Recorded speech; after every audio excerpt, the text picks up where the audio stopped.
characteristics. They are largely informal and face the challenge of accessing finance and growing their businesses. Today, we will be presenting details about this untapped market in Nigeria.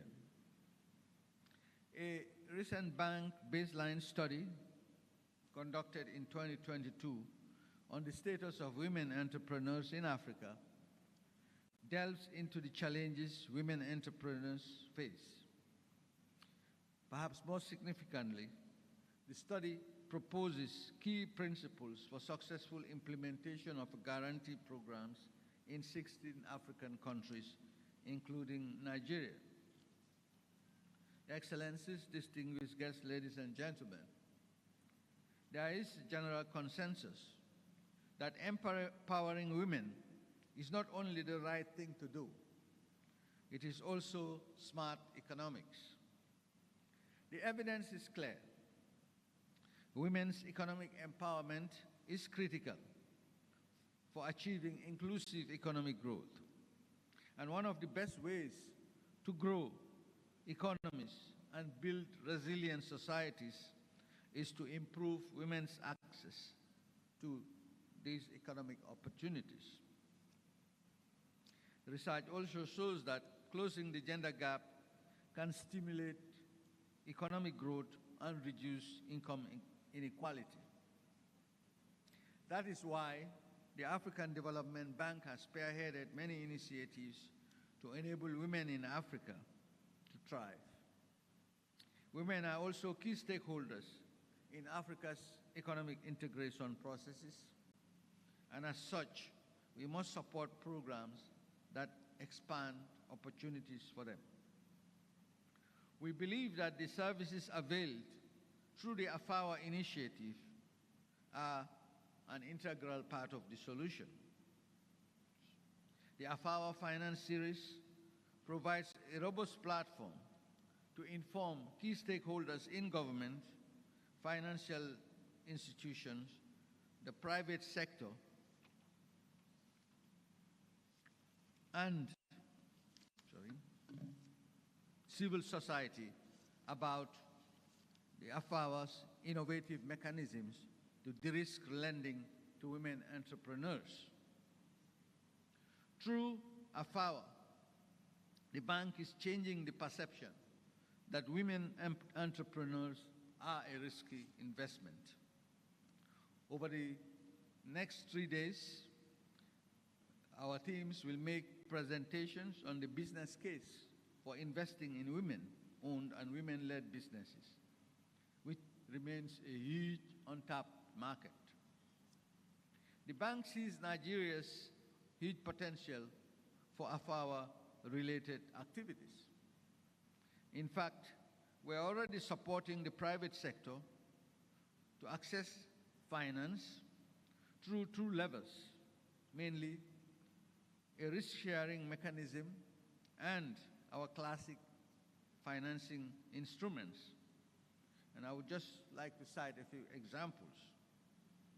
For instance, in 2021, the bank signed a $250 million portfolio credit guarantee with the African Guarantee Fund, our implementing partner under AFAWA, to de-risk women-led SMEs and incentivize financial institutions to increase their lending to women entrepreneurs. In November 2022, the bank signed a loan agreement with the First City Monument Bank, better known as FCMB, for a $50 million line of credit that will support access to finance for SMEs and women-owned enterprises. This line of credit is helping to expand lending activities, with 30% of the amount set aside for women-led businesses. Through this operation, the bank is also providing complementary technical assistance in the amount of $285,000 under the AFAWA initiative to build capacity for women entrepreneurs benefiting from these lines of credit. Distinguished guests, ladies and gentlemen, we believe that you are key to turning around this financing gap into an investment opportunity. We call on government leaders in the financial sector and the private sector, as well as the development partner community, to join this partnership. Together, let's create the enabling environment and deliver the necessary support to unleash the full potential of Africa's women. I thank you all.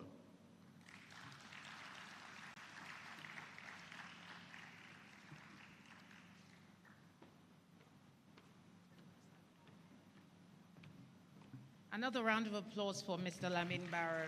Thank you very much for the fantastic work that the AFDB is doing to support female-owned enterprises. We're now going to move on to a woman who is making impact in the public policy and government space in her own right.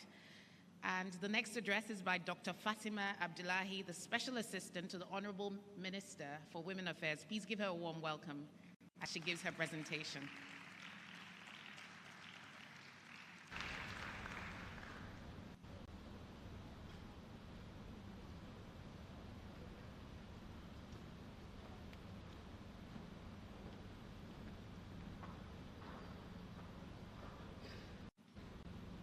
Honorable Minister of Finance and Coordinating Minister of the Economy, ably represented here by Mrs. Ogbonna, the Acting Permanent Secretary, Your Excellencies, members of the diplomatic corps here present, distinguished guests, ladies and gentlemen. I'm deeply honored to extend the warmest greetings of my principal, the Federal Minister of Women Affairs, Barrister Uju Kennedy Ohanenye, who is unavoidably absent today, to all of you as you gather here to participate in this event, which marks a significant milestone in our collective journey to empower women entrepreneurs and foster gender-inclusive economic growth. The signing of the risk-sharing agreement in January 2021 aimed at unlocking up to $2 billion in financing for women SMEs in Africa signified a pivotal moment in the mission to address the unique needs and challenges faced by African women in business. This initiative not only provides critical financial support, but also strengthens the capacity of financial institutions to serve women-owned SMEs effectively. Gender mainstreaming in policies is a critical step towards achieving an inclusive environment where women SMEs can thrive, and the full potential of women as contributors to economic development can be realized. Discriminatory policies can impede the growth and development of women-owned businesses. And the administration of President Bola Ahmed Tinubu realizes this and is committed to taking decisive action to rectify the situation. This event promises to be a valuable platform for deepening our understanding of the AFAWA initiative, its guarantee mechanism, and the role it plays in de-risking financial institutions lending to women SMEs. It will also enable open dialogues and the showcasing of the remarkable contributions women SMEs can make to the Nigerian economy. By working in collaboration with partner financial institutions and other stakeholders, we can strengthen our collective resolve to ensure that the economic landscape in Nigeria becomes more inclusive and equitable.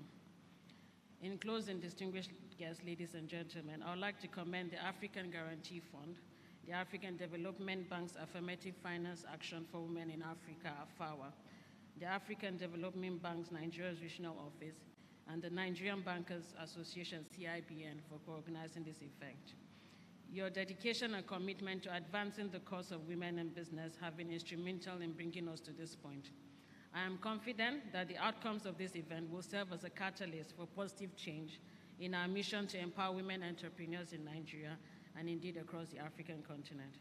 I wish you all a fruitful and enlightening gathering, and I look forward to the tangible results that will undoubtedly emerge from this event. Let us continue to work together to create a brighter and more equitable future for African women in business. Thank you very much.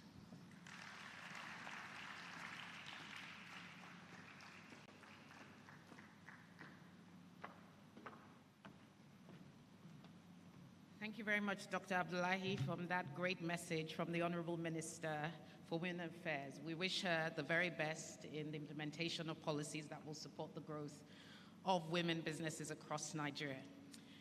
As you know, the donor community is a big part of what really drives the AFAWA engine. So it gives us great pleasure to invite to the stage for the next address His Excellency Michael Dilling, the Consulate General of the Kingdom of the Netherlands.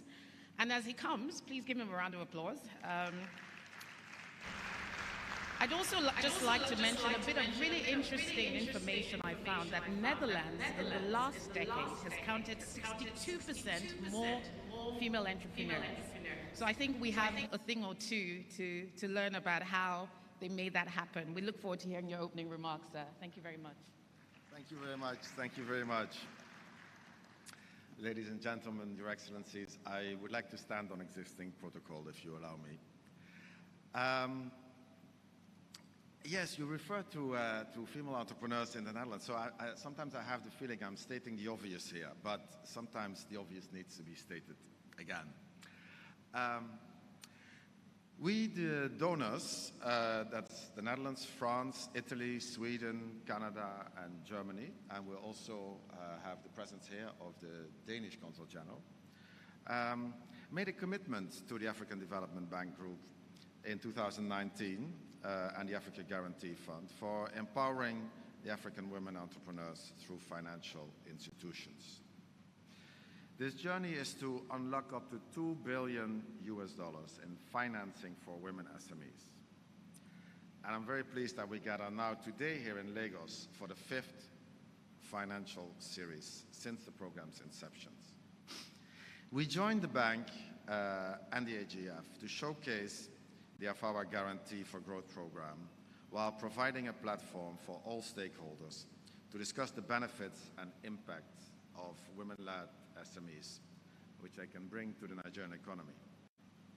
And we look forward to the financial institutions present in this room being sensitized on the requirement to build gender-sensitive organizations as we have an increased number of women entrepreneurs able to access finance and grow their business. Now, as I was said, I am stating the obvious. From research both in development cooperation and in finance, we see that female entrepreneurs are not only more efficient and effective, but also are better at paying back their loans. And I'm sorry to say that for the male part of the audience, but we don't do as well as the women in business. And that's why before coming here, I had a long discussion also in my own office about the gender lens. And even in the documentation for this event, the word gender lens was mentioned. And I wonder, and don't get me wrong, the importance is obvious, but even without the gender lens, as a financier, as a banker, you would know that investing in women is something that, let's say, pays off or just is sound economic policy. And therefore, you don't even have to put on your gender glasses and look through your gender lens, because it makes complete sense. It's unlocking this potential. It's not a social project. Investing in women is not something you do out of charity, or you say, I still have to tick that box. No, don't take that box. And then I heard, 30% for women. Why 30%? Why not 100%? Men have a way to get funding. And women can sometimes be too modest in that respect, while they have brilliant ideas. And I'm sure all the men present in this room know very well that their wives, their sisters, their mother is either a great businesswoman or manages things in a perfect way. How come then suddenly, if somebody like that enters a bank and goes to the cash register or goes to have a meeting in one of these side rooms to discuss loans and investment, that is like, madam, sorry, but you know, you don't have collateral, or you don't have land, or, you know, show us your results on paper with your accountant statement. And if all that isn't perfect, then it's like, oh, yeah, no. Apparently, this perception exists that because the person is a woman, that she will not be able to manage her company properly. Well, let me tell you, research and common sense have shown otherwise. So therefore, I'm very, very pleased that we're here together today. The Netherlands, and as many other of the donor countries, has basically a feminist foreign policy. And that feminist foreign policy also means that we recognize the importance of women in development. But it goes further than recognizing. You also have to put your money where your mouth is. And that's what we are trying to do and what we have done with the program that we are in today. I would like to finally also address one word to the financial sector that is here. What we hear very often is when we decide things in capital, that the trickling down is problematic. So when I talk to women in business in Nigeria and I tell them about this facility, then they say, we didn't know. We haven't heard of it, or nobody told us, or it's one of these many initiatives that exist, but it's probably very difficult to access. No, it's not difficult to access, but people should be told. So I would really like to appeal to each and every one of you who participates in the event, and in the end who also make use of it as a financial institution, to tell your customers, to go out there and to spread the word that this facility exists, that you make use of it, and that your customers can also make use of it. Finally, I was talking to some of the bankers, and you know, bankers are sometimes very economical with words also. But I think it was quite a compliment when I asked how this program is going, and they said, well, so far it's going quite well. Well, I think so far it's going quite well. It should go even better. Thank you very much.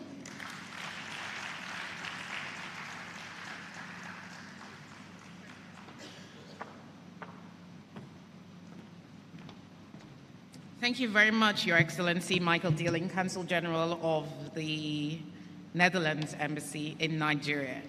Well, we're now moving on to an institution represented in the form of a man who actually is putting his money where his mouth is, or I would say at least his guarantees.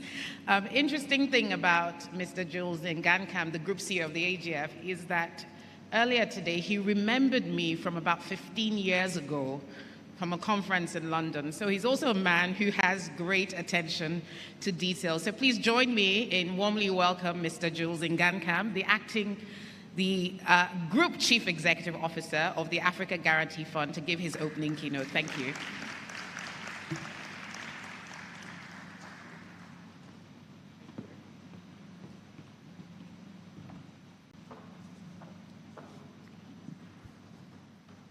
Good morning, everyone.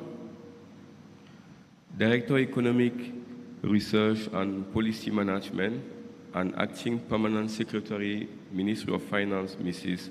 Ogbonna. Special Assistance to the Honorable Minister of Women Affairs, Dr. Fatima Abdullahi. Donor representative from the Kingdom of Netherlands, His Excellency Michael Dealing. From the French Republic, His Excellency Laurent Favier. From Italy, His Excellency Ugo Boni. From Denmark, Her Excellency Madame G.T. Berggruen. Dr. Beth, Vice President for Agriculture, Human and Social Development. Mr. Lamin Barrow, Director General at African Development Bank in Nigeria. Dr. Tomo Iwo, Senior Advisor to the Vice President of Agriculture.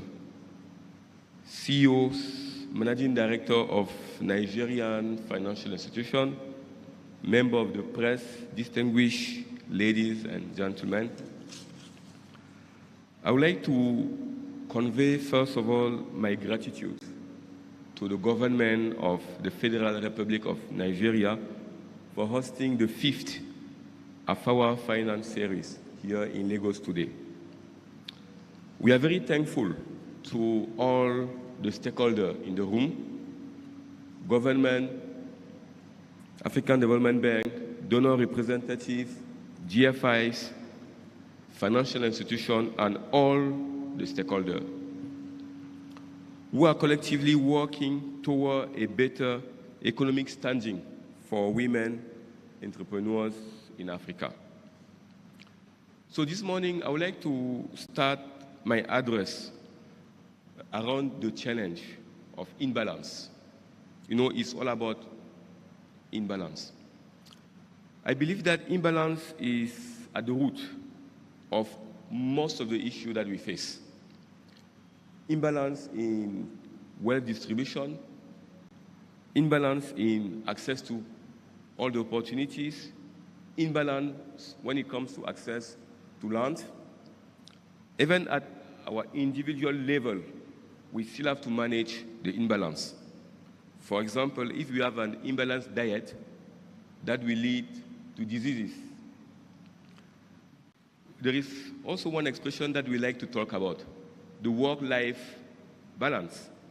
Meaning if you have a work-life imbalance, that will lead to burnout, low productivity, high stress. So, imbalance is key. Balance is key in life. Balance is very important. And there is something that is very amazing in the world, that is extremely amazing, is the balance between men and women. You know, what we call in statistics the sex ratio. You know, across the world, when you look at both the number of women compared to the number of men, we have a ratio of 1:1. We have to go to the second digit in the decimal to start seeing a difference. That is amazing. And even some of the scholars, they use that balance in terms of number between men and women to prove the existence of God. They say there is a supreme being who has organized all this balance for the ratio to be exactly the same when you look at men and women. And what is even more amazing is that even when you look at that ratio in each and every country, it's always around 1:1. Unless maybe there were some condition, maybe a war or some policy that favor maybe a specific gender. But across every country, the balance is always 1:1 between men and women. But the human being, we have decided to do things differently. So God gave us this balance between men and women, but we decided we want to create some imbalance when it comes to access to education, access to financial services. You know, in Africa, 70% of women are excluded from financial services. Access to credit, access to land. In Africa, less than 2% of women own land. Access to job opportunity and access to leadership position, even access to wealth creation. So we have managed to create that imbalance when at the beginning it was all balanced. This imbalance is creating a huge kind of limitation in Africa to be able to unlock our full potential. And I would like to give a sentence that was brought by Dr. Adesina, the president of the African Development Bank. He clearly said that no bird can fly with one wing. A bird to fly needs 2 wings. That's why the African Development Bank has launched the program AFAWA and has selected the African Guarantee Fund to be the implementing partner to mobilize $3 billion of new lending for women-owned or led SME in Africa. AFAWA program is also aimed at building awareness, support initiatives amongst key stakeholders, including government, financial institutions, policymakers, regulators, and all the other stakeholders in the ecosystem. As we are working to achieve those goals, I would also like to commend the government of the Federal Republic of Nigeria for taking some steps in promoting women SMEs in Africa, and mainly in Nigeria. So the government has been able to establish the SME Development Agency of Nigeria, which has reserved 50% of its intervention program for women-owned and led businesses. The government has also established the SME Development Fund through its central bank to support SME and mainly women businesses. And lastly, the government has established what they call the IALOJA Fund, which is a zero-interest loan facility for up to 1.5 million naira for women SMEs. We are eager to collaborate together with the government of Nigeria, with the policymaker, so that we further transform the environment to make a more conducive support to women SMEs. During the AFAWA series here, we will have 2 days of trainings that kick off tomorrow, where we will dive deeper with the financial institution on the strategy that can be applied to support more women SMEs. As I conclude, I would like to go back again to what the president of AFDB said, like no bird can fly with one wing. That is very critical.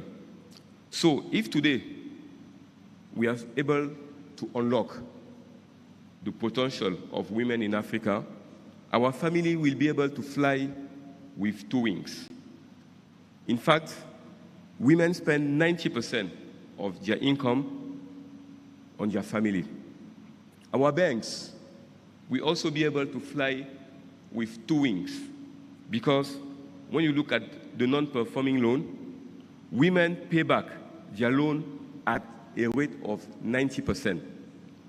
And lastly, our economy also will be able to fly with 2 wings, because if we give the appropriate support to women, a study has shown that the GDP in Africa will grow by double digit in the next decade.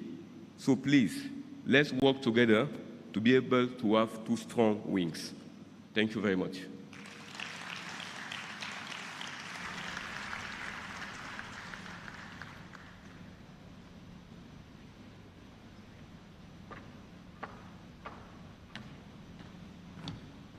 Another round of applause for Mr. Jules Ngankam.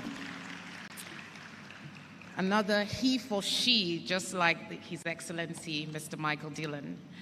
Now in Nigeria, women make up quite a good proportion of farmers in Nigeria. They are involved in food marketing, in the agribusiness production area. Around 37% of the agricultural labor force here in Nigeria is made up of women. So it's quite fitting that our next speaker, Dr. Beth Dunford of the AFDB, is an expert in the agricultural, human and social development sectors. As VP for these domains within the Africa Development Bank, I'd like to invite her up to give her opening remarks. A round of applause for her. Thank you.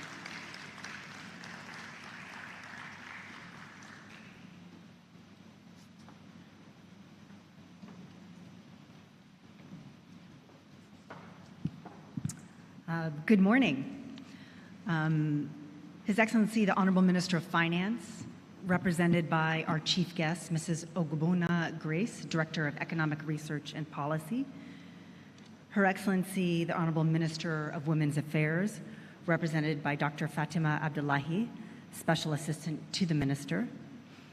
His Excellency, Michael Dillon, the Consul General of the Kingdom of Netherlands. His Excellency Laurent Favier, Consul General of the French Republic. His Excellency Ugo Boni, the Consul General of Italy.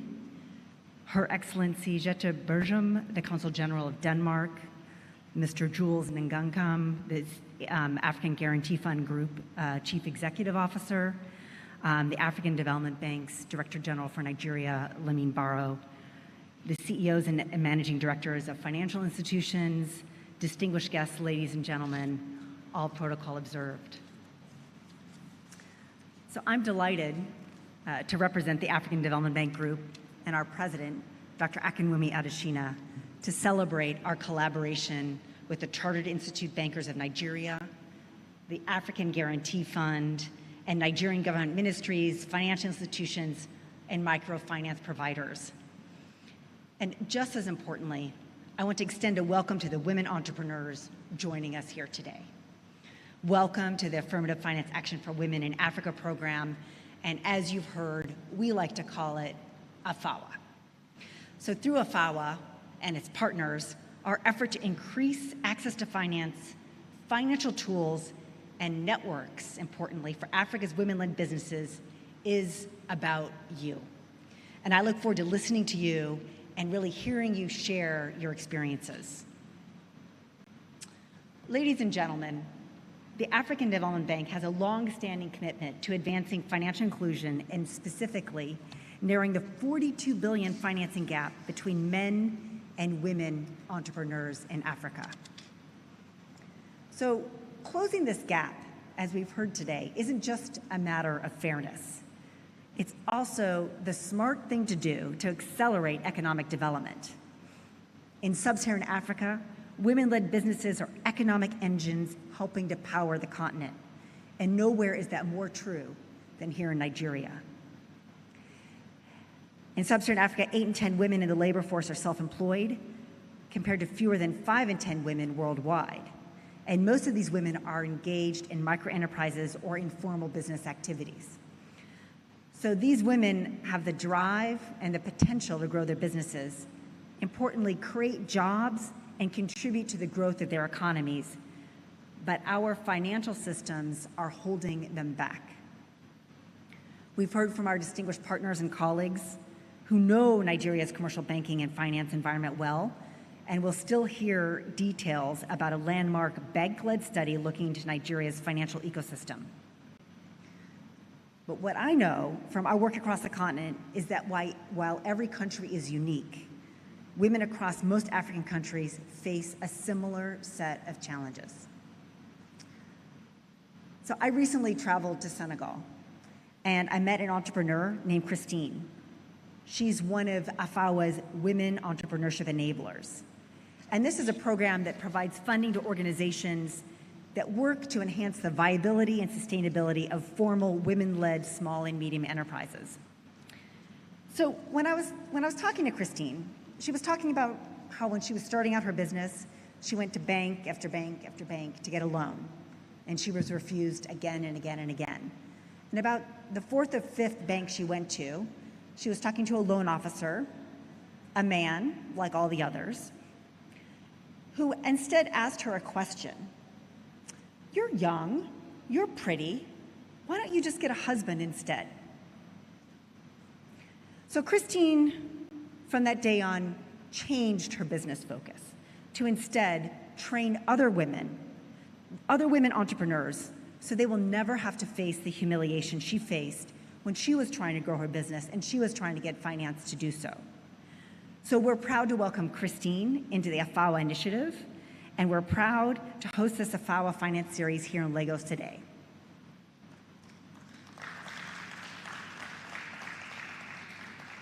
So ladies and gentlemen, AFAWA sets out to overcome 3 issues that impede access to finance. So first, we know that finance is a challenge.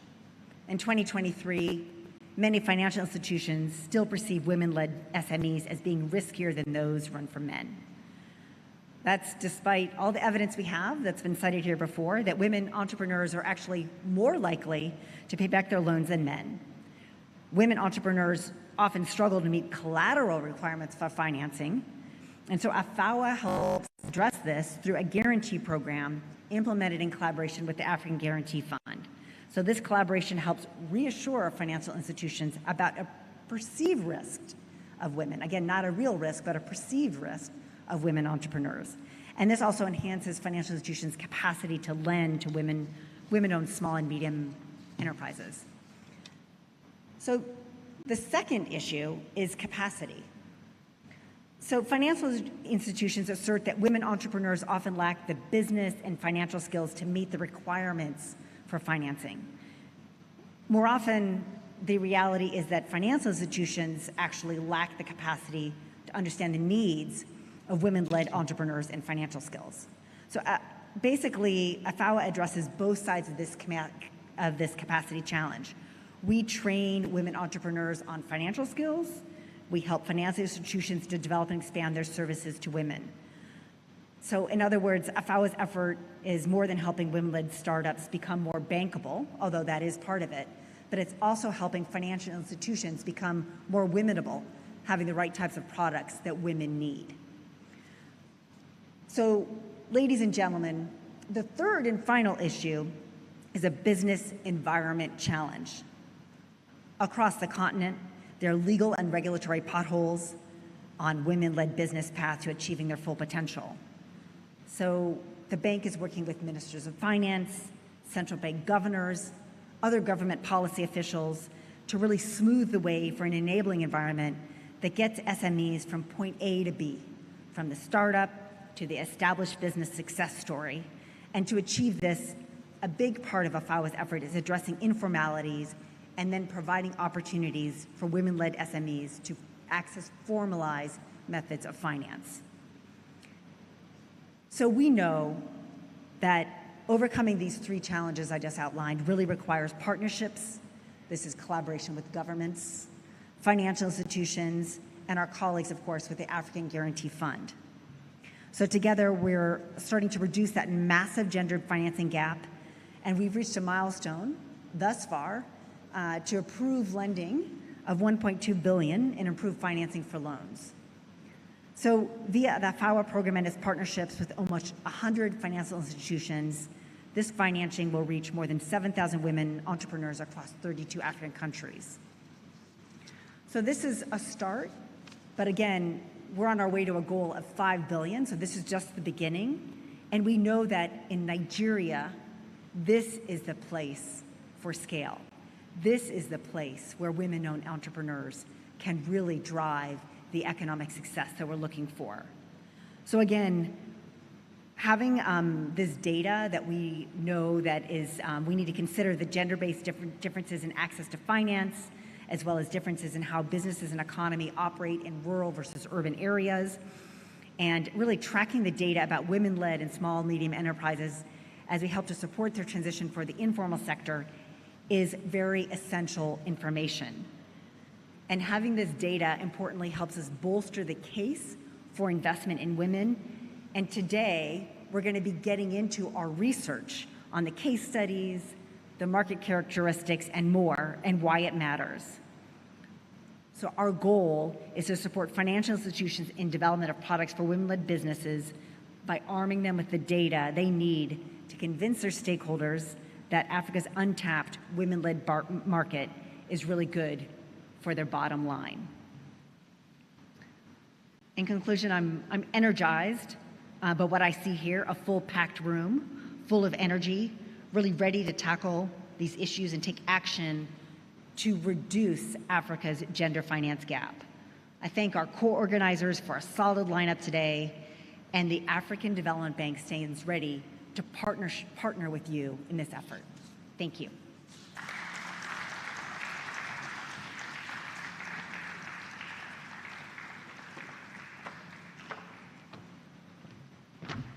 Thank you, Dr. Beth, for your passionate and energetic delivery.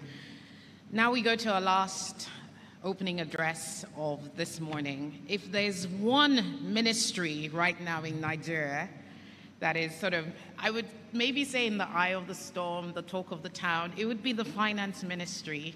So it gives me the great pleasure to invite a stalwart and Amazon of economics, Mrs. Grace Ogbonna, representing the Honorable Minister for Finance, Mr. Wale Edu, to give her opening address. A round of applause for her. Thank you very much.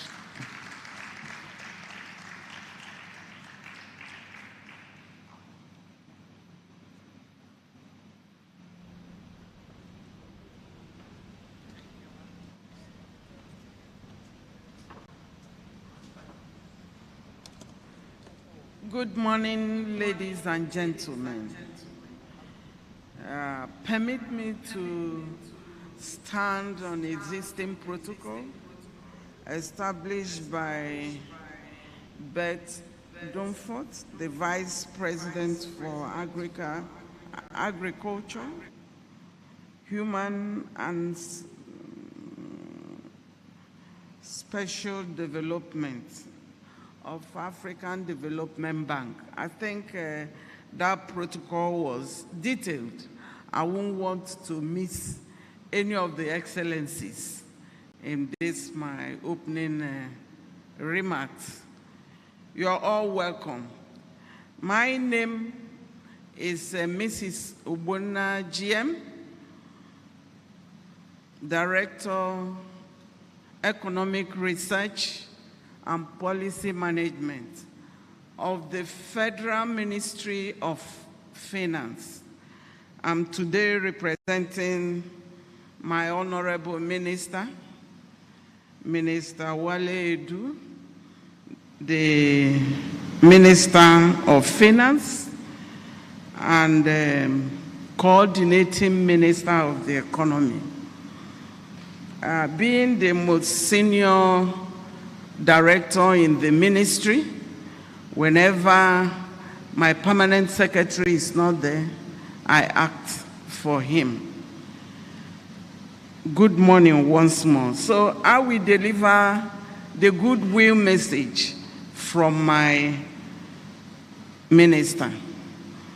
I am delighted to extend my warmest congratulations to this opening ceremony of the Affirmative Finance Action for Women in Africa, AFAWA, holding this day in Lagos, Nigeria. I stand before you today as the representative of the ministry to address a matter of great importance: women's economic empowerment. It is a topic that demands our attention, our commitment, and our collective efforts to ensure that women have equal opportunities and participation in our nation's economic growth. Women constitute a substantial portion of our population, and their full and equal participation in the economy is not just a matter of social justice, but it is also economic imperative. When women are empowered, the entire nation benefits. Women economic empowerment encompasses various aspects, from access to education and healthcare to employment opportunities and entrepreneurship. Today, I want to share with you what the government is already doing in this regard and our commitment to further initiatives. Firstly, access to quality education is fundamental to women's economic empowerment. The government has been working tirelessly to ensure that every girl, child, woman has the opportunity to receive an education that equips her with the skills and knowledge needed to compete in the modern economy. This includes initiatives to eliminate gender-based disparities in education and financing safe school projects for protection of education from attacks for national development, an initiative implemented by Federal Ministry of Finance. Secondly, economic empowerment involves providing women with equal opportunities in the labor market. Our policies aim to create a work environment that supports women participation and advancement. We have introduced legislation to promote pay equity and combat workplace discrimination. Additionally, we have established programs to provide vocational training, career development, and support for female entrepreneurs. Thirdly, financial inclusion is a critical aspect of women's economic empowerment. The government is committed to expanding access to financial services, particularly for women in undeserved areas. Initiatives like microcredit programs, financial literacy training, and affordable banking services are being implemented to ensure that women have the tools to manage their finances effectively and invest in their futures. It is pertinent to note that the ministry is collaborating with Central Bank of Nigeria and German Development Corporation in implementing the service-wide financial literacy in the workplace program on financial inclusion. We call it SWIP. The African Development Bank Group and African Guarantee Fund, AGF, can as well partner with the ministry to leverage on this initiative for women, small and medium enterprises across the country. The ministry has also played a significant role in women's economic empowerment through its various interventions as the major stakeholder on economic growth. By incorporating gender consideration in its budgeting process, allocating resources to initiatives that directly benefit women and promote their economic growth, financial inclusion, and lots more. Furthermore, to address the challenges that women face in balancing work and family life, we are committed to expanding affordable childcare and parental leave policies. These measures aim to facilitate women's participation in the workforce and create a more inclusive and supportive environment for working mothers. In conclusion, the government recognizes the vital importance of women's economic empowerment for our nation's prosperity. We have already taken significant steps in this direction, but there is still much work to be done. It is our collective responsibility to ensure that women are given the tools, opportunities, and support they need to reach their full economic potentials.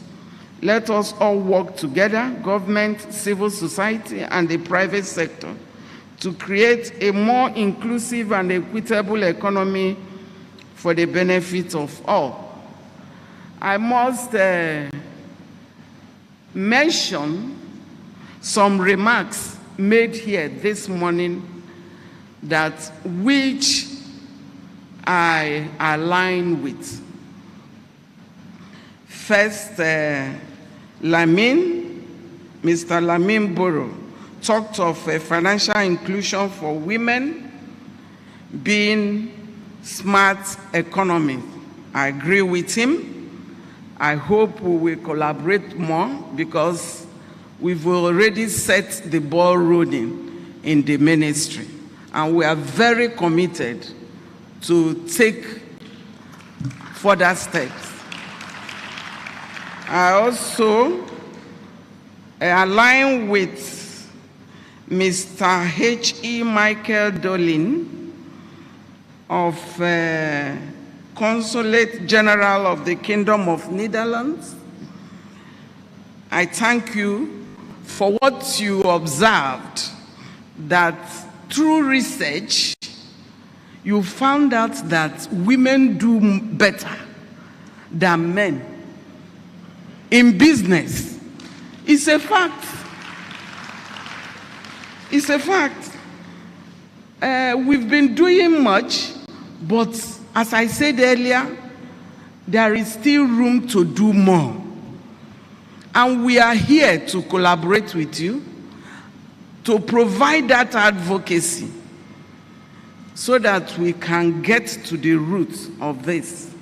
When you train, when you develop a woman, you are doing that for the nation. You also observe that 90% of what a woman earns gets to the family. What else do we need? And then Madam Beth Dunford, the Vice President for Agriculture, Human and Cereal Development, you observe of African Development Bank, you told us of how financial institutions are the impediments women have. You listed about 3 major areas where they impede women, deprive women for going further. I agree with you. All we need is to walk our talk, taking it from the grassroots and building it further. Ministry of Finance is there for you. And also to note that the gender desk is under my department, and I'm very willing to work, partner with you in any front you want us to work with you. Finally, on behalf of my Honorable Minister of Finance and the Coordinating Minister of the Economy, I congratulate you all on the successful opening ceremony of AFAWA. May it pave the way for a brighter and more prosperous future for our women and our great nation. Thank you very much.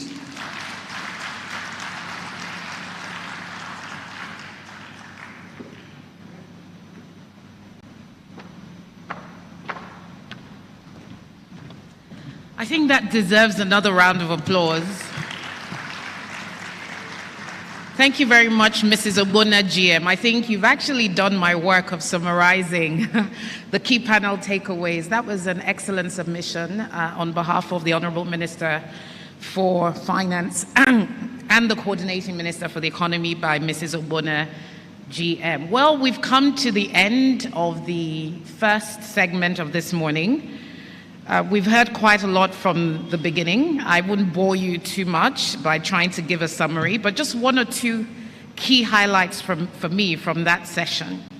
I was also particularly struck by Mr. Jules Ngankam's analogy and his analysis around this concept of balance and how actually we do ourselves a disservice by not empowering women economically, and I think it's time to bring back that equilibrium. We also heard that access to finance is also tied to so many other things, such as access to land and access to credit.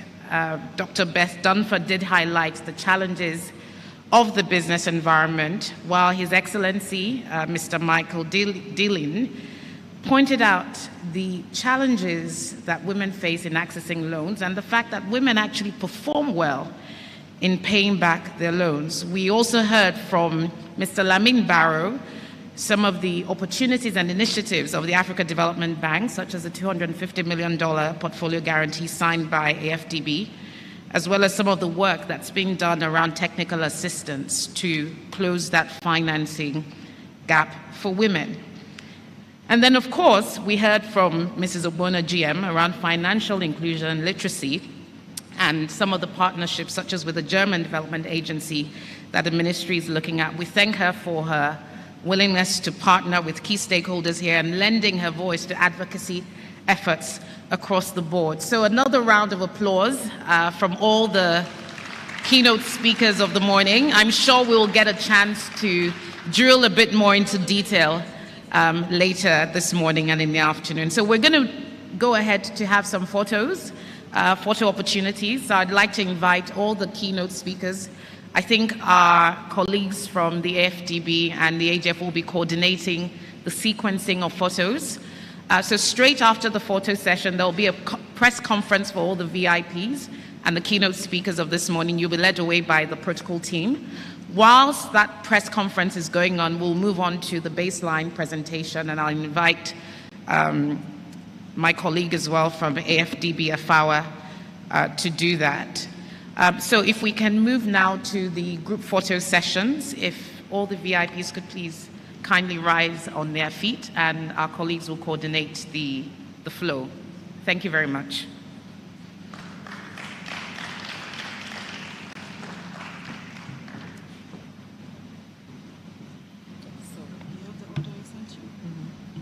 Should I read it out?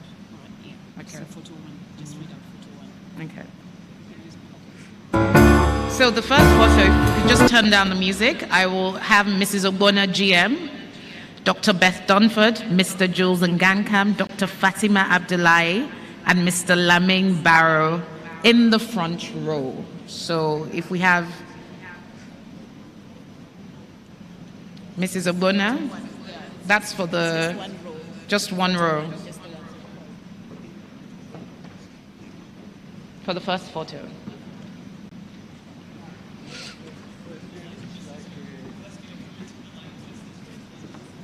Yeah, the second one has 2 rows.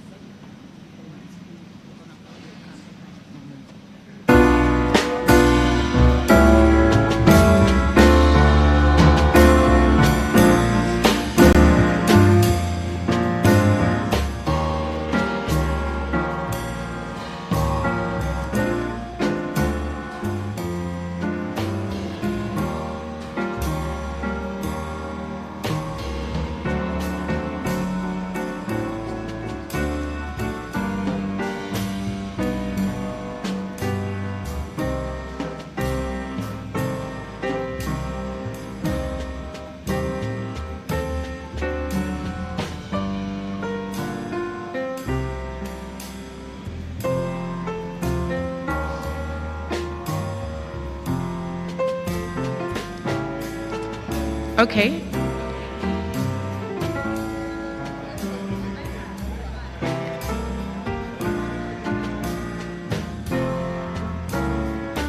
Okay, if you would please kindly stay on stage. I'd also now like to call for the back row. His Excellency Michael Dillon is already on stage. His Excellency Laurent Favier, His Excellency Ugo Boni, Her Excellency Madam Hetty Bierum, Mr. Constant Inzi, Mr. Benjing Peblo, and Miss Melissa Baskru. And of course, Dr. Tom Owiyo as well. Thank you.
Okay, thank you very much. If our VIPs would please proceed now for the press conference while we move on with the rest of the program, I would kindly please ask ladies and gentlemen to please remain on your seats as the VIP delegation leave the room.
Okay, so we're going to move on with the program shortly to the baseline presentation, but before we get there, ladies and gentlemen, I would please ask those of you standing to kindly take your seats so we can get started. One of the great things about the partnership between AFAWA and the Africa Guarantee Fund is that it has catalyzed and enabled other partnerships. The partnerships I refer to are the partnerships between financial institutions, the women enablers, and the women SMEs. But let's take a look at the financial institutions. Today, there are approximately 96 financial institutions in Africa under this partnership, around 7 of which are here in Nigeria, between the AGF and the AFDB. You will agree with me that many more banks can be onboarded into this partnership in Nigeria. This 5th Finance Series seeks to showcase the outcome and results of AFAWA's partnerships with banks, but also invite more banks and FIs, especially here in Nigeria, to join the train. For its part, AFAWA continues to recognize the great work being done in Nigeria to spur the growth of women SMEs. This year, for instance, Lagos-based Leshego Microfinance Bank Nigeria was named Affirmative Finance Action for Women in Africa Initiative's first AFAWA Bank of the Year at the African Business Awards. I think that deserves a round of applause. Leshego Microfinance Nigeria is a microfinance bank that is part of the Guarantee for Growth program administered by AFAWA and AGF, and its original guarantee line was $3.5 million, and it leveraged that guarantee line to offer an additional $1.5 million in loans to clients. Cumulatively, the bank says it's disbursed about $5 million of loans, and out of this amount, they disbursed approximately $2 million to women-led SMEs in less than 1 year. Leshego Microfinance Bank says that about 63% of its over 5,000 loans were to women-led micro and small enterprises in less than a year. I think that deserves another round of applause. So as we move forward, I'd like to invite Melissa Baskru, a FAWA manager at the AFDB, to introduce the baseline study and the consultant from Genesis Analytics who conducted the study. A warm welcome to Melissa. Thank you.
from the report was really that the guarantees can be effective in accelerating access to finance for women SMEs if it is accompanied by additional technical assistance to the financial institutions. This indeed is much needed to increase the utilization of the guarantee. Third point, and third insight from the study, well-designed guarantee programs help bridge the challenges related to asymmetric information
3.7 million are women SMEs, and 176,000 fall into the addressable market and can receive support through the AFAWA Guarantee for Growth program.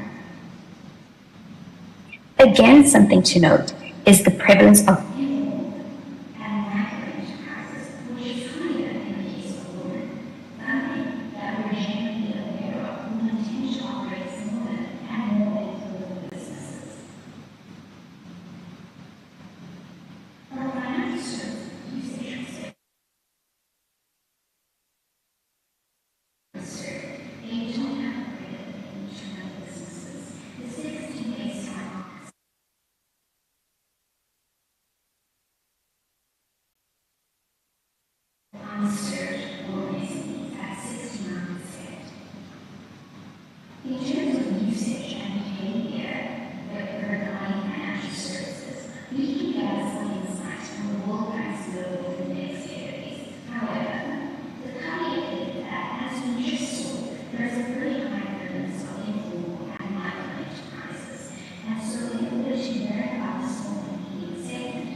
to run and grow their businesses. Women are more likely to save up themselves than to borrow. And of those who borrow, a very small percentage do so from banks. For the baseline survey of more than 800 former women and small enterprises, we collected granular data on the specific needs and characteristics of these women SMEs. On the slide, I've just put up the average profile for participants in the baseline survey. And you can see many have, in addition to being staff that are female, and they also have products and services that disproportionately benefit women. An important finding from this survey is that in Nigeria, 65% of respondents who are small and medium and formal, businesses that are typically in a better situation as far as access to finance is concerned, still 65% of respondents indicated that it was a significant obstacle, putting Nigeria in the top 5 countries where women have identified access to finance as a major obstacle. Turning now to the supply side approach, where we looked at strategic considerations around serving women SMEs. We learned from the surveys of women that women care about targeted products and also representation of women in staff and marketing. And as we noted earlier, in Nigeria, it is indeed the case that banks and other financial institutions target women with dedicated offerings of products and services. And we know that this is a good thing because women are indeed sensitive to targeted marketing and female representation in marketing and staff. When asked what their ideal bank what would be true about their ideal bank, women said that they would like the bank to have a focus on women. They should provide credit when they need it, a proactive and easily reachable relationship manager, training and skills development, something we'll talk about shortly, and also a quick and easy credit application process. As you can see, many of the women spoke about the need for non-financial services to complement a financial services offering. This is the important value proposition consideration to serve women in a holistic manner. And more banks are doing this, especially in the women's segment. When asked what kind of training or help women wanted, the importance of non-financial services came to the fore. In particular, they'd like support on elaborating an expansion strategy, financial management, and loan applications. Particularly key to understand that for a lending proposition for a bank. Finally, strategic considerations from the perspective of the AFDB and the African Guarantee Fund. What needs to be true about a lending partner that the Guarantee for Growth program targets? So here we know that women's needs should underpin the bank's strategies with regard to women SMEs. First of all, the bank should have a strategic focus on women SMEs. There should be strategic intent and buy-in from the top. This is critically important as a starting point. Secondly, as we've noted already, a targeted offering for women is important. Thirdly, a credit process that can reflect the impact of a guarantee is essential. The bank has to have the right credit capabilities to factor in a guarantee when assessing the risk of a potential customer, and so that they're able to engage and support women entrepreneurs using this guarantee mechanism. Finally, gender disaggregated data has to be collected, and this should inform monitoring processes. It's critical that a bank collects sex disaggregated data on its customers to better understand their risk profiles, their needs, and their behaviors, to inform both their strategy to serve women as well as the product offering that they put into the market. Third, looking at the barriers that women SMEs face in accessing finance. The study looked at 5 key barriers to accessing finance, with a focus on those that are more challenging for women SMEs: collateral and appetite from banks, and financial literacy. And here the point that we try to make is that there is a set of challenges that all SMEs face, but then there is a subset of those challenges and an additional layer of challenges that are particularly relevant for women and relevant in a unique way, such as, for example, the lack of collateral. What you'll see on the next slide is a little bit of detail on that. So lack of collateral is an issue across the continent for SMEs, but particularly relevant for women. The importance of credit information is to conduct a risk assessment to understand the likelihood of repayment. When this information is missing, banks cannot properly assess risk and they ask for collateral. In Nigeria, the Credit Bureau only covers 14% of the adult population, and therefore collateral is a common practice. But only about 10% of landowners are women in Nigeria, and land remains the most asked for collateral by banks. And so amongst the addressable market surveyed, again, small and medium formal enterprises that will have more access to land and other immovable assets than the average SME, 37% of women said that they did not have access to land to use as collateral in order to access financing. The final topic then, against this backdrop of challenges that women face, is guarantees as a tool for development finance. Guarantees can provide a viable way to improve SME access to finance if it's underpinned by appropriate design principles.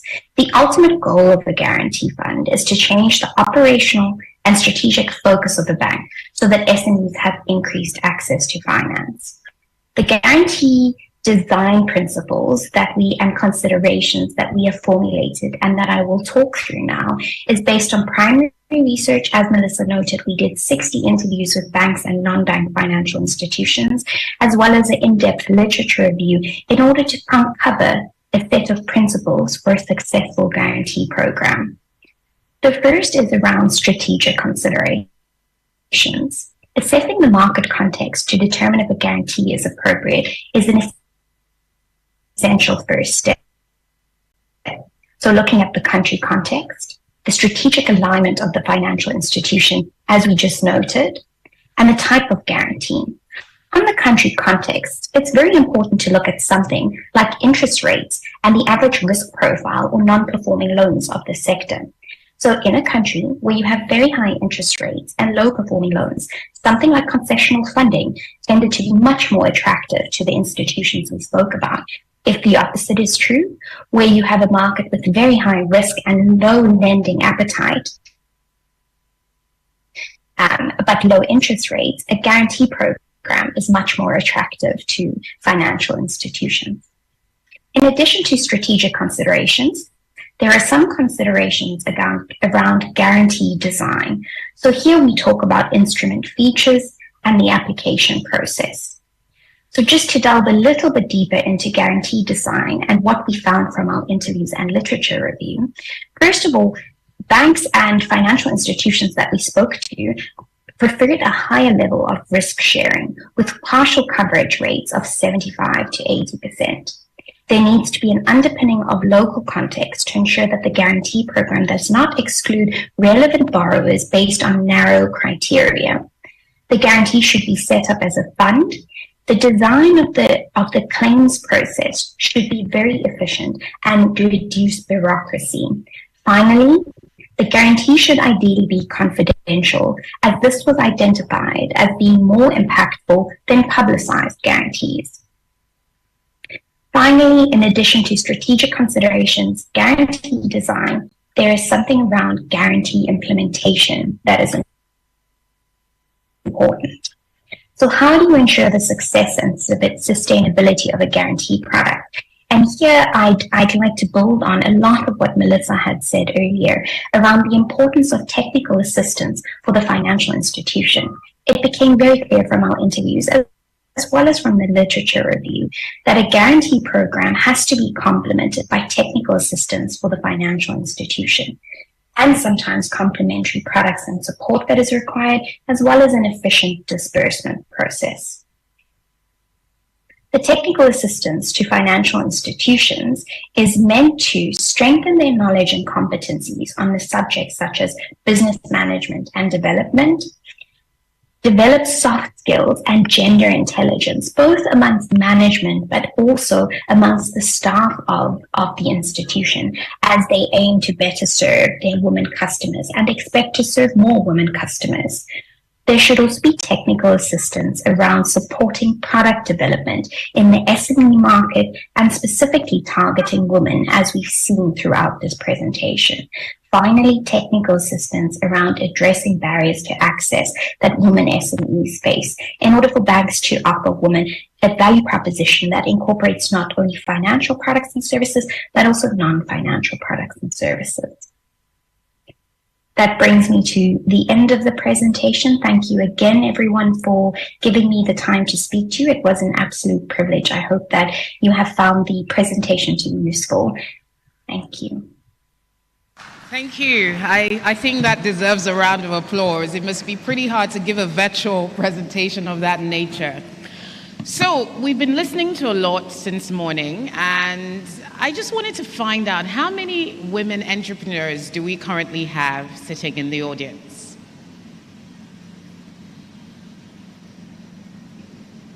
Just one? Two? Oh, we have three. Okay, so maybe if I rephrase that question, how many people have a side hustle as an entrepreneur? I expect many more hands to go up.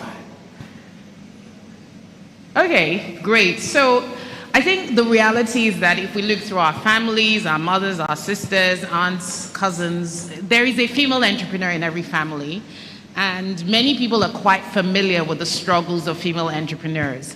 We've heard a lot from our guest speakers this morning. We've heard from Tessa Terblon's really great presentation. A lot of work and research went into that. One of the things that really struck me about what she said is the role of guarantees. So I just wanted maybe to get some feelers from some of the tables here today. If you're familiar with the challenges that women entrepreneurs or women-owned SMEs go into accessing credit, accessing financial services, I'd like you perhaps to briefly just share with us your thoughts on how you see things evolve, or maybe share a bit about your experience. We have two ushers who have mics. Perhaps we can have one on this side of the room and one on the other side of the room. Would perhaps any of the female entrepreneurs in the audience like to volunteer a perspective? Anybody? Yes, there's a lady in the back over there.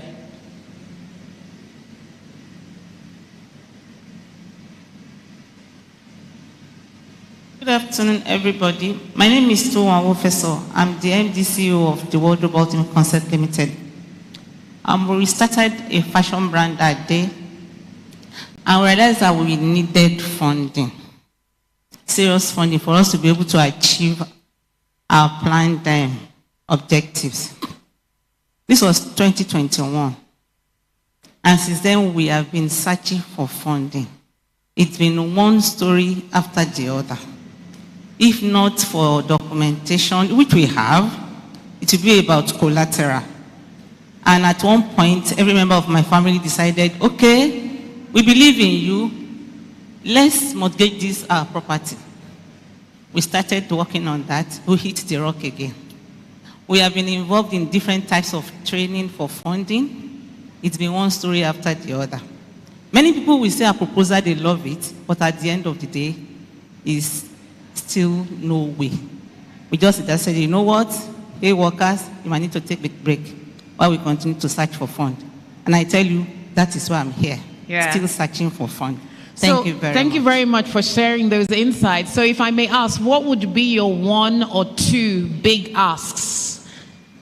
I think I need the funding, and not only the funding, to be held by my hand and take me through. It's not just teaching me, but I really need that support, because we have the technical know-how, no doubt. And I've come to realize that the technical people and the funding people, both of us, we must work together. Yeah. For us to Thank be you able very to much. achieve. Thank you very much. Very well answered. A round of applause for her. I think this just highlights the importance and centrality of technical assistance. Anybody else like to share a perspective, either as an observer or as, I wouldn't say a victim, but somebody who's had first-hand experience? Anybody would like to share a perspective or observations, man or woman? Do we have any other perspectives from the floor? Okay, so one of the really interesting things, perhaps while others are thinking, okay, yes, we have a lady here in the front, right in the front to my right.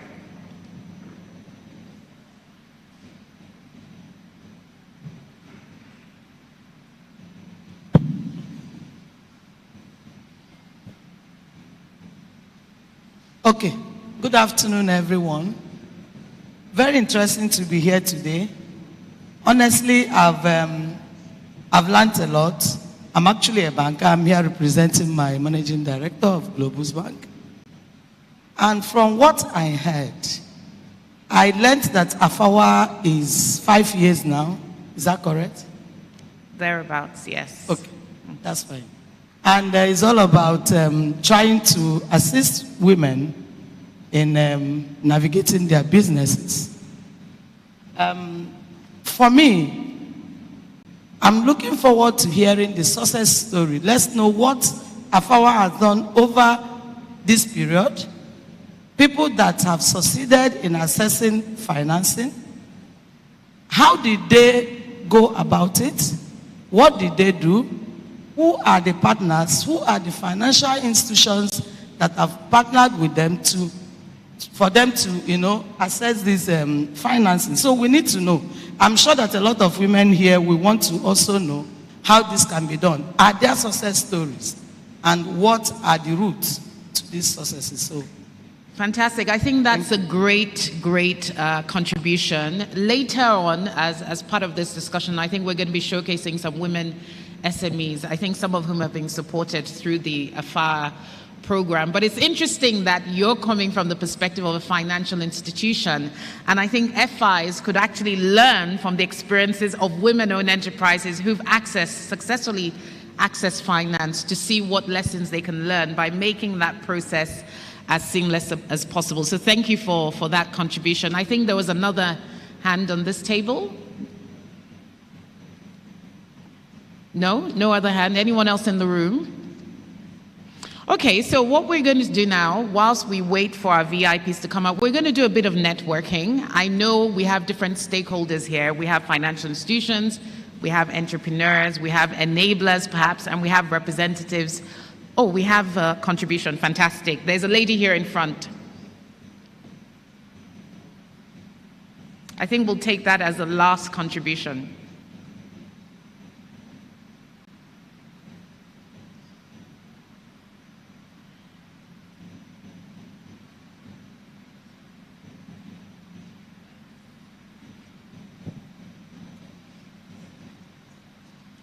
Hi. Good afternoon, everyone. My name is Sonia Fajisigbe. I work with the Netherlands Consulate, and interestingly, we're one of the funding partners for AFAWA. So AFAWA was kind of interesting because I manage the entrepreneurship and youth employment portfolio for the consulate. We have an incubation that has been running for the last 3.5 years. So even though you have some startups in their ideation phase, but we also have mid-growth stage businesses, and we also have some other programs by the Dutch government that caters to high-growth female-led businesses, right? So AFAWA was interesting to me when my CG mentioned it to me. But up until now, we've not really been able to access AFAWA for the businesses we have in our portfolio, and they're quite interesting.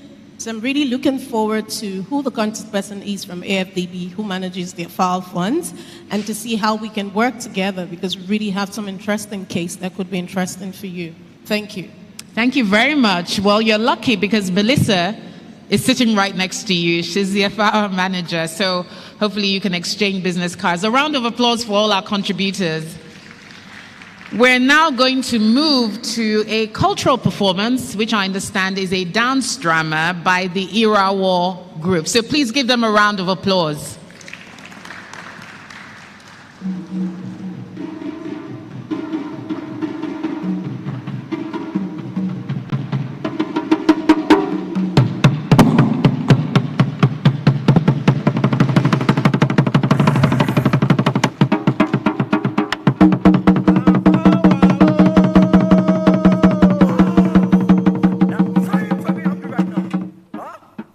I am very provoked right now. How do I explain the fact that I wake up every day 4 o'clock just to make sure I beat this Lagos traffic? Huh? And at the end of the day, I end up collecting peanuts as salary. Oh God, wait be this rubbish now. What's happen? Una no dey sleep for house? Don't you guys sleep for house? What's this? This is what I face every day at work. Hey, I don't bring better news. Come here, the matter. You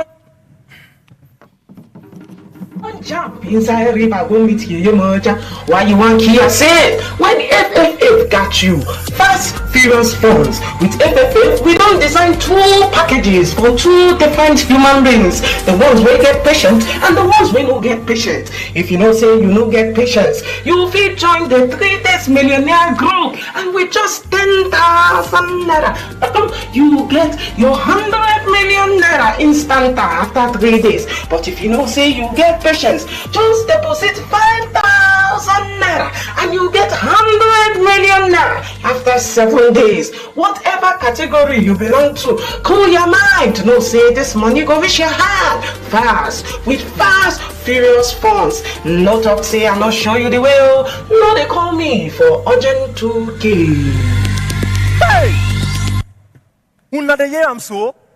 Wait, how person won't take you 10,000 naira take make 100 million in 3 days? Can you imagine? Even the fleet station that sells fuel don't even make up to 100 billion in 3 days, and yet they spend 50 million building the station. Wait till concern me. My own be say make I check and do what I supposed to do before they sack me.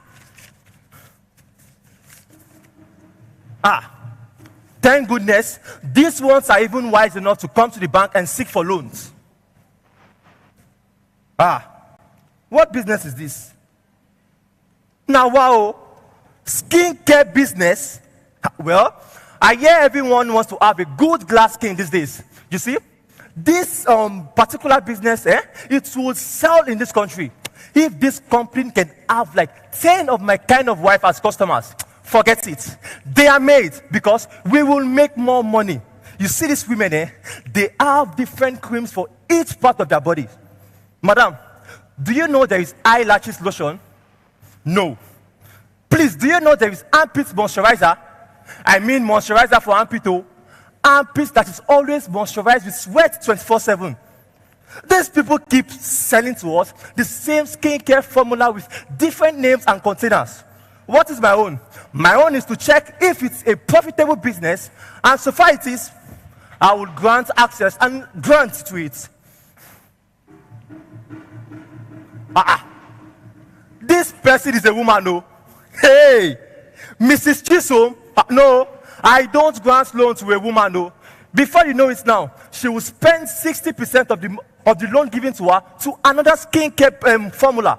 I would rather give the loan to a man. Yes, because I know he would utilize the funds well and then pay back the bank in due time. I beg, let this person go sell eyelashes. I beg, go and learn another business, hairdressing. Oga Banker, why not a woman? That is because they don't have access to collateral. Madam, please, when last did you meet a woman with inheritance? It is most times the man. So, if the small units of the society understands that they can, have access to all these things, I mean, who are we not to understand these things safe? And I ask you again, why not a woman? It's like you've not been listening to what I've been saying. You see, African women, they face a $42 billion financing gap, which is tied to a lack of access to collateral in the form of land and property, and as well as networks to grow their businesses in the typically informal sector. And you're asking me, by the way, who are you? I am AFAWA, the one who travels to empower her. And yes to a woman, because women are the backbone of the African economy. The African continent has the highest percentage of women entrepreneurship rates in sub-Saharan Africa, which is 25.9% of female adult population. And I hear the women here are the queens of hustle. So why not a woman? Why are you suffocating the women in business? Madam, please, I really do not know why you are attacking me and the banks right now. Are we the only guilty ones here? Go and attack the government too. Oh, thank goodness one of them is even coming. Wait, what do you mean by out of 50,000 people, only 100 people have a bank account? Please, reconfirm this information and circle back with me, okay?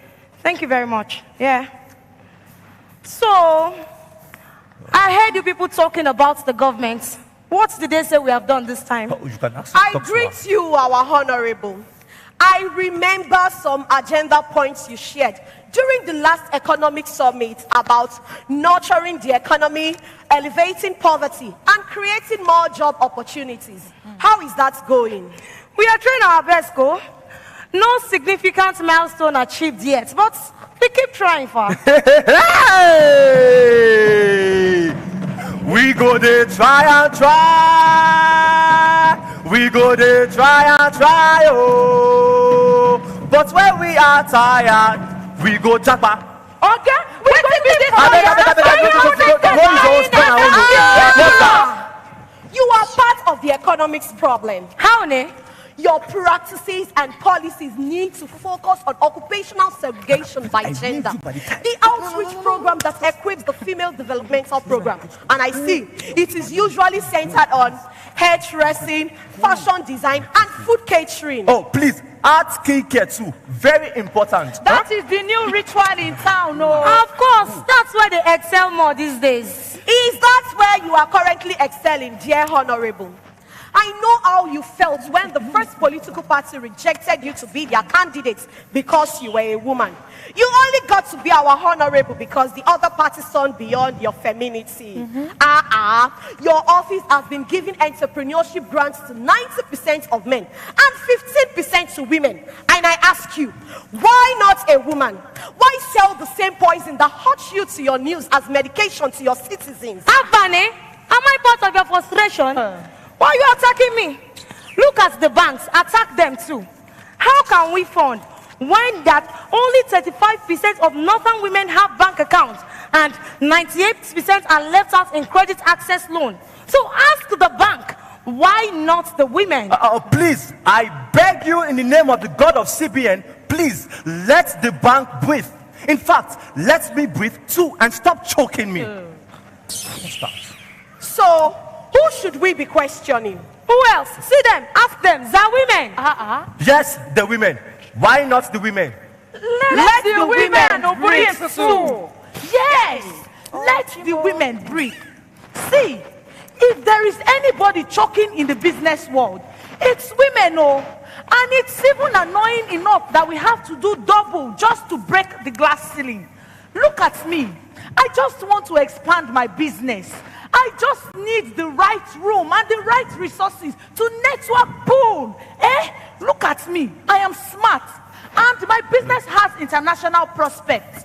I have access to everything I need, except access to finance. You laugh. Mama. Yes. You don't only need money, you need staff. Mama, who are you? Somebody will see you now and pity for you. Are you not the one that my neighbor's daughter, Chizoba, is working for? So? How can you employ one person for 1 year? Only one as a PA, facility manager, operation supervisor, logistic executive. 1 year to Fiakwa. Me, I have told Mama Chizoba that if her daughter wants to marry, she has to stop working for you. Because of you now, the young girl is looking like a human being. What is it paying me the most?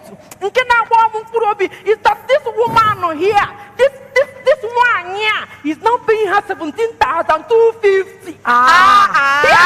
Salary? Are you not an end time or laptop? Mama, shut up, I beg.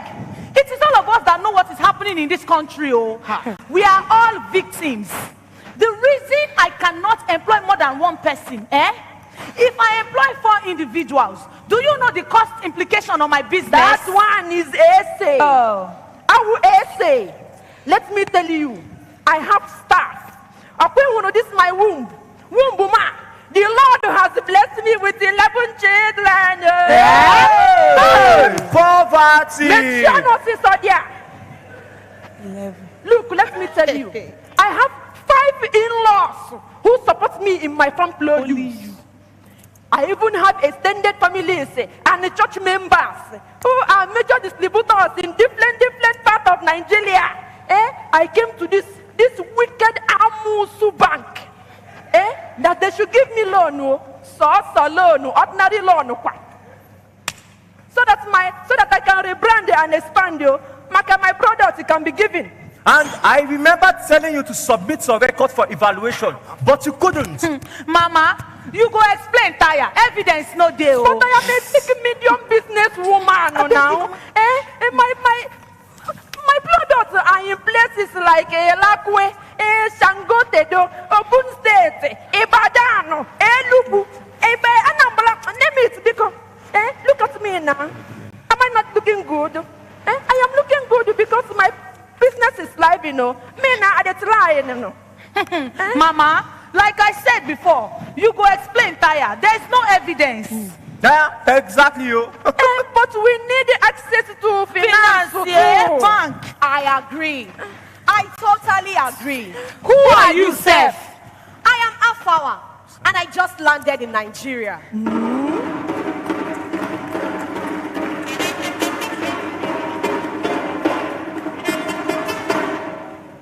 Affirmative Finance Action for Women in Africa, AFAWA.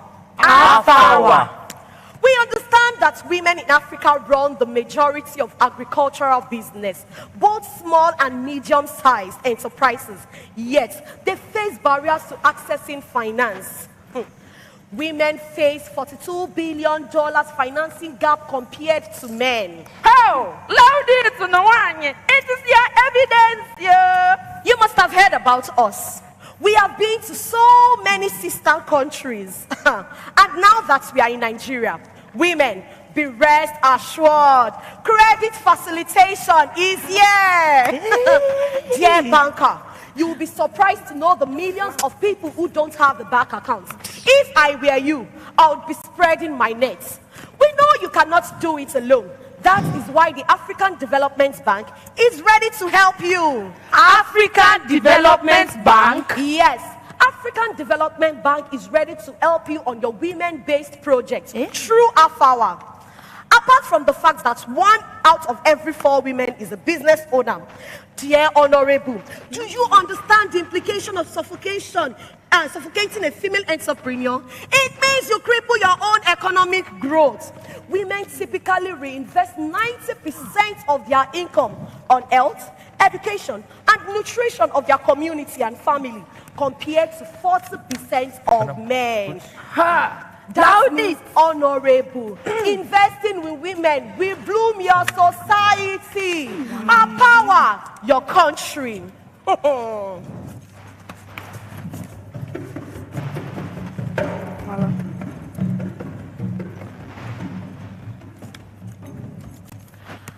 power we firmly stand.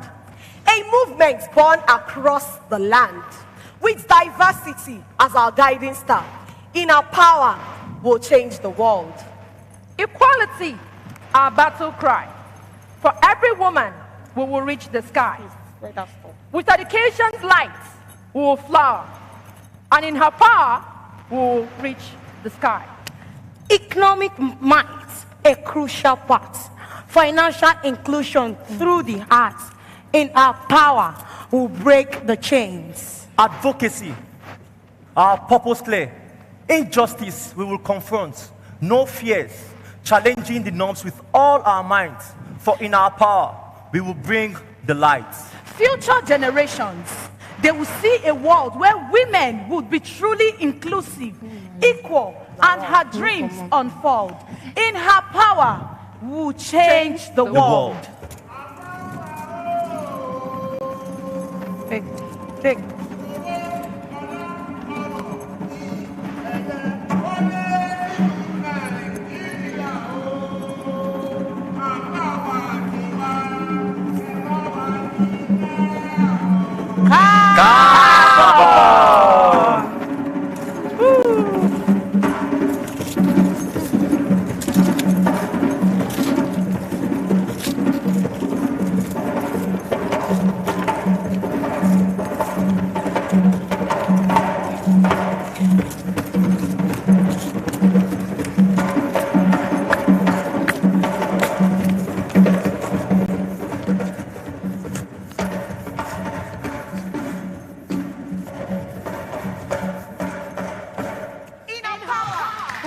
Change the world.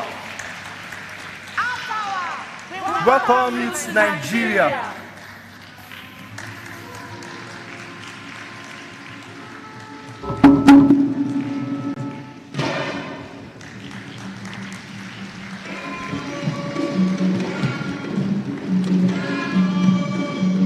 Ladies and gentlemen, let's appreciate them a bit more as they go off stage.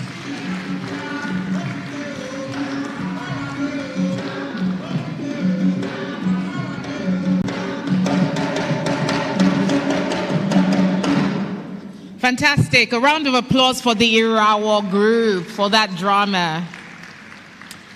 It was really interesting watching that drama because they actually really touched on a lot of other subtleties. And one of the ones that I picked out was this issue of formalization and documentation.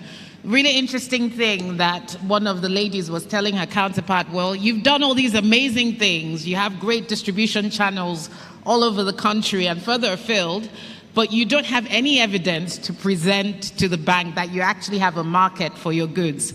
I thought that was really interesting because in the context of access to finance, we often talk about supply side challenges, but yet there are demand side challenges that may hamper women's ability to put together a compelling proposal to receive investment. So I understood the concept of documentation. There was the issue of formalization. Interestingly, there was one statistic that stood out as well in that drama. Someone said only 25% of northern women have a bank account.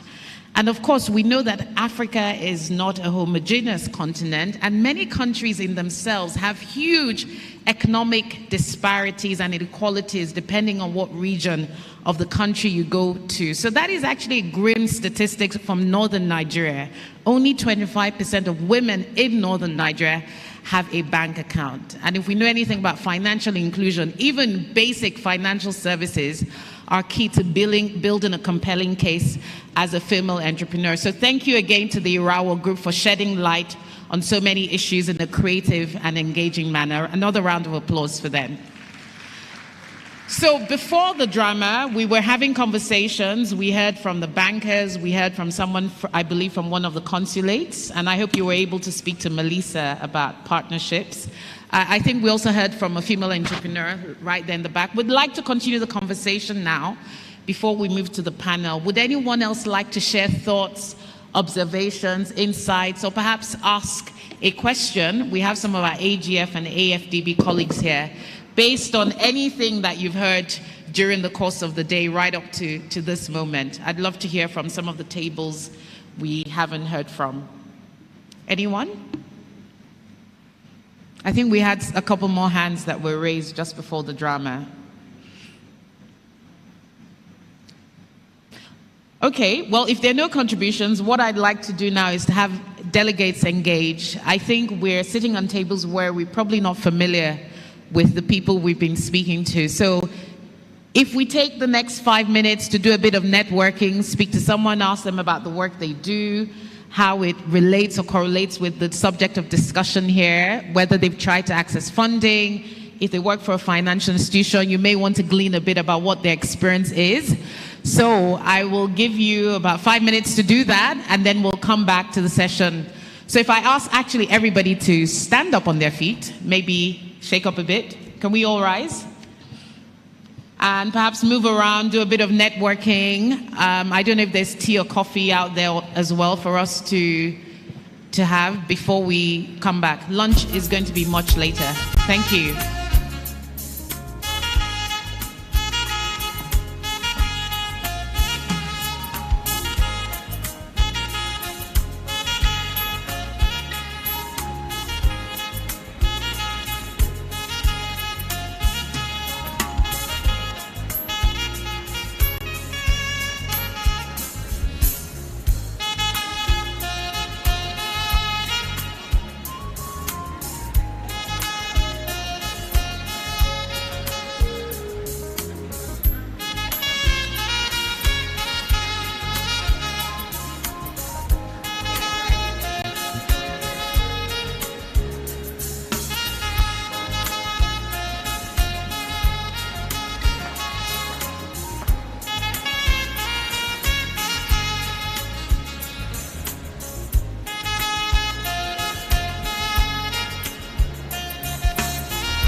Ladies and gentlemen, I would just ask us to please take our seats as we're about to continue the discussion with a panel on access to finance.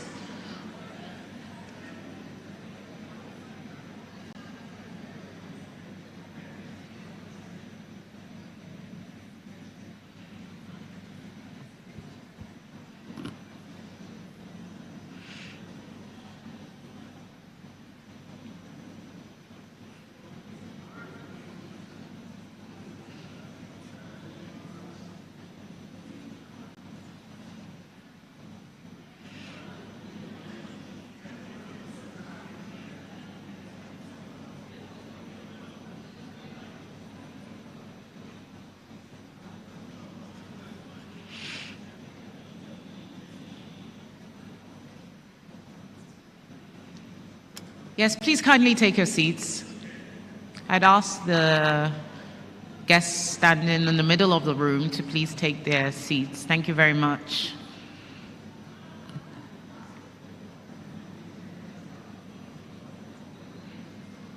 Okay, for this panel, I'm going to invite up the panelists. First, we have Mrs. Ogbonna GM, the Director for Economic Research and Policy Management Department in the Ministry of Finance.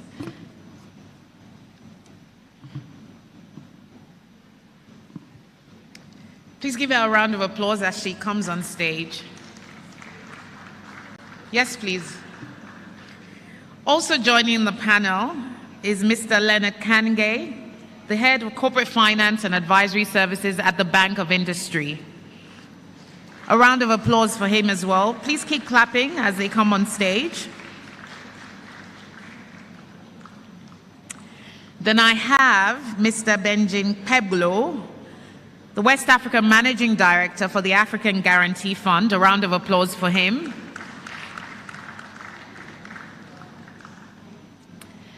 And then last, but by no means least, although I do not cite him in the room at the moment, is Mr. Lamin Barrow, the DG for Nigeria for the Africa Development Bank.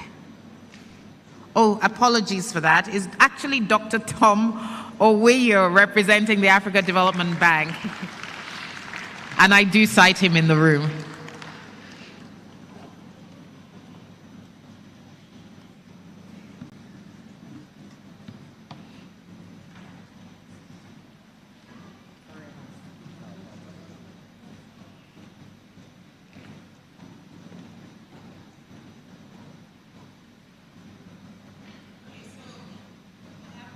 Honor of moderating this panel, and we're going to have about a 15-minute discussion or 45-minute discussion with about 15 minutes for Q&A. I would also like to mention that we're using an interactive platform, Slido. The barcode, or the QR code rather, should appear on the screen. Yes, you can see they appear on the screen, and the code is 2108356 for the conference. It gives you the opportunity to ask questions. You can choose to be anonymous when you ask your questions. So please engage with us, because I will have some time for questions. So the topic we're discussing is addressing the gender finance gap in Nigeria. There are just a couple of things I wanted to set from a context perspective. We know that the finance gap is a problem, and we've heard what some of the issues are.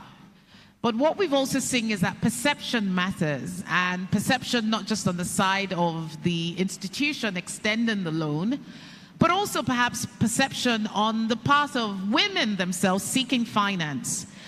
And what someone described it as in a piece of research is, and asked the question is, do women entrepreneurs in Africa systematically self-select themselves out of the credit market compared to their male counterparts? And I think understanding why those barriers may exist for women entrepreneurs is key. Here in Nigeria, where we are, we have one of the largest gender finance gaps in financial inclusion in the entire Africa region. And multiple factors account for this. We have low literacy levels in some parts of the country. We have restricted mobility and a gender digital divide. I think that's a very important point. In today's digital economy, your digital literacy can hamper or restrict your ability to access financial services. And the gender gap in financial services in Nigeria grew from 10.2% to 12% between the years 2012 and 2020. Today, only 28% of commercial banks in Nigeria have women-focused products and services. And according to research, if interventions are not taken, that gap will persist and possibly widen. In fact, the research revealed an estimated market opportunity of almost $1 billion in annual revenues if the women's market was served. So I've got the panelists here to help us make sense of some of these issues and perhaps offer solutions. So I'd like to start with you, Mrs. Ogbonna, GM, from the Ministry of Finance. We live in a time when Nigeria faces huge macroeconomic challenges. We know what all the headlines are. I'm not going to go into detail. The monetary policy issues, issues around spending, concerns around the minimum wage, inflation, food and fuel. And it would be great to hear from your perspective, how do you think some of those macroeconomic challenges perhaps particularly impact women SMEs?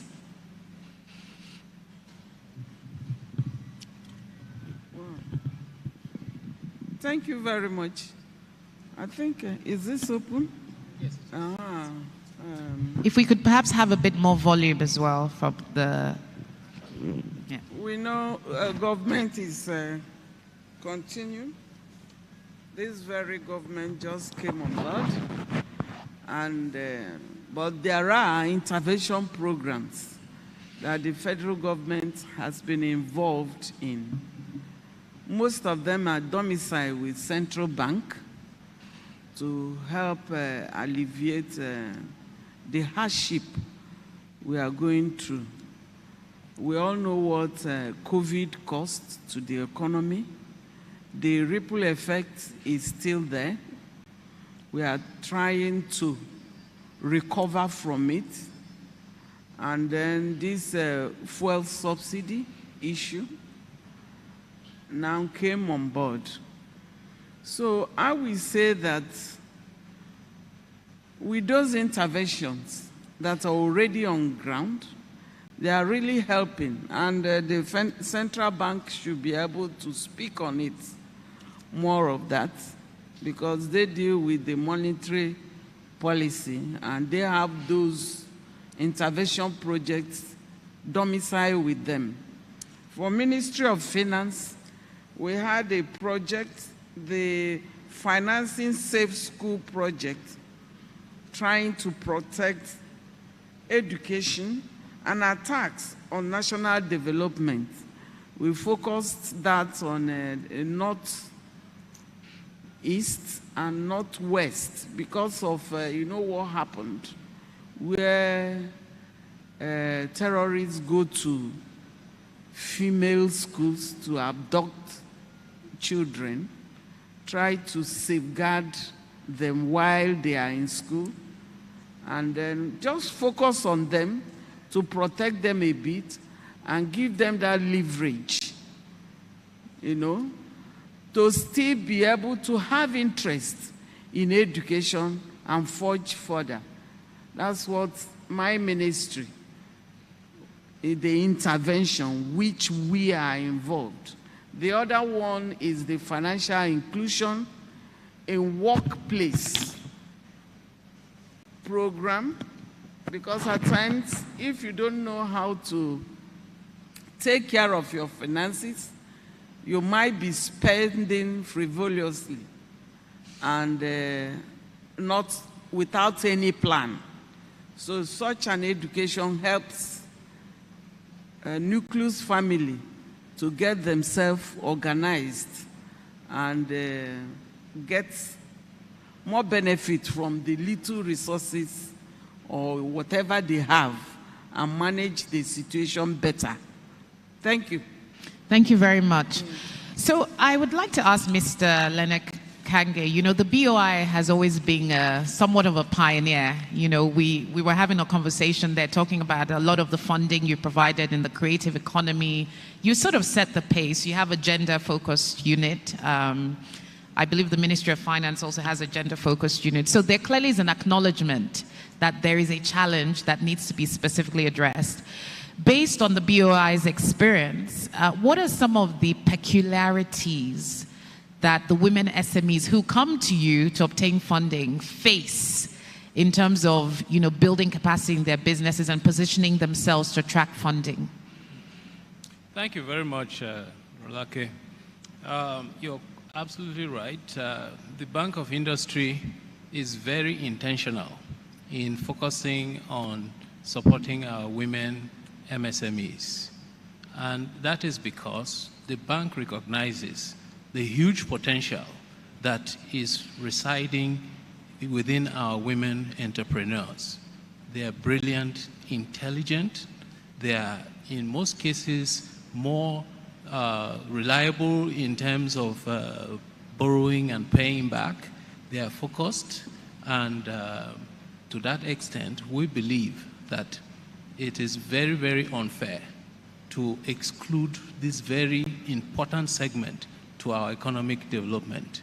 And from our experience, what we have been able to glean from period over the years supporting them, we find that just like the Consul General of the Netherlands said, women borrowers are actually more reliable in terms of paying back.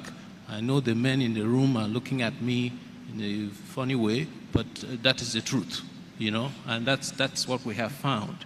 Now, based on our own experience in supporting our women entrepreneurs, some of the peculiarities and challenges that we know that they face, which the bank has worked to put together solutions to, include, for instance, gender bias, for instance. Sometimes it's conscious, sometimes it's unconscious, but there's generally that feeling that women should not be provided that support, either for one reason or the other.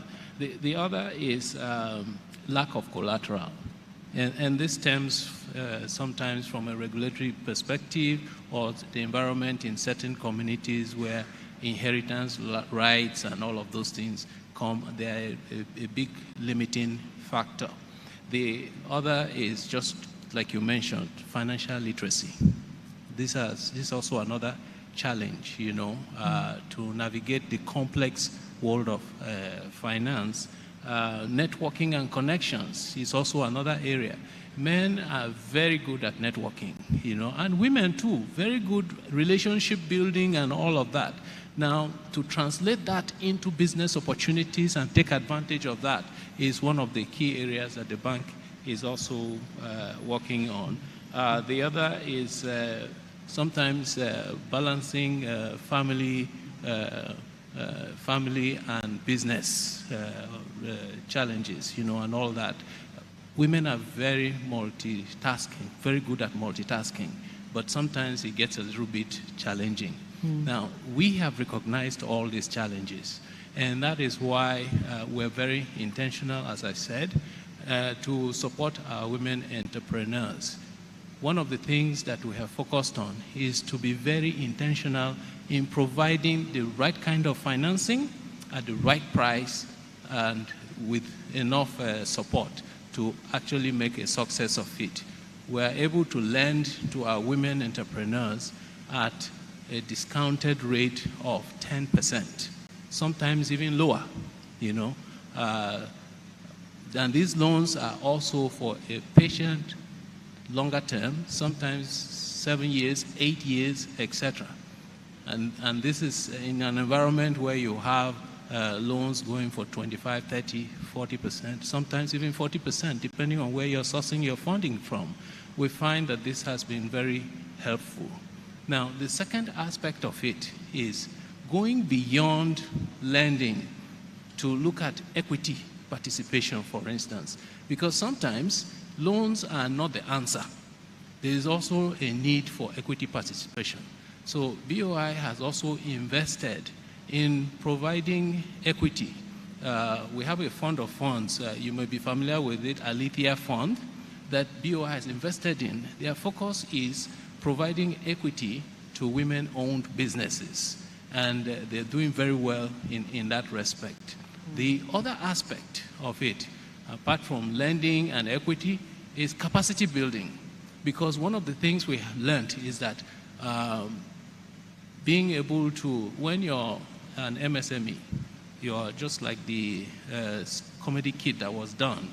You're the chairperson, you're the chief marketing officer, you're the CEO, you're the accountant, you're all of that. You understand now? As you begin to look to expand your business, that model has to change. And that is one of the things that BOI has invested heavily in. We have over 400 business consultants spread across the country that handhold these MSMEs and help them to put together bankable proposals that will be able to pass through our credit system. These feasibility studies, financial projections, corporate governance, and all of that. We put all of that, and we pay them, not the MSMEs. We insist that we will pay, and we pay based on milestones to hold them accountable and ensure that they meet the goals that we set for them. Okay. So those are some of the things that the bank has been able to do in supporting women. Over the last 5 years, the bank has disbursed over $4 billion to a total of 4.3 million customers. 99% of those are MSMEs. 56% of that number are women-owned businesses. Fantastic, yeah. Thank you very much. I think that deserves a round of applause. I mean, you said a lot of things there, and one of the things I would throw out to you, which I'll come back to you on once we go around the panel, is women businesses are sometimes perceived as a development challenge. So if you're in a situation where you're giving concessionary lending to women-owned businesses, I'm wondering, and this is me playing devil's advocate, whether that is further fueling the perception that perhaps they need a hand up, or whether that is more about equalizing the base, so giving them an opportunity to lend. And I'll come back to you on that. I just wanted you to perhaps address the perception issue.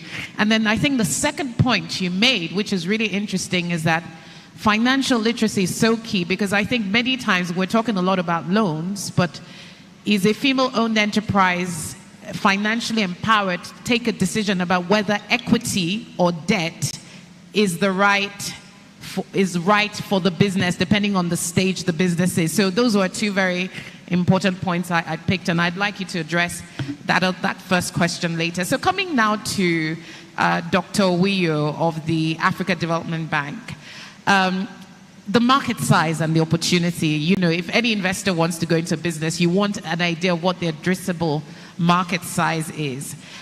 Looking at the systematic challenges that women face, how can we turn that challenge into the opportunity? And how would you actually quantify or size up the opportunity here based on the work you do in Nigeria?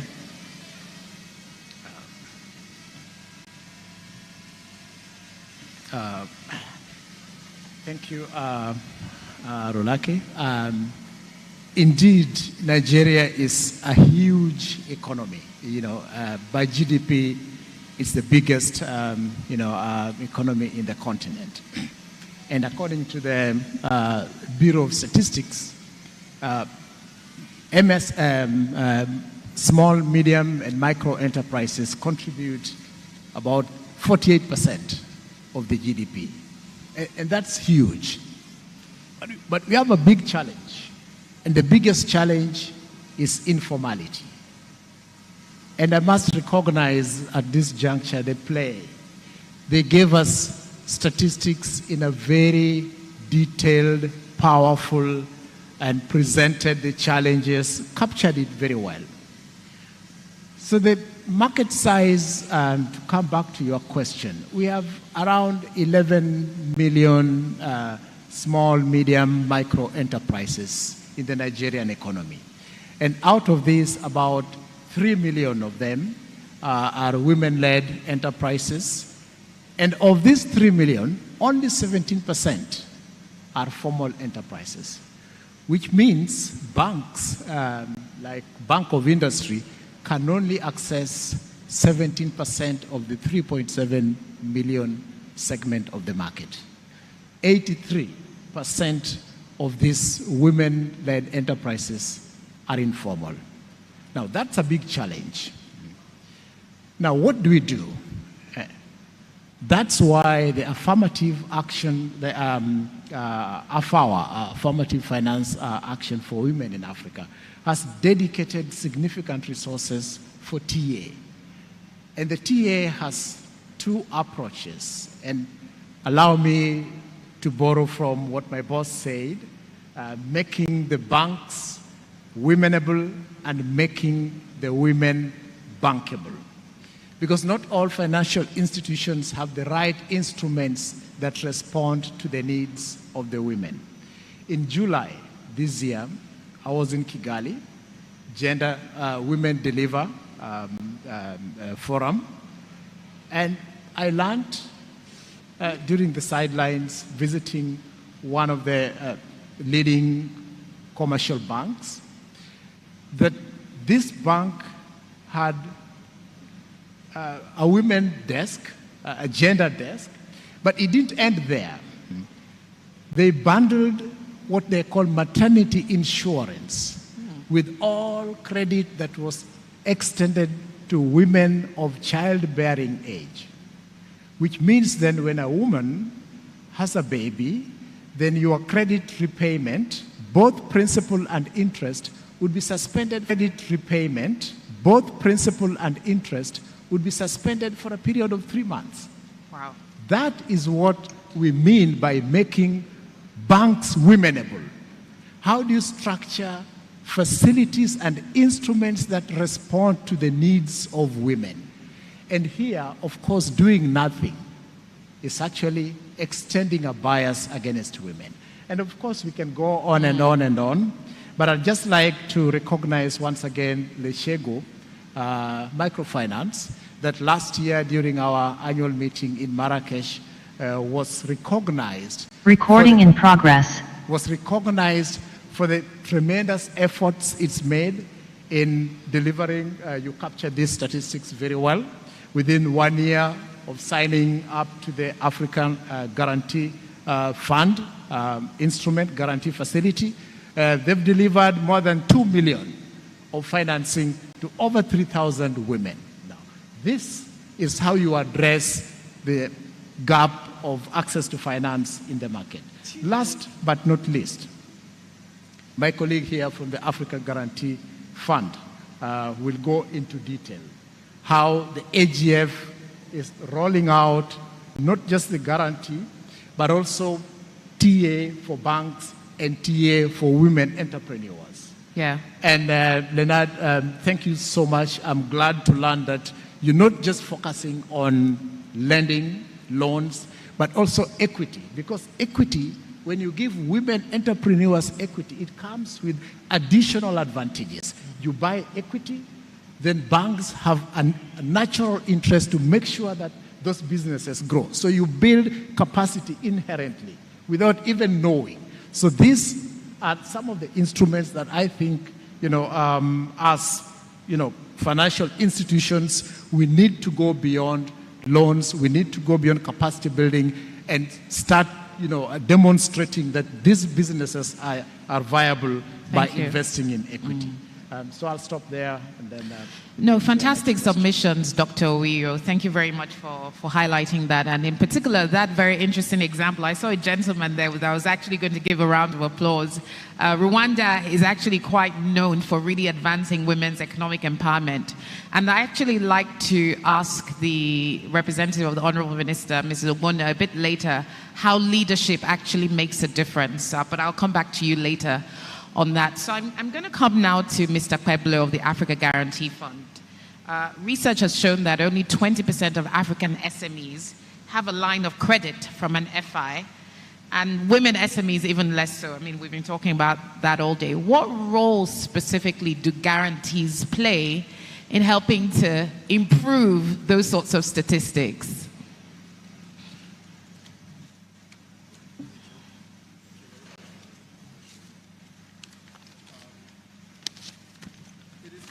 Your mic, please. Yes, indeed. It is true. Most of the SMEs in Africa don't have access to credit. That is true almost everywhere in Africa, especially in Nigeria. Some of the reasons are based on the information that the banks need to provide financing to the SMEs. So mostly the banking industry is tailored for the large enterprises. So they will be requesting from SMEs generally the same information that they will expect from the large enterprises.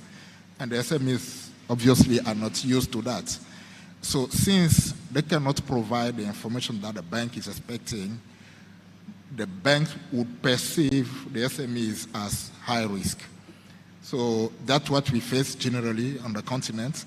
Most of the SMEs are perceived as high risk, not because intrinsically the risk is high, but because they're not able to provide the information that is needed to make the proper analysis of their risk profile.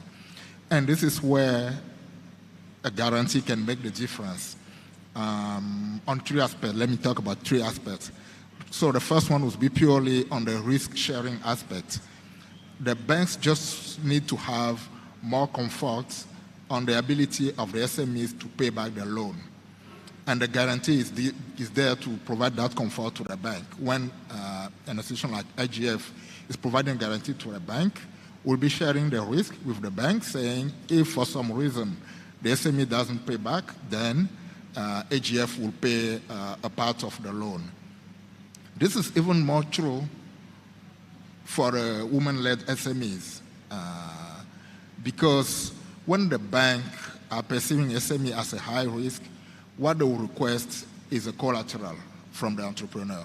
They will ask the entrepreneur to provide a land, to provide a property, a car, or any type of asset that can be a collateral to the loan. But we know in our culture, I would even say, in most of our societies, most of the assets are owned by the men. There's a lot of statistics about this, but what I like to do is just to ask people to look for, even people here in the room, for those who are married, just think about it. When you're a man, think about your wife, or when you're a woman, think about your husband. Between the two of you, who owns the house where you are living, who owns the car, or whatever you have as an asset, who owns it? Or if you're not married, think about your father and your mother. When you look at them, who owns the assets in the house? The house, the land, motor, car, vehicle, anything you have. So mostly all of these assets are owned by men. So when a woman entrepreneur is facing a bank and the bank is talking about collateral, there's nothing the woman can do about it. And the guarantee is even more important for these women who don't have a single asset to present to the bank as a collateral. So this is where the guarantee is making the difference. And beyond the risk-sharing aspect, there's also, this is a little bit technical, but I'll make it very short, what we call the capital release. Because every time a bank is providing a loan to an SME, they need to keep some capital aside. This is for regulatory reasons. So when the bank is able to secure a guarantee such as the AGF guarantee, they don't have to put that capital aside. So that is freeing some capital to allow them to provide more loans to more SMEs. So the guarantee is indirectly helping the banks to give more loans to the SMEs. And last point I would like to touch upon is, I'll call it the confidence that the guarantee provides to the market. Because we at AGF, we provide guarantees to banks across the continent. So we have a lot of data, a lot of information about the SME's ability to pay back their loans. There's a lot of statistics about how women pay back better than men. And this is a fact, actually. We can see it in our portfolio. it is a fact. The question is, how do we use that fact to transform it into actions to help women have more access to financing? Yeah. So this is where, when talking to the banks, we're able to tell them, listen, generally our guarantee can cover 50% of the loan. But if you lend it to a woman, we are ready to cover up to 75%, not 50%, 75%, which means we have more confidence in the woman's ability to reimburse. So this is the message we are communicating to the banks, and to motivate them to provide more loans to the women, not because they want to help the woman or to give a hand or whatever. No, because women reimburse more and better than men. So this is a profitable line of business. That's the message we are giving to the banks. And I think the guarantees generally can help on these two fronts I'm talking about: the risk sharing, the capital release, and most importantly, providing confidence to the financial industry generally to give more loan to SMEs and to the women.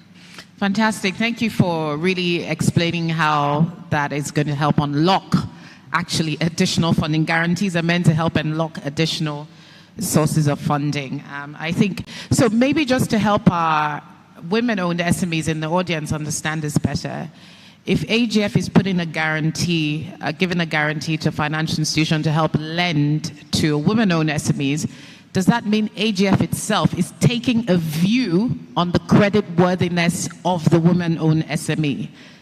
So would that be part of the process that the woman-owned SME would have to then go through to be assessed by your organization, not just the financial institution? Yes.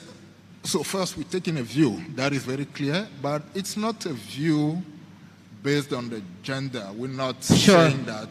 It's on the credit worthiness. Exactly. Yes, and understood. It's based on statistics. It's based on data. The facts and data. We have it in the portfolio. We can see how women can reimburse. Absolutely. Thank you very much for clarifying that. So I'm going to come back to you, Mrs. Ogbonna. You know, being in government and working in the finance ministry, one of the things that at least I've found in my study of what is happening in many African countries is that the countries that have really been able to push the needle on women's economic empowerment have also done so because of strong leadership. I mean, he mentioned the case of Rwanda, and we know that the Kagame government has been a huge supporter and champion of women's representation.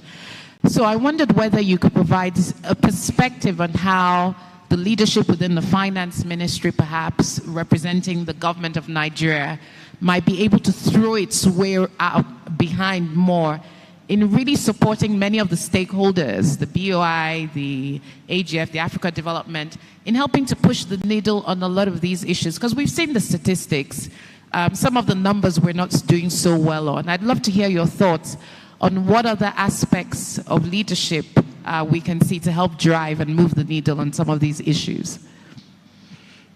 Thank you. Ministry of Finance, most of the time, what we do mainly is to budget for these programs and have the interest of women in certain areas and make releases. We also monitor. I wish the lady from Women Affairs is still here.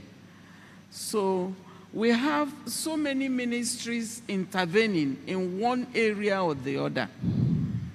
Ours is to make sure that these monies are appropriated accordingly so that our women folk will be covered, taken care of.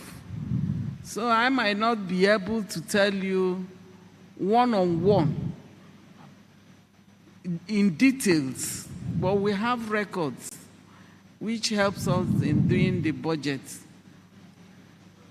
We have so many programs under the ministry which are sort of intervening to help youth and then women to start small businesses, because to get government work now job, it's not that easy. So we focus on SMEs, like the program, the UWIM program, where in schools we target people graduating, we make funds available, and the facilitators that we build their capacity, we put that in our budget.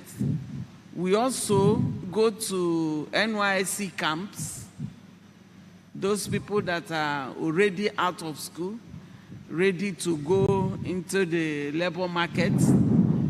We groom them, give them the capacity so that they learn one or two trades while they are there, so that when they go out, they will at least have something to start up with. So Ministry of Finance is involved in so many things, you know, programs and projects that are helping to alleviate the poverty in the society. Thank you very much. I think the first part of your response really speaks to the role of the Ministry of Finance as holding accountable, holding the agencies and others that are accountable, responsible for spending money in areas where women can be economically empowered. So thank you for that. So I'm going to come now to Mr. Kange, and maybe this is a question that may also be relevant for Dr. Uyo. You know, somebody had alluded earlier to the fact that we need to move away from the perception that women are seen as a charity case. And so the question I had asked you, primed you about earlier around concessionary loans, additional benefits, and I said whether that is the best way to go. And is the intention there really about equity? Because some people would say, well, why don't you give concessionary loans to male-owned businesses? So help us understand, I guess, the ethos and thinking behind that. And then maybe that's something Dr. Uyo can also answer to. But I would lay on top of that, you know, in development financing, there's something called results-based financing, where you focus on the outcomes and the impact of your programs to determine whether they're working.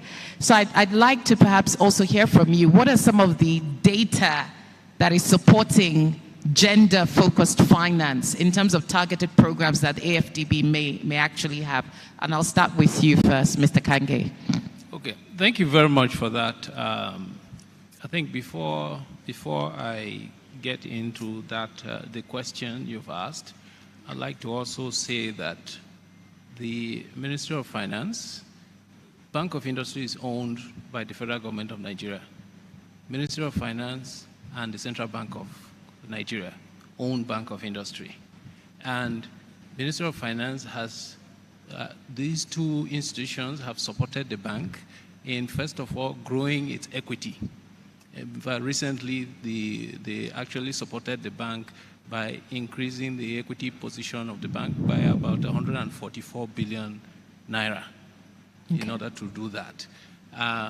We also have a platform that has been tested and proven, a digital platform for social intervention programs. So all the major social intervention programs of the Federal Government of Nigeria are run through the Bank of Industry. A case in point is during, COVID devastated a lot of MSMEs, particularly women-owned businesses. The federal government put together an MSME survivor fund to help support the MSMEs and get them up to back on their feet. And Bank of Industry ran that program. And from the statistics that we got, is a total of 66 billion naira, which is about $158 million, was disbursed to a total of 1.3 million beneficiaries, MSMEs, most of them women. So there's a lot that our that's one of the things that has enabled the bank to be successful, the support that we have from our owners. Great, thank you. Back to your question. We do not think that women are a charity case. We see support for women as our core responsibility. Why is that? We have women are about 50 to 53% of the population. If you exclude that entire demographic from participating in economic activity, how do you expect to grow? So it makes business sense to support women, not because they're a charity case. Secondly, we're a DFI. Now, for commercial banks, they look at profit, when is my quarterly, etc., and all of that. We don't have that luxury. As a DFI, we are focused on impact. We look at which are the segments that are underserved, and we go there and we provide the support that is needed until we get them up to a level where they become bankable to the rest of the financial sector. At that point, we consider our job done. So if you look at the statistics that was reported, most startup businesses, they have to source money from their parents, their uncles, etc. Only 3% were able to borrow. For us, that is scandalous. And that is why we have focused on that sector. The issue of collateral is one that has vexed us a lot, and we have been looking at how we can solve that issue. We are partnering with AGF on the AFAWA program. We are currently in the process of negotiating a term sheet, and thereafter we'll be able to provide support where we can provide portfolio guarantees of up to 75% for women-owned businesses and 50% of MSMEs. So that's the kind of, that's how we view ourselves. And that is what is motivating our venturing into this sector. It's just like the creative sector. Nobody was touching the creative sector in Nigeria until Bank of Industry looked at it and said, listen, this is a huge potential, and we stepped in. So now you find most of the movie theaters, the screens that you see, most of the movies you see on Netflix, etc., and all of that are financed by Bank of Industry. Now we see a lot of other financial institutions and individuals are venturing into that business. So that is how we view it, and that is the key driving force for our interventions. Fantastic. Thank you for those submissions. And yes, a round of applause. I think that, I personally have always seen BOI as a catalyst that opens the way for other commercial banks to I guess, rise up to the responsibility. So, Dr. Wiyo, the question I wrote about tying the financing you're doing to the results and outcomes of your specific programs, yeah. Thank you very much. Let me just, first of all, before I respond, recognize the dual roles that governments and financial sectors and DFIs have in unlocking the challenge of access to finance to women. And allow me once again to draw from the Rwanda example.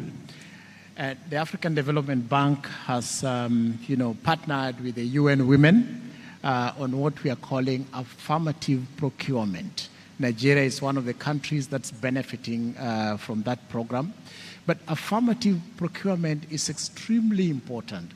This is where governments institutionalize policies that enhance women and encourage women entrepreneurs to benefit from government contracts. In any economy, the government is the biggest economic player. And if women cannot get a slice of that government contracting business, then you are leaving, like my colleague says, 50% or more of your population out of the economic space.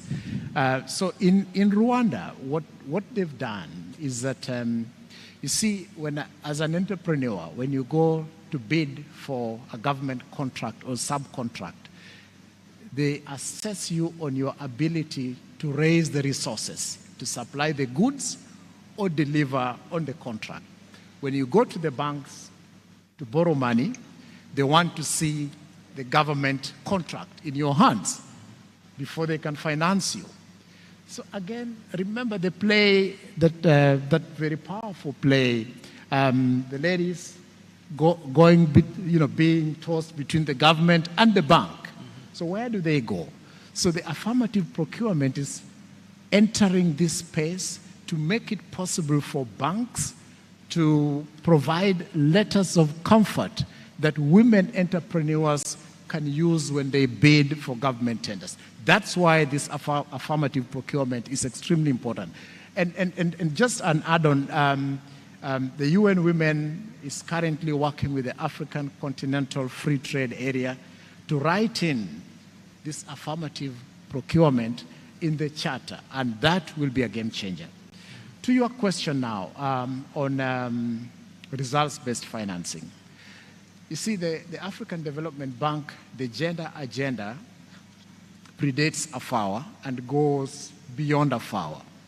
So results-based financing is one of the instruments that the bank deploys, where a project is financed and the disbursement is based on results delivered.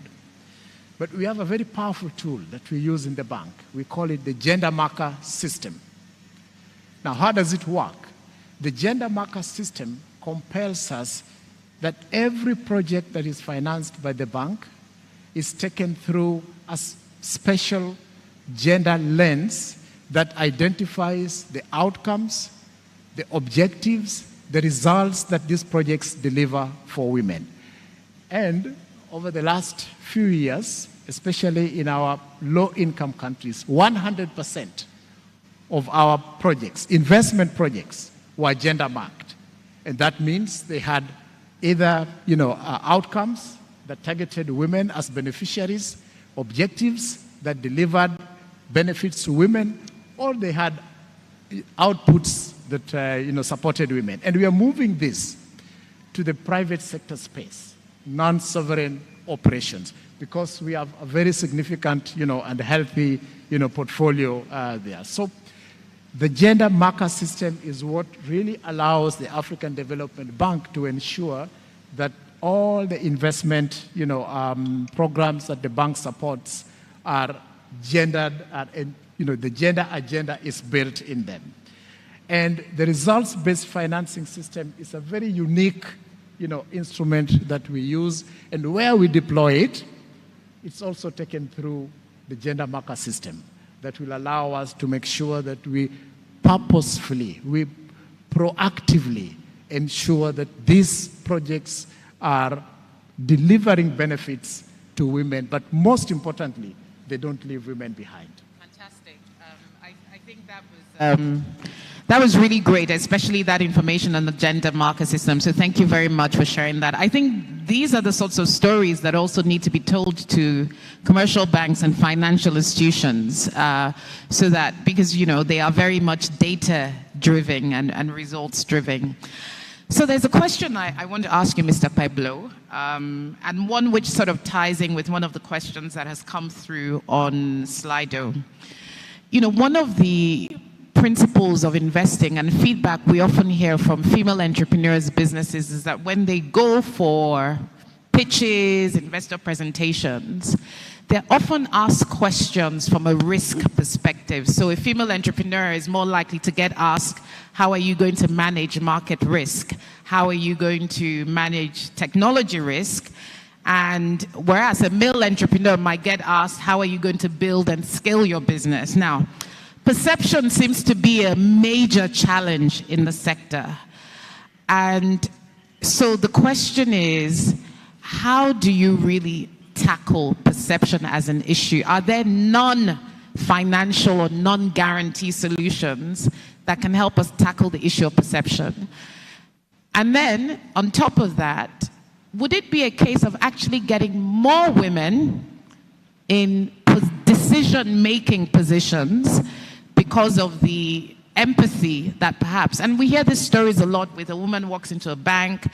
If it's a woman decision maker, she's more likely, perhaps, in some cases, to get that funding. So I'd like you to perhaps speak to, based on your own expertise and observations, of how we can really tackle the perception issue, and perhaps part of the solution may be actually to have more diversity on investment committees, on credit committees, and all of that. I'd love to hear your thoughts. Yes, thank you. I think you've said it. Perception is key here. And perception is coming from either what we are used to see or lack of information. Because when you don't have information, that's when you start thinking about what you used to see in the past or what you used to see generally. And then you picture your reality based on what you believe that you know. But this is perception, it's not a fact. So when, for instance, when we say the word tycoon, we think about a man. Generally, we don't think about a woman. There are women tycoons, of course, but we don't think about it because generally when we say tycoon, we think about men. So here we're talking about SMEs and women-led SMEs, but the goal, of course, is to scale up. The goal for SME is not to remain SME for many years. The goal is to grow and to become a large company at a certain point. So when women are facing the banks, they will be receiving questions based on the fact that they are small and they have to remain small, if I can say that way. So there's a lack of ambition in the way we view the ability of the women-led SMEs to grow. There's a lack of ambition into that. So all of the questions that they will be receiving will be mainly based on, as a woman, okay, you're managing your family. Are you sure you have enough time to work? Are you sure you have enough time to grow your business, etc.? And I mean, one of our speakers this morning even said a woman was told, why don't you just go and get a husband? So, because that's the perception is based on what we are used to see in our families. The perception is wrong based on our data at EGF. It is totally wrong. There are many of these businesses led by women who are better run than other businesses, clearly. And even in companies, okay, each company has its own experience, but we can see the impact that women can have when they are in leadership positions. There are not many of them, unfortunately, and this is at the same time encouraging that perception that women should not be in the highest position, but actually the facts are demonstrating it. Women in leadership position are doing better than men, and not doing better just for themselves. They are doing better for the company. They are doing better for the society. It was said when a woman has an income, she would be using at least 90% of that income for her family, for the education, etc., etc. So this is going back to the society as a whole. So that's why at AGF we have the capacity development program for SMEs in general, but thanks to the AFAWA initiative launched by the EFDB, we have specific technical assistance for women. And the goal here is not just to provide money to women-led SMEs or women-led businesses, but also to support the banks to develop specific products, specific sales services dedicated to women. I like the examples that was given before about how some banks can tailor some of their products or their activities to the women. And this is something that we need.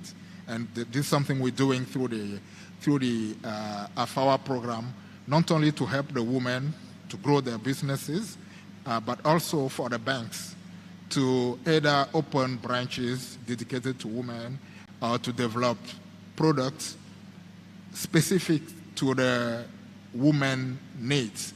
When we look at, let's say, an SME business that is borrowing $10,000 from a bank, they'll come and borrow it. Next year, they'll come from another $10,000. And if at a certain point they request a $1 million loan, if the bank gives it straight, there are a lot of chances that business will fail. Most of these businesses need to be trained or to be supported in the way they manage their growth. And we're seeing this even more for the women. They need that support to have the confidence to grow. It's really on the confidence aspect when, because I'm talking about the perception at the beginning, when a bank is perceiving a woman as a small business and that business should remain small, all of the indicators, the whole society is telling that woman that the business should remain small. But with our technical assistance, when we are training those women, what we want to tell them is that, okay, the business is small today, it's a $10,000 business or whatever it is, but you can become a tycoon like many others. And the technical assistant is there to provide all the support, the training, to acquire all the tools, IT tools, financial tools, or whatever you need to grow your business and get to another scale. That's the help that the technical assistance is providing. Thank you very much. Thank you very much, Mr. Akpeblo. One of the thoughts I would like to add to that, I do think that when it comes to gender training and capacity building, one of the pieces that is often missing when we look at some of those programs is unconscious bias. So I think if there is a technical assistance program that's supporting both the women and the banks, that the banks themselves should also undertake training that looks at more the subtle aspects of gender profiling. And of course, by very nature, unconscious bias is unconscious, so you may not even be aware that that exists within the system. So Mr. Kange, there's a question here from the audience. And the question is really around whether we can impress on banks to look at collateral as a secondary option. And this is a position that I probably subscribe to because in my head, on the basic principles of credit, apart from collateral, it is really about your ability to pay back. So if you have a source of revenue and income that's coming through, and you know that our system already discriminates against women in terms of property rights, access to land, why is collateral, especially in Africa, always top of the list of financial institutions when it comes to lending? Surely, where is my money going to come back from should be the top of the list. I'd love to hear your thoughts on that. Thank you very much. I think there's a misconception here because I think the bankers in this room will know that the first consideration when you're lending is the business viable? Does the business generate enough cash flow to service the loan? That is the first consideration. So the first source of repayment when you're writing your credit analysis is cash flow. That is the first. The collateral is a fallback. Basically, if all else fails, then you have the collateral to fall back on. And so that's why there's always the issue of collateral, etc. Now, one of the reasons why that keeps going on is because there's a lack of data. And unlike elsewhere in the world where you have a proper, credible credit scoring system and all of that operating, we are just starting that in Nigeria, you understand? So to that extent, out there, what would happen is that the bank would look at your credit score, look at your track record, etc., and all of that, and make a call. Actually, the fintechs are doing a lot of that now, you know, in Nigeria too, you know. So that's one of the key challenges. The other is with the issue of credit history, particularly when it comes to consumer lending and all of that, is also the issue of identity. You know, in, say, the US, you have a social insurance number. Anybody puts that in the system, everything about you in terms of credit comes up. In Canada, it's social insurance number, you know. I think the closest thing we have for that in Nigeria is the BVN, you know, but even that is still, the issue of financial inclusion is a big issue because a lot of the informal economy is so huge that it becomes difficult to get a line of sight as this business, what is the cash flow, etc. Some of them are not even registered because one of the things we found when we were implementing the social intervention program for the federal government, where we were giving loans of 10,000 naira, you go and you pay, and then you come back, you give another 15, increase to 20, and keep going like that, you know. We found that a number of those beneficiaries did not have bank accounts, but they had phones. They had phone numbers. So we used electronic wallets in order to disburse to them and make them pay back. And that is how we were able to do those. Those loans were not collateralized in any way.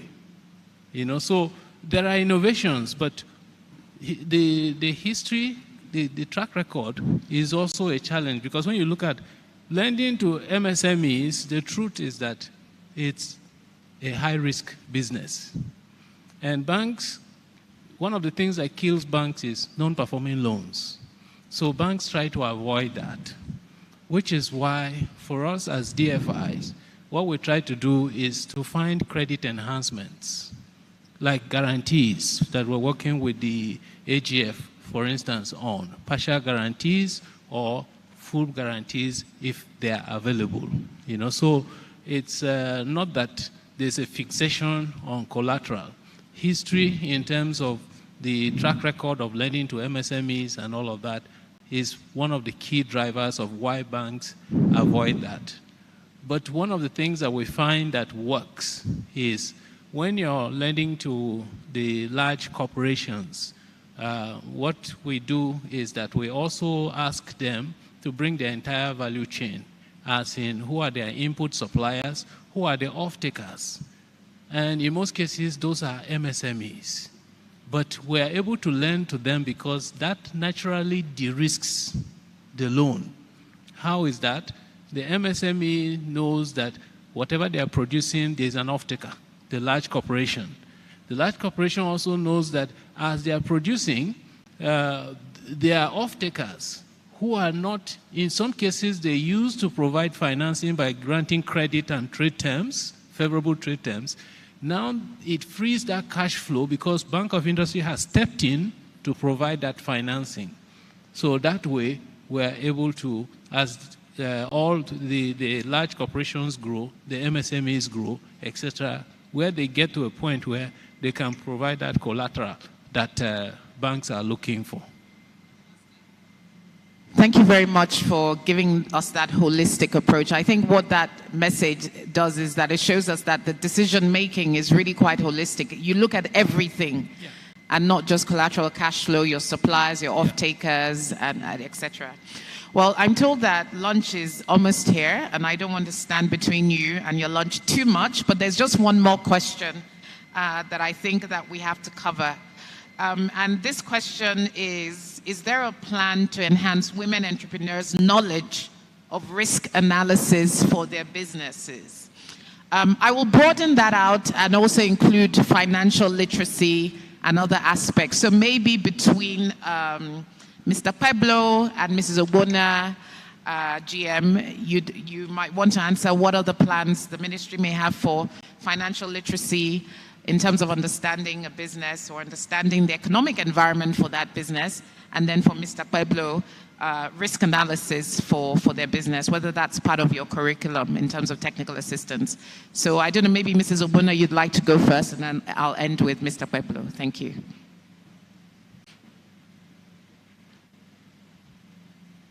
Oh, Mrs. Ogbonna, I don't know if you heard the question. You were asking of what? So my question was around how else we can enhance financial literacy in terms of women understanding the dynamics of their business or some of the macroeconomic trends that may impact their business. How can we enhance women's economic and financial literacy? It's through training, that's all. Do you understand? You, like the bit we have done, we have to teach them how to keep their books, the records.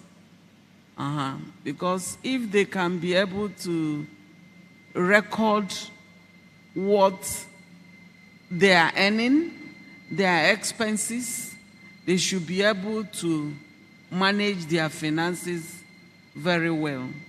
So that risk management is mainly you have to educate them in these areas. Because a woman that goes to market, purchases something and sells, doesn't consider the electricity that she used in storing it and every other thing. We should come in to add to the cost of making money out of that her business. So every other thing should be considered before she will be able to say she's breaking even. Okay? So it's part of that lecture you have to give them. If not, they will be putting in effort thinking they are making gain when they are not really getting out of their businesses. Yeah. So part of that financial inclusion training should be this: how to manage the risk and be able to calculate adequately before they can say this is the profit we are making out of that business. Yeah. So that education which they are talking of, capacity building in this area, is very essential. Thank you. And I think that's very important because it needs to happen before they actually get to the point of applying for the loan so they avoid any surprises. Mr. Pueblo, the last word for the panel goes to you, but another question just came in. I don't think you will have time to do justice to it in a short space. Somebody wants to know how AGF actually goes about profiling businesses. I don't know whether you can give us a full expose here, but maybe you can touch on it briefly in light of also the question around knowledge of risk analysis. Thank you very much. Okay, I'll do it very shortly on the knowledge of risk analysis. It's on many aspects, but it's from inception. First, bringing the SMEs from informal sector to formal. That's part of the training that we provide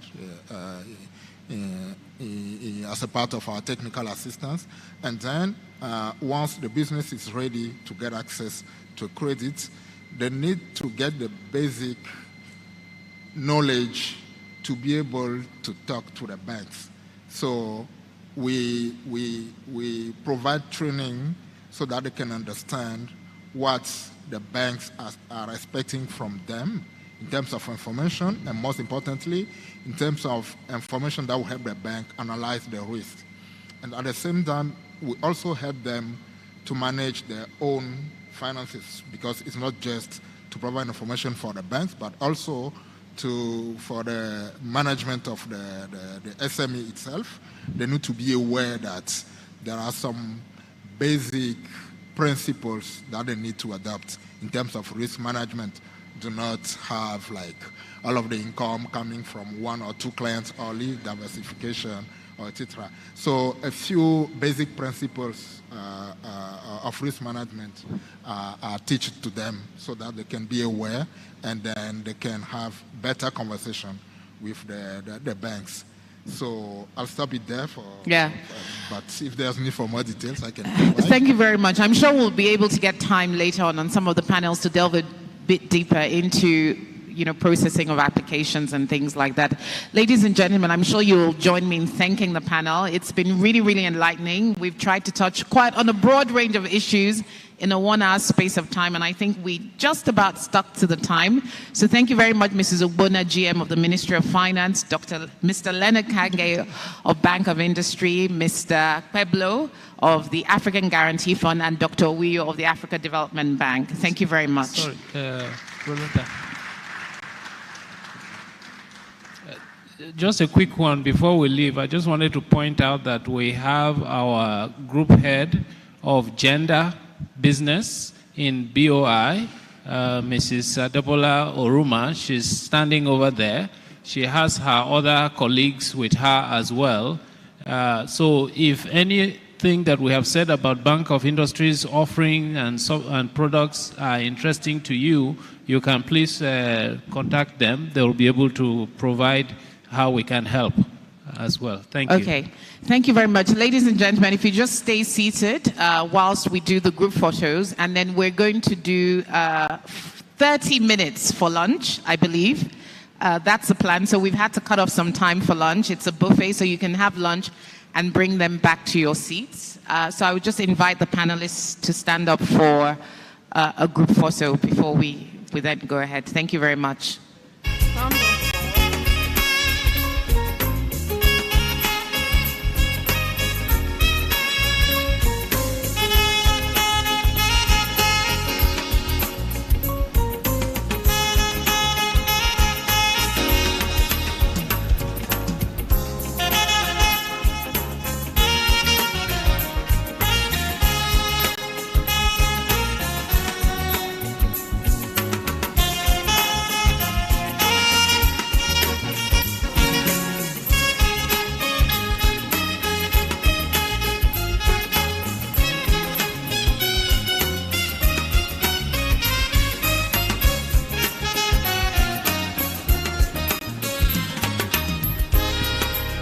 So I believe if our hosts would permit us, it's lunchtime.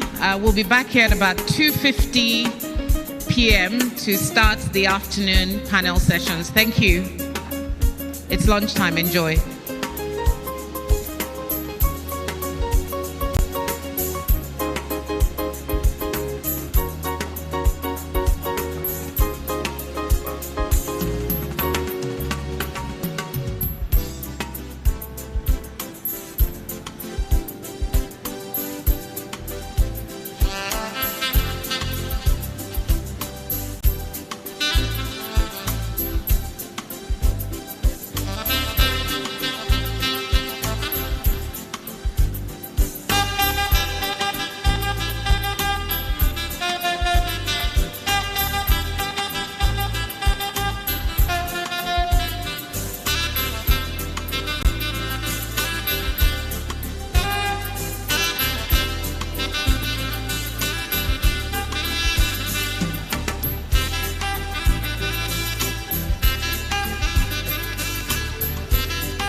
I also want to thank the Angola Banking Association for reuniting the financial institutions who are playing a very crucial role in financing the women SMEs. Today I moderated the AFAWA series. In my panel, it was quite clear that there is a really different big gap between men and women when it comes to financing and when it comes to access even to banking.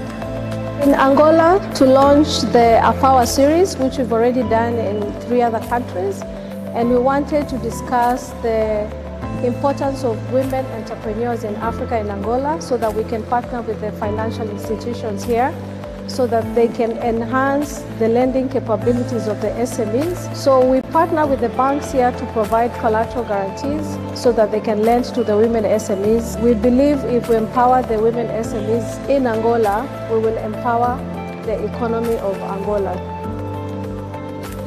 A participação crescente da mulher em várias esferas, designadamente no mercado de trabalho, reforçou a motivação e as bases da luta pela igualdade do género. As mulheres hoje ocupam um papel central em todos os campos. A mulher africana é chave para a prosperidade econômica do continente, enquanto trabalhadoras, consumidoras e empreendedoras. 40% of the people who are working in banking sectors are women. Falar de criar soluções financeiras para o género feminino, nós estamos a falar do início de uma nova ordem econômica, estamos a falar de um equilíbrio, quer seja do ponto de vista de poder econômico como poder social. Não basta falarmos de financiamento, mas precisamos capacitar os players do negócio, nessa altura as mulheres, a entenderem qual é o tipo de financiamento, quais são as políticas que existem e como é que podem aceder a esses financiamentos.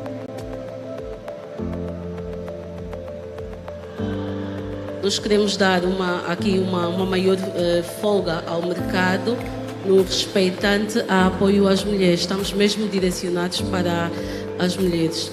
Conseguir perceber que existem, a nível da África, várias associações de fundos que podem ajudar e financiar as instituições financeiras, quer a nível da banca e não só, para ajudar a subsidiar estas atividades financeiras. Vamos continuar neste caminho e acreditar que nós seremos alguma das privilegiadas nesse programa para assim facilitar o nosso crescimento. Estivemos aqui durante mais de 9 horas bem aproveitadas, onde, como mulher, pude aproveitar situações que serão positivas para o setor, porque a AFAWA veio especificamente mostrar que está disponível para apoiar mulheres no setor e as mulheres têm o apoio. Veio mostrar também que as mulheres podem ter and have your lunch, so that we don't have the buffet arena very crowded. So please, we're trying as much as possible to make this as orderly as possible. Everyone is going to have lunch. We have beautiful menus for you, but at the same time, we need to have it in an orderly manner. So Osha or a team will come to your table and let you know when it's okay to come have your lunch. Thank you very much and enjoy the rest of the show.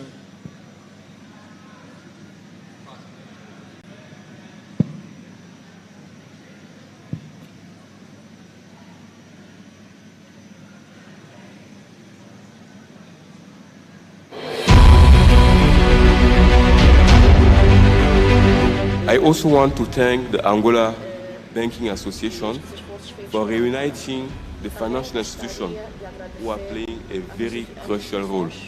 A participação crescente da mulher em várias esferas, designadamente no mercado de trabalho, reforçou a motivação e as bases da luta pela igualdade do género. In my panel, it was quite clear that there is a really different big gap between men and women when it comes to financing and when it comes to access even to banking. Conseguir perceber que existem, a nível da África, várias associações de fundos que podem ajudar e financiar as instituições financeiras, quer a nível da banca e não só, 40% of the people who are working in banking sectors are women. We believe if we empower the women SMEs in Angola, we will empower the economy of Angola.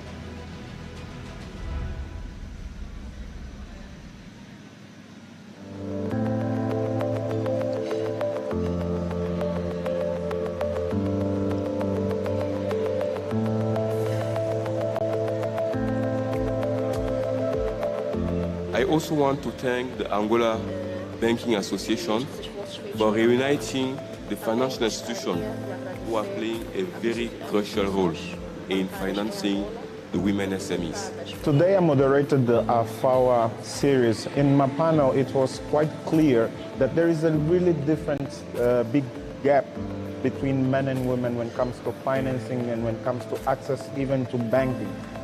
In Angola, to launch the AFAWA series, which we've already done in 3 other countries, and we wanted to discuss the importance of women entrepreneurs in Africa and Angola so that we can partner with the financial institutions here so that they can enhance the lending capabilities of the SMEs. So we partner with the banks here to provide collateral guarantees so that they can lend to the women SMEs. We believe if we empower the women SMEs in Angola, we will empower the economy of Angola. A participação crescente da mulher em várias esferas, designadamente no mercado de trabalho, reforçou a motivação e as bases da luta pela igualdade do género. As mulheres hoje ocupam um papel central em todos os campos. A mulher africana é chave para a prosperidade econômica do continente, enquanto trabalhadoras, consumidoras e empreendedoras. 40% of the people who are working in banking sectors are women. Falar de criar soluções financeiras para o género feminino, nós estamos a falar do início de uma nova ordem econômica, estamos a falar de um equilíbrio, quer seja do ponto de vista de poder econômico como poder social. Não basta falarmos de financiamento, mas precisamos capacitar os players do negócio, nessa altura as mulheres, a entenderem qual é o tipo de financiamento, quais são as políticas que existem e como é que podem aceder a esses financiamentos.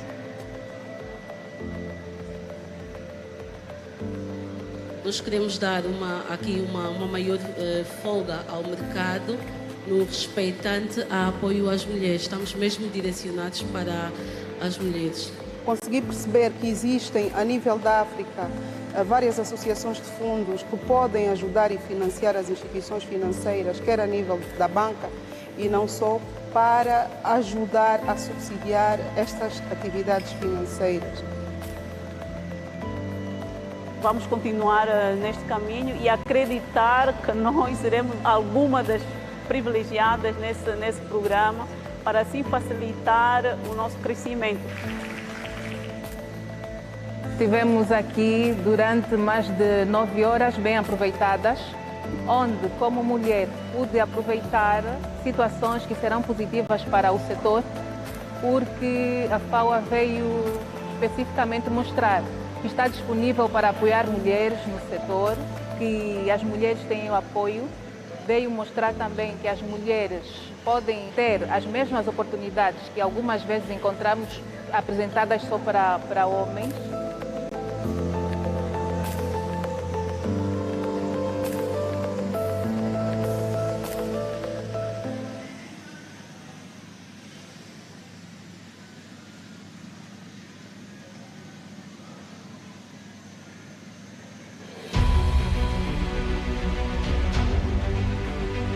I also want to thank the Angola Banking Association for reuniting the financial institutions who are playing a very crucial role.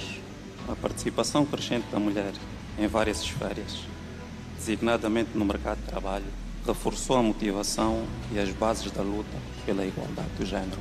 In my panel, it was quite clear that there is a really different big gap between men and women when it comes to financing and when it comes to access even to banking. Consegui perceber que existem, a nível da África, várias associações de fundos que podem ajudar e financiar as instituições financeiras, quer a nível da banca e não só. 40% of the people who are working in banking sectors are women. We believe if we empower the women SMEs in Angola, we will empower the economy of Angola.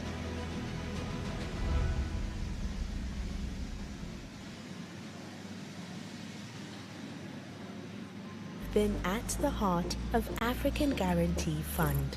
Capitalizing on SMEs' potential to drive Africa's growth, we have unlocked over $3 billion in financing for SMEs, empowered SMEs to generate nearly $5 billion in incremental revenue, recorded an increase of over 60,000 kilowatts in clean energy generation under our Green Guarantee.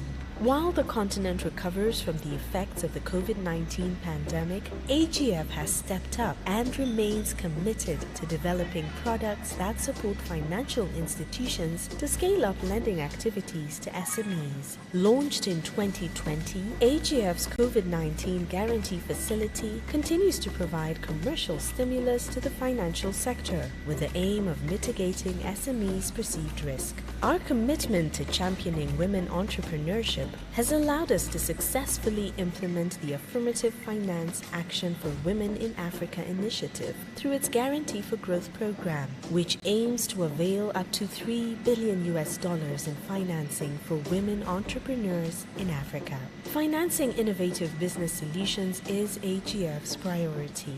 In partnership with the Youth Entrepreneurship and Innovation Multi-Donor Trust Fund, AGF is implementing capacity development trainings to address issues affecting youth-led businesses with a key focus on formalization and preparedness to access financing. Partner with us today to meet your bank's financial needs, serve SMEs, and drive Africa's growth. African Guarantee Fund, a guarantee for African growth.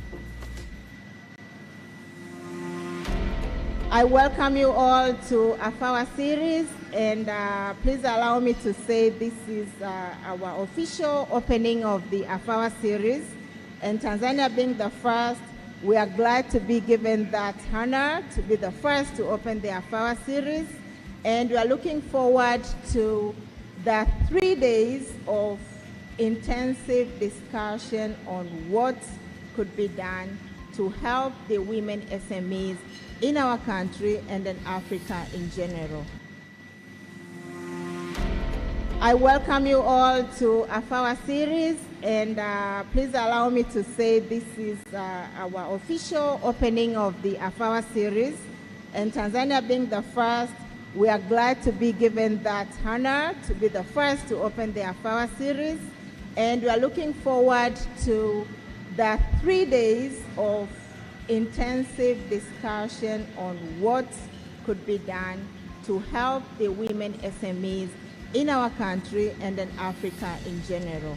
This initiative is in line with Tanzania's vision of transforming into a competitive and inclusive economy, as well as the National Financial Inclusion Framework vision of ensuring that financial products and services meet the needs of individuals and businesses, consistent with supporting livelihoods, household resilience, and creation of jobs.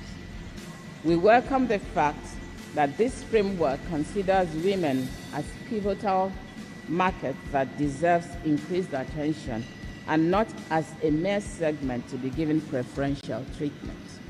The government of the United Republic of Tanzania can continue to count on the support of the African Development Bank to implement their vision for women entrepreneurs through the AFAWA initiative.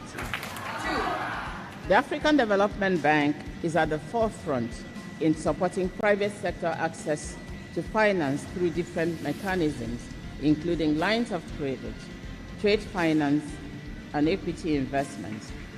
And this morning is a clear demonstration that we're not only talking about infrastructure, but I think we're talking about empowering people. Give a big thank you to our partner. First of all, the African Development Bank, for their trust, for the partnership, for choosing AGF as the implementing partner for this program. We look forward to onboarding the financial institution here in Tanzania.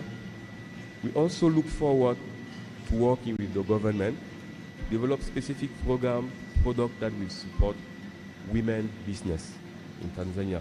I also wish to all the participants to this series of AFAWA to have a successful meetings, discussion, information sharing, and we believe that that will be an important opportunity to gain knowledge on gender financing and to realize that if you want to be competitive, as I appreciate the opportunity to represent the Ministry of Investment, Industry and Trade at this series to gain a better understanding of how the ministry can put more or support the continued growth and the prosperity of the women-led small and medium enterprise. I'm very happy now to say that this program, which aims to empower the women under the financing of the African Development Bank and also from this African Guarantee Fund, will have a positive impact to the Tanzanian economy at large. We, as the ministry responsible for investment, industry and trade, we will support you fully.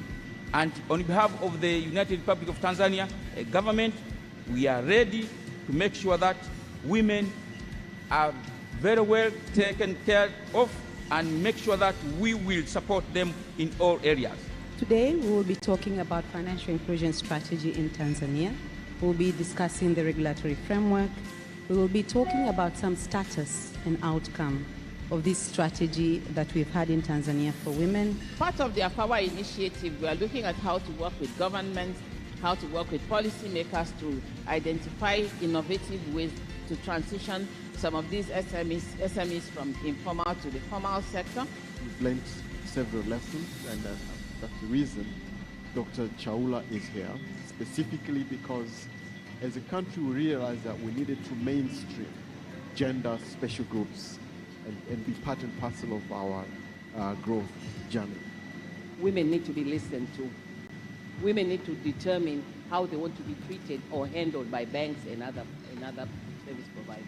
That is the only way we will really be able to come up with solutions that are really workable for these women. We are really, as FSDT, being very intentional. We would really like to work with AFAWA. Personally, I think I looked at the 10 cohorts, of the first 10 cohorts. I'm not sure if there's a Tanzanian SME there. So I would like to challenge the colleagues in the room to make sure that the second cohort, we enlist not one, but at least 3 out of the 10. And thanks to God, we are launching today, and I'm part and parcel of this program. I'm going to sit with you bankers, tell me your methodology. How are you going to grasp all women at the rural village to make sure that? Thank you. I'm very proud that among the top 3 borrowers at NMB is a woman. She's borrowing around $2 million US. What we do is, Alex said, we guarantee up to even 75%. So that means that basically we're assisting the banks to be able, and microfinance institutions to be able to lend more to women SMEs and such perceived riskier groups. It's training, understanding from your standpoint as an entrepreneur, what is for you and what isn't for you. All financial institutions are not for everyone. Agencies, they can also access them, get help, because we've trained them how to assist even our customers when they're walking to somewhere that we are not visible, we don't have a brick and mortar branch. If you want to go fast, you can go alone. But if you want to move and go far, go together. And that's why we've brought together all of the very important stakeholders into this room to ensure that this acceleration that we're speaking about for women SMEs in Africa can happen. I believe for women entrepreneurs, we need to focus on the business itself. You need to develop the metrics, the KPIs, the system and structures, technology and innovation, networking, all that. And I believe what I'm encouraged is that the problems that we are facing, they are not new. Even the bankers, even the financial institutions know. But then now we need to see what's the way forward. You have to have a passion for what you're doing and have confidence in your business. And you have to have a proper business plan. And when you take a loan, you have to know how are you going to repay that loan. The call to action today, women who are here in the room, who are on Twitter, women who might be watching this based on the media's capturing of what is being launched today. Please, let's step up. Let's grab these opportunities.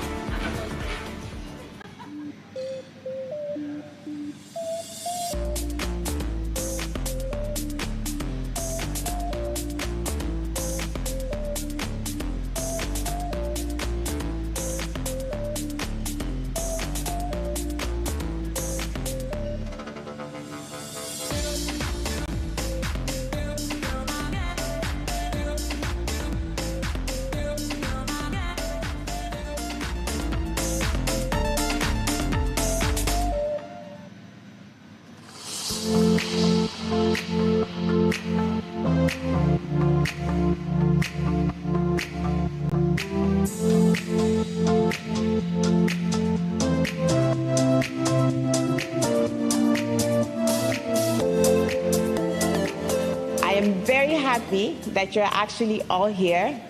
This training is the first one that we're actually doing, and is one that we will roll out through the continent. By the way, AFAWA is 54 countries. So based on that, I want to thank you again for your presence, and we're doing this together, and it's honestly a pleasure to be able to work with them and to walk this journey together. I do hope that you get as much as possible and that turns into increased business as we move forward. Now, I have to say it's an incredible honor to be part of this initiative. As Esther was saying, I have been working in Africa for over 15 years, and I have seen some tremendous improvements, initiatives, mind-blowing. I mean, this is a classic example of how far this continent has come. One of the things that's really important when you develop products for women, it can't be just a generic product and you slap a label for women.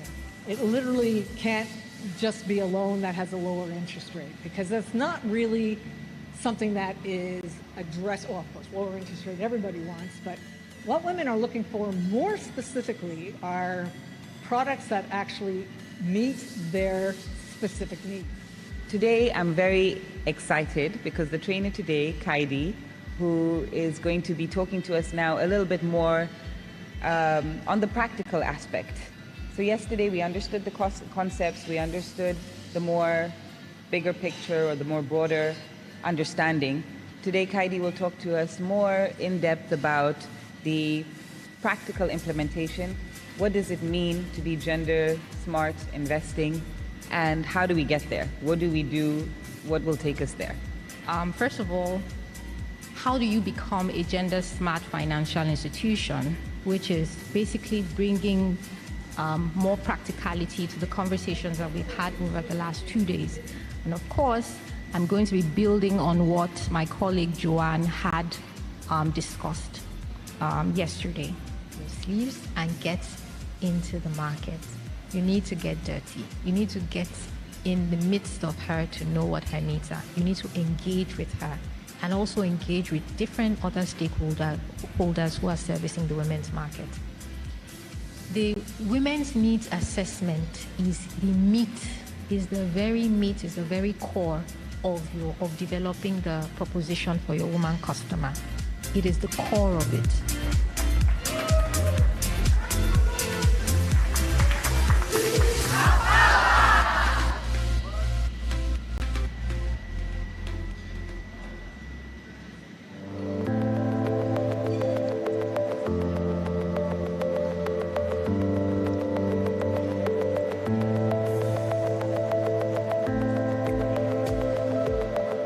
I also want to thank the Angola Banking Association for reuniting the financial institutions who are playing a very crucial role in financing the the women SMEs.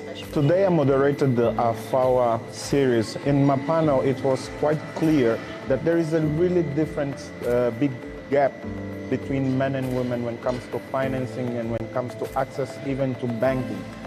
In Angola, to launch the AFAWA series, which we've already done in 3 other countries, and we wanted to discuss the importance of women entrepreneurs in Africa and Angola so that we can partner with the financial institutions here so that they can enhance the lending capabilities of the SMEs. So we partner with the banks here to provide collateral guarantees so that they can lend to the women SMEs. We believe if we empower the women SMEs in Angola, we will empower the economy of Angola. A participação crescente da mulher em várias esferas, designadamente no mercado de trabalho, reforçou a motivação e as bases da luta pela igualdade do género. As mulheres hoje ocupam um papel central em todos os campos. A mulher africana é chave para a prosperidade econômica do continente, enquanto trabalhadoras, consumidoras e empreendedoras. 40% of the people who are working in banking sectors are women. Falar de criar soluções financeiras para o gênero feminino, nós estamos a falar do início de uma nova ordem econômica, estamos a falar de um equilíbrio, quer seja do ponto de vista do poder econômico como poder social. Não basta falarmos de financiamento, mas precisamos capacitar os players do negócio, nessa altura as mulheres, a entenderem qual é o tipo de financiamento, quais são as políticas que existem e como é que podem aceder a esses financiamentos.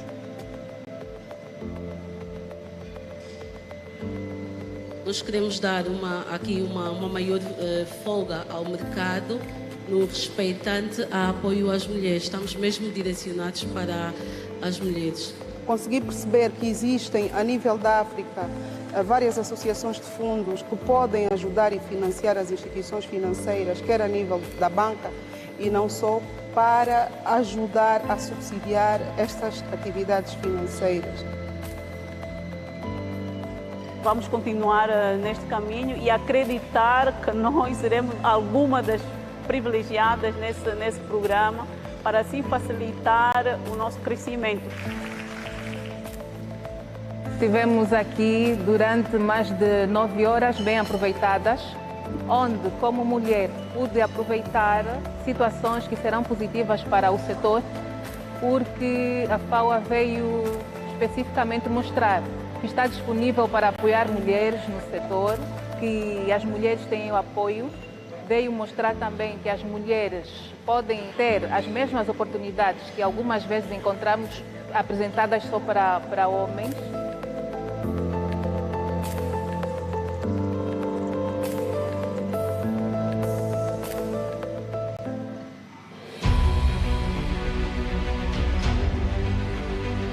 I also want to thank the Angola Banking Association for reuniting the financial institutions who are playing a very crucial role. A participação crescente da mulher em várias esferas, designadamente no mercado de trabalho, reforçou a motivação e as bases da luta pela igualdade do género. In my panel, it was quite clear that there is a really different big gap between men and women when it comes to financing and when it comes to access even to banking. Consegui perceber que existem, a nível da África, várias associações de fundos que podem ajudar e financiar as instituições financeiras, quer a nível da banca e não só. 40% of the people who are working in banking sectors are women. We believe if we empower the women SMEs in Angola, we will empower the economy of Angola. For over 10 years, small and medium enterprises have been at the heart of African Guarantee Fund. Capitalizing on SMEs' potential to drive Africa's growth, we have unlocked over $3 billion in financing for SMEs, empowered SMEs to generate nearly $5 billion in incremental revenue, recorded an increase of over 60,000 kilowatts in clean energy generation under our Green Guarantee. While the continent recovers from the effects of the COVID-19 pandemic, AGF has stepped up and remains committed to developing products that support financial institutions to scale up lending activities to SMEs. Launched in 2020, AGF's COVID-19 Guarantee Facility continues to provide commercial stimulus to the financial sector with the aim of mitigating SMEs' perceived risk. Our commitment to championing women entrepreneurship has allowed us to successfully implement the Affirmative Finance Action for Women in Africa initiative through its Guarantee for Growth program, which aims to avail up to $3 billion in financing for women entrepreneurs in Africa. Financing innovative business solutions is AGF's priority. In partnership with the Youth Entrepreneurship and Innovation Multi-Donor Trust Fund, AGF is implementing capacity development trainings to address issues affecting youth-led businesses with a key focus on formalization and preparedness to access financing. Partner with us today to meet your bank's financial needs, serve SMEs, and drive Africa's growth. African Guarantee Fund, a guarantee for African growth. I welcome you all to AFAWA series, and please allow me to say this is our official opening of the AFAWA series. And Tanzania being the first, we are glad to be given that honor to be the first to open the AFAWA series. And we are looking forward to the 3 days of intensive discussion on what could be done to help the women SMEs in our country and in Africa in general. This initiative is in line with Tanzania's vision of transforming into a competitive and inclusive economy, as well as the National Financial Inclusion Framework vision of ensuring that financial products and services meet the needs of individuals and businesses, consistent with supporting livelihoods, household resilience, and creation of jobs. We welcome the fact that this framework considers women as pivotal market that deserves increased attention and not as a mere segment to be given preferential treatment. The government of the United Republic of Tanzania can continue to count on the support of the African Development Bank to implement their vision for women entrepreneurs through the AFAWA initiative. The African Development Bank is at the forefront in supporting private sector access to finance through different mechanisms, including lines of credit, trade finance, and equity investments. And this morning is a clear demonstration that we're not only talking about infrastructure, but I think we're talking about empowering people. Give a big thank you to our partner. First of all, the African Development Bank, for their trust, for the partnership, for choosing AGF as the implementing partner for this program. We look forward to onboarding the financial institution here in Tanzania. We also look forward to working with the government to develop specific program, product that will support women business in Tanzania.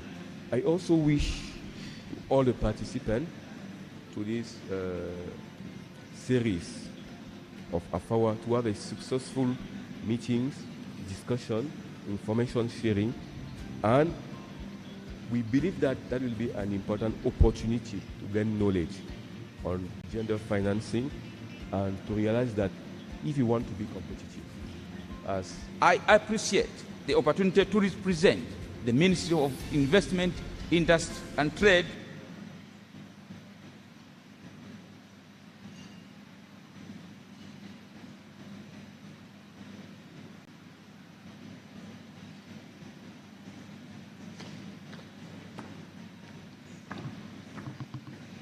Hi, everybody.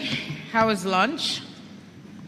Great. I was asking one of my non-Nigerian colleagues there how the jollof rice was. And I was asking him who makes better jollof rice. UNESCO actually settled that competition earlier in the year, so Alonso wants to start a new war. No, he's still eating. You're still eating it. Anyway, good to have everybody back. I hope you enjoyed your lunch.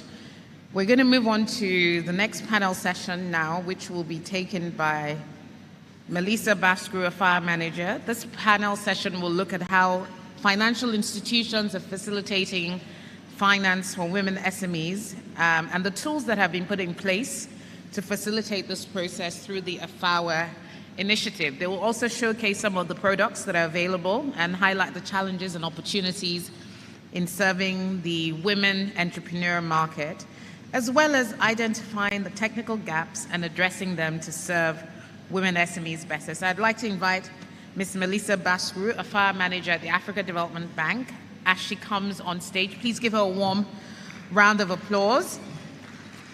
She will also be joined in the discussion by the Group Head, Women Banking at Access Bank, Abiodun Olubiton. A warm round of applause for her as well. They will be joined by Denise Ezaga, FSDH Merchant Bank Head of Business Banking.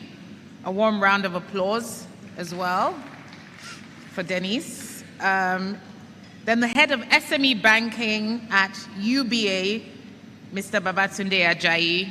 Another round of applause for him.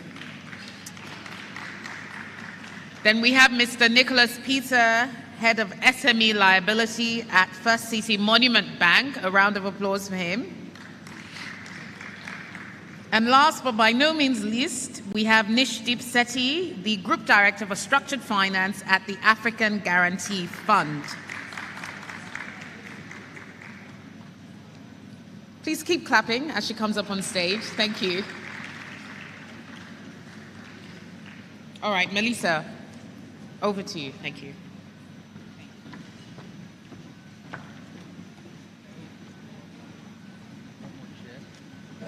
Do we need one more? Hello? Excellent. Good afternoon, everyone. I hope you enjoyed your lunch. So this session really, I would like to start saying, perhaps not repeating what was already said on AFAWA, but I just want to take a few minutes to emphasize that no such initiative has the potential to transform the landscape for women entrepreneurs on the continent and also to improve access to finance for women entrepreneurs. I will echo what was said this morning and reuse these quotes that our dear President Adesina is repeating. No bird can fly with one wing. No bird can fly with one wing. And again, the flight of African development definitely needs both women wing and men wing. So jointly working together, we can really achieve these very ambitious development goals that we have. We shared plenty of evidence on, the business case for investing in women entrepreneurs.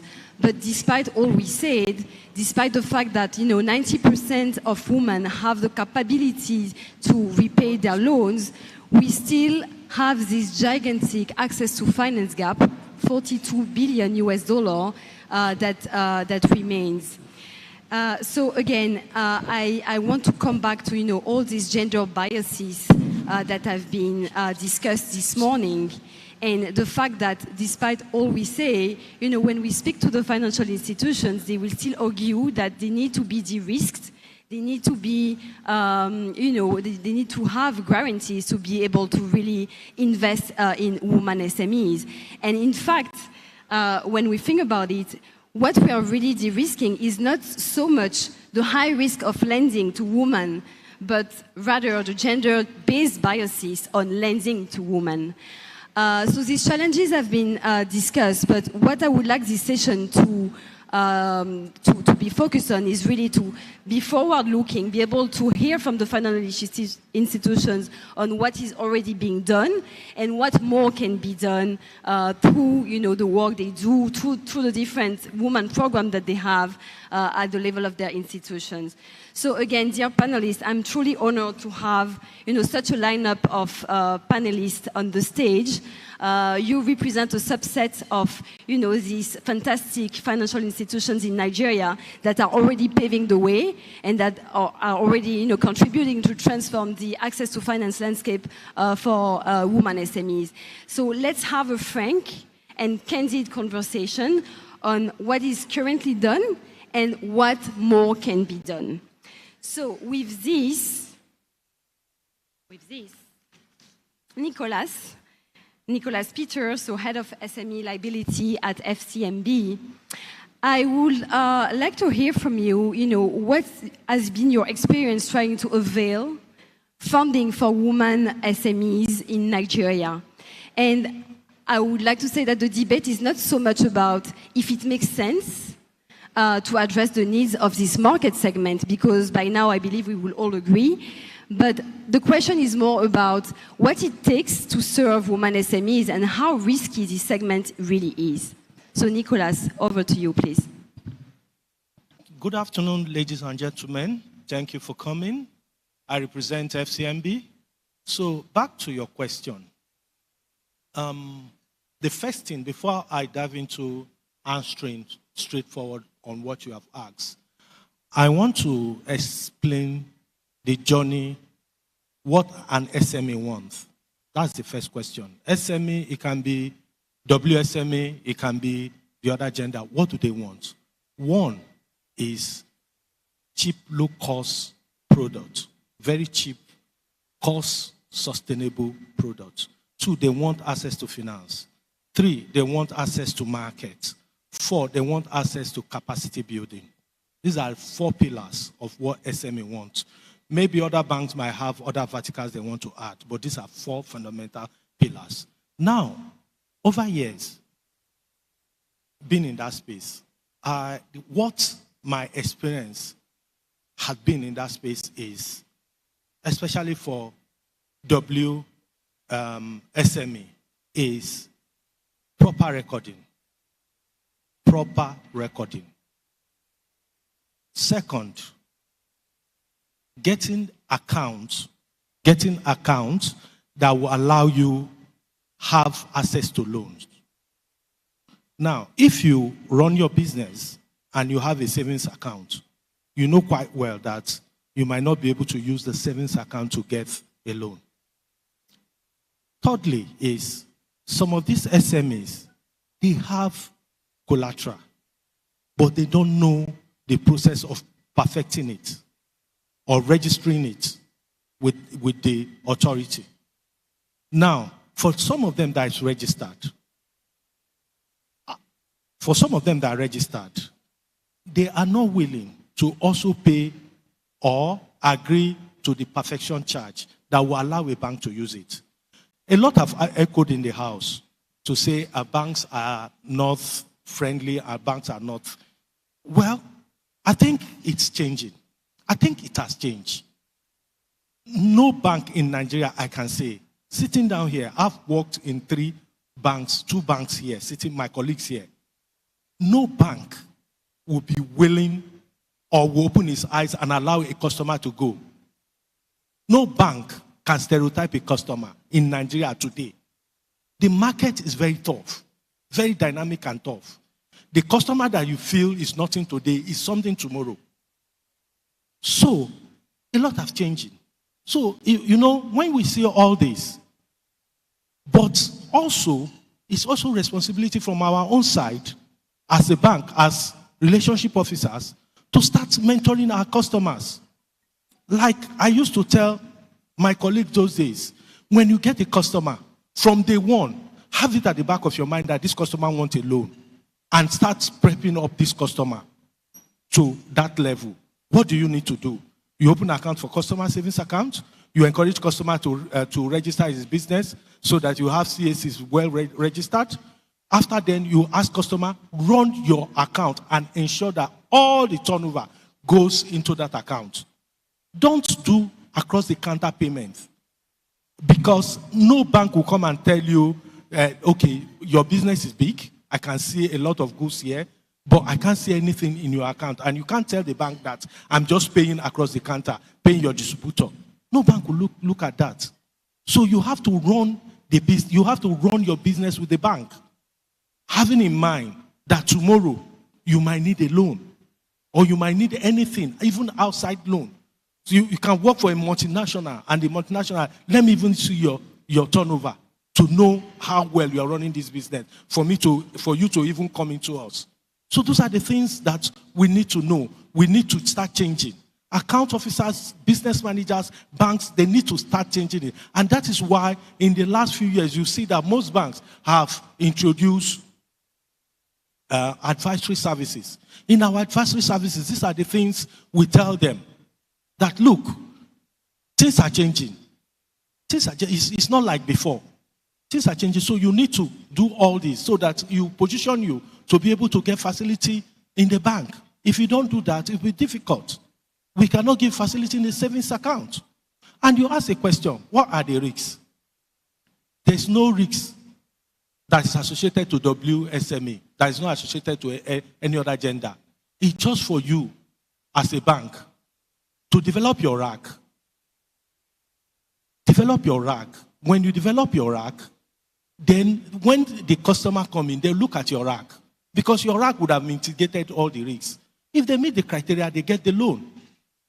So the risk that is there for women-owned is the same risk that is there for men-owned. Everything is about capacity. If they have the capacity, they get the loan. If they don't have the capacity, the bank will not be able to give the loan. But I will advocate, based on what I've echoed in the House, that banks need to start changing, to start educating more on what WSME can do to get a loan. By the time we do that, I'm sure all this noise that are echoing, it's not only here, will be sorted out. Thank you. Excellent. Well, thank you so much. This emphasis on, the capacity building, technical assistance, and really seeing, in fact, the woman SMEs as partner because, they are growing with you. I believe, this approach is very commendable. And I would be curious, to hear from all other panelists, about what is the approach and the relationship that they have with their own clients. But and I would like to turn now to Babatunde, given, the experience that you have, not only at the level of, providing technical assistance to SMEs, but also given the work that you've done on, defining and contributing to the elaboration of gender-sensitive policies, and you've been driving as well the UBA African Continental Free Trade Area partnership. I believe that it will be good to hear from you in terms of how do you perceive the woman market? We often speak about women as an homogeneous market. And I want to believe that women entrepreneurs and women are not all born equal. So what is your perspective, and what are the programs that you put in place with UBA to really serve women entrepreneurs, taking into account this diversity that they can present? Okay, thank you very much, Melissa. I'm Babatunde Ajayi, and I'm the head of SME banking for UBA Group, and I'm here to also participate in this. I think this is a very, very important discussion. You can't say SMEs, WSMEs is a homogeneous market. If you say that it's just like you taking the whole spectrum of WSME and you're painting it with a single brush. If you look at the micro segment, the micro entrepreneur, women entrepreneur, especially in the informal sector, their needs are different from the small and the medium, the one you see in the cities and all that. Therefore, painting them with just one brush is not fair on the women. Yes, generally we know that they are better when it comes to borrowing, when it comes to taking loans. They pay back very well. And one of the earlier speakers said they do 90% repayment. And that's where the homogeneity stops. That cuts across, whether you are small or you are big. They are very good borrowers. And that's a plus for the women SMEs. For us as United Bank for Africa, we know that there's that tendency for people to think that this market is homogeneous and you just give them a very super generic product or subpar product that cuts across everyone but not meeting their real needs. That's why we've come up with a bouquet of products to be able, product and services to be able to meet their needs. Not just only loans. No, we don't just push loan at you. You need to be well prepared first before we give you loan, especially when you come to the micro segment. Today, with the small and medium that we've focused on in the past 2.5 years, today, where you have the men and the women, when you look at the target market, it's like 25% to 75% men. But when you look at my loan portfolio for that target market as today, at the last count, it's 53% for women, 47% for men. And based, what's the name of this lady? Beth Dunford. She made a statement. She said, helping women entrepreneurs become more bankable and helping FI, financial institutions, become more womanable. And that's exactly what we are doing. But when you now do this second part, you realize that you also make the market to become, the businesses to become womanable. What I mean by that is that from my own experience, when we started this women-focused lending, we realized that some men who do not give enough space for their wives to operate within a business that is a partnership, based on the fact that they now saw what the banks are bringing to the table, especially UBA, they now gave them more freedom. They brought them into the board and made them to be able to begin to make decisions. And we started seeing that. That's the reason why you see the ratio. The ratio in the market is 25 to 75. The ratio of the loan is 53 to 47. In fact, now we are even now trying to say, okay, how can we help the men business more to at least let's even make it 50-50. And that's what we are doing. I want to look at the market because I said it's not homogeneous. If you are looking at the micro sector, you must also look at the small and medium. Looking at the micro, what are we doing?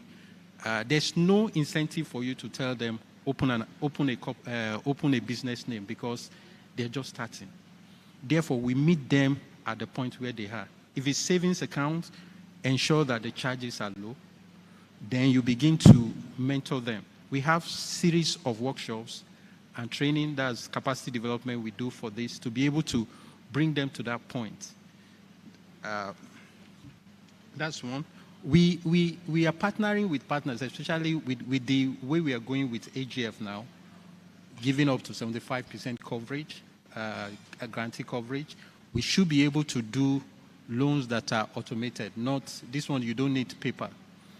Based on the credit history of these customers, they should be able to get loans that are digital loans for the women in the market, those in the farm and all that. That's for the micro sector. But when you now go to the small and the medium, you are looking at how do you ensure that they have their documentations right?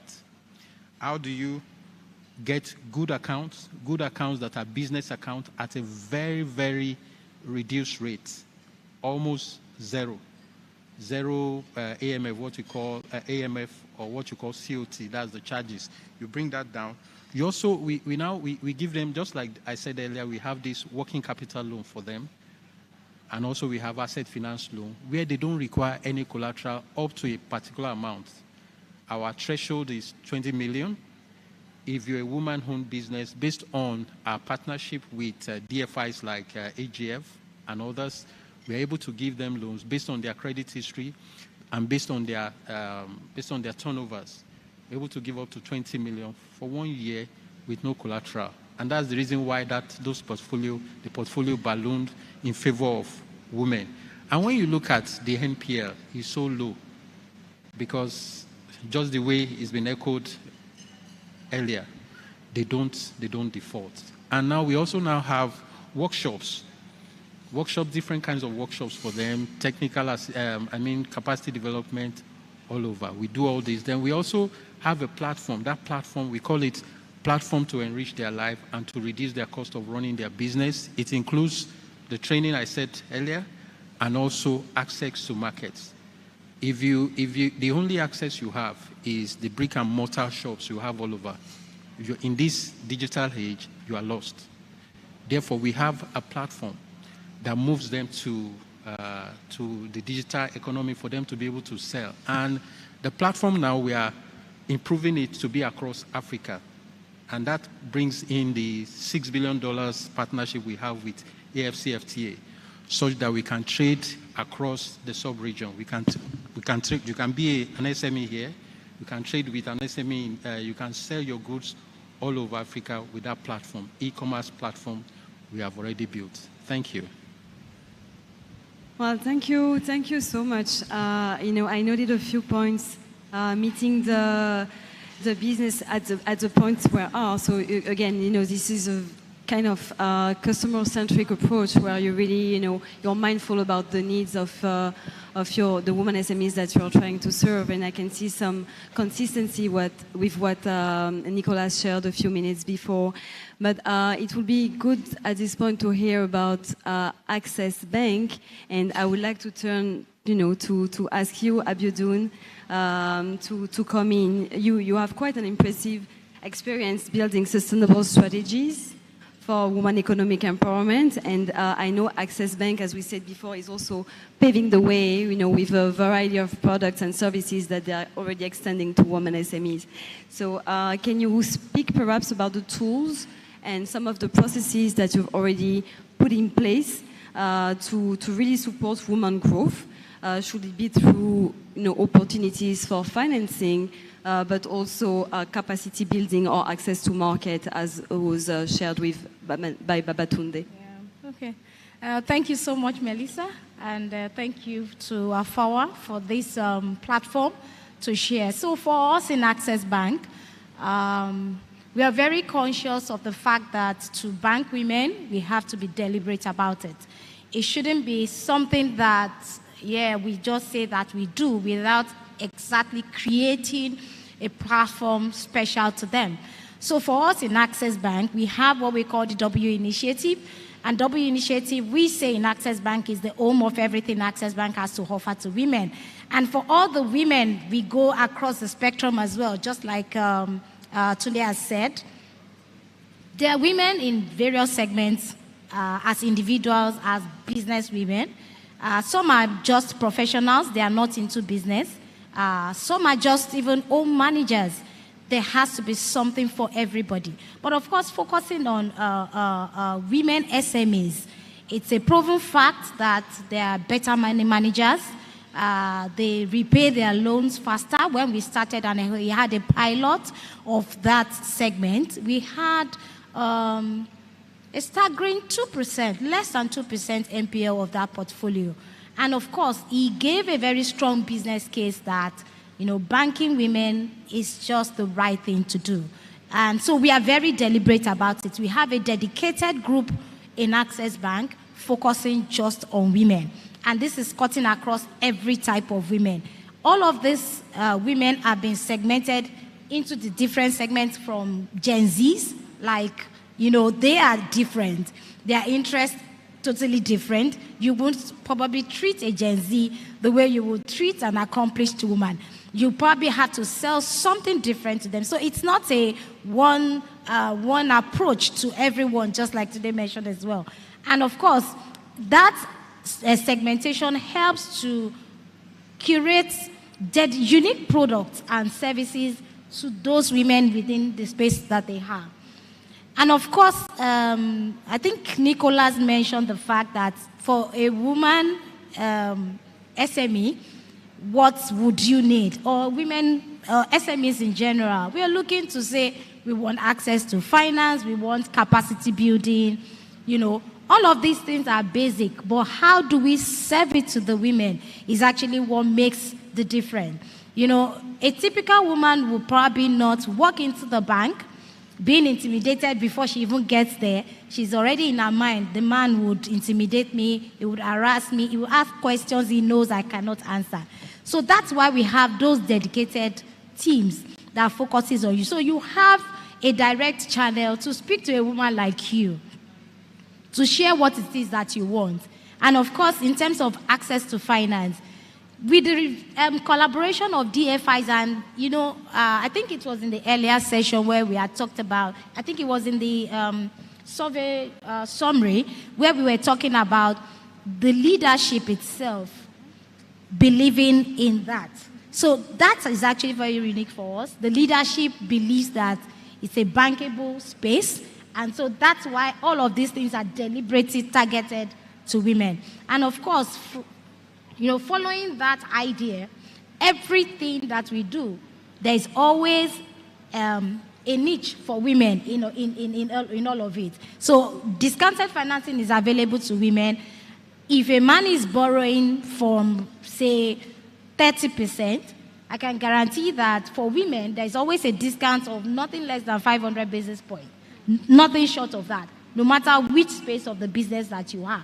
And of course, as we get more support and collaborations with the DFIs, we are able to provide this discount a lot more.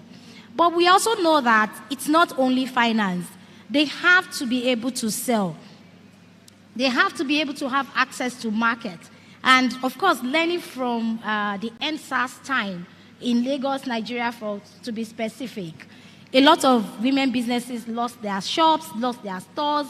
They're not able to come back to business from the heat of that drama. And that actually took a lot to digital.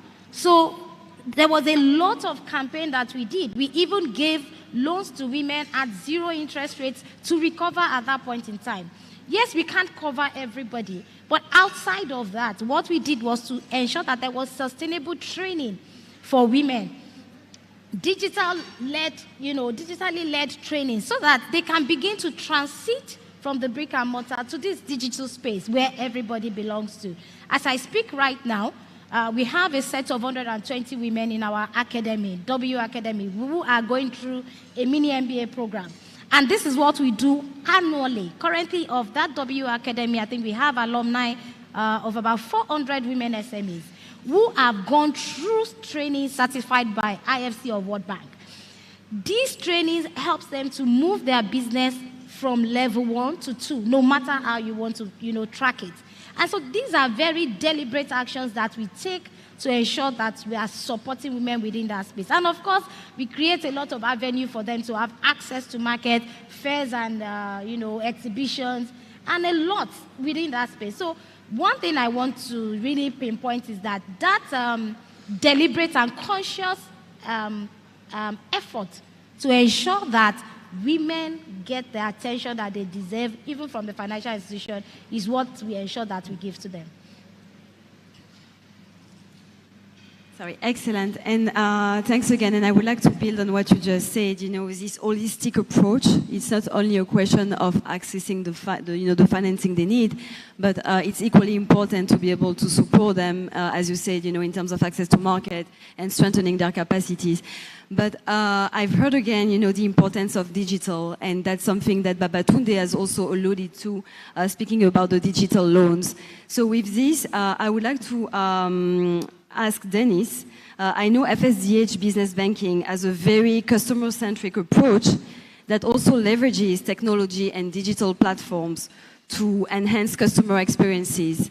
So I would like to ask you to speak a little bit and explain what your strategy is to accompany women entrepreneurs at the level of FSDH. Thank you. Okay. Thank you, Melissa. And thanks to the organizers of AFAWA. So my name is Dennis. I work at FSDH Merchant Bank. And if you listen very carefully, I'm the only merchant bank here. My colleagues are commercial bankers. We launched out into SME business slightly over 2 years ago, and our Women in Business desk is almost a year old. I'll use the opportunity to introduce the face of the Women in Business desk. Her name is Gold, so I'm not the one. So we've established the Women in Business Desk, and we knew we were not early entrants into the game. So what we did was, and in keeping with what you highlighted, how do we put the customer in the center? So what we did was we organized focus group sessions.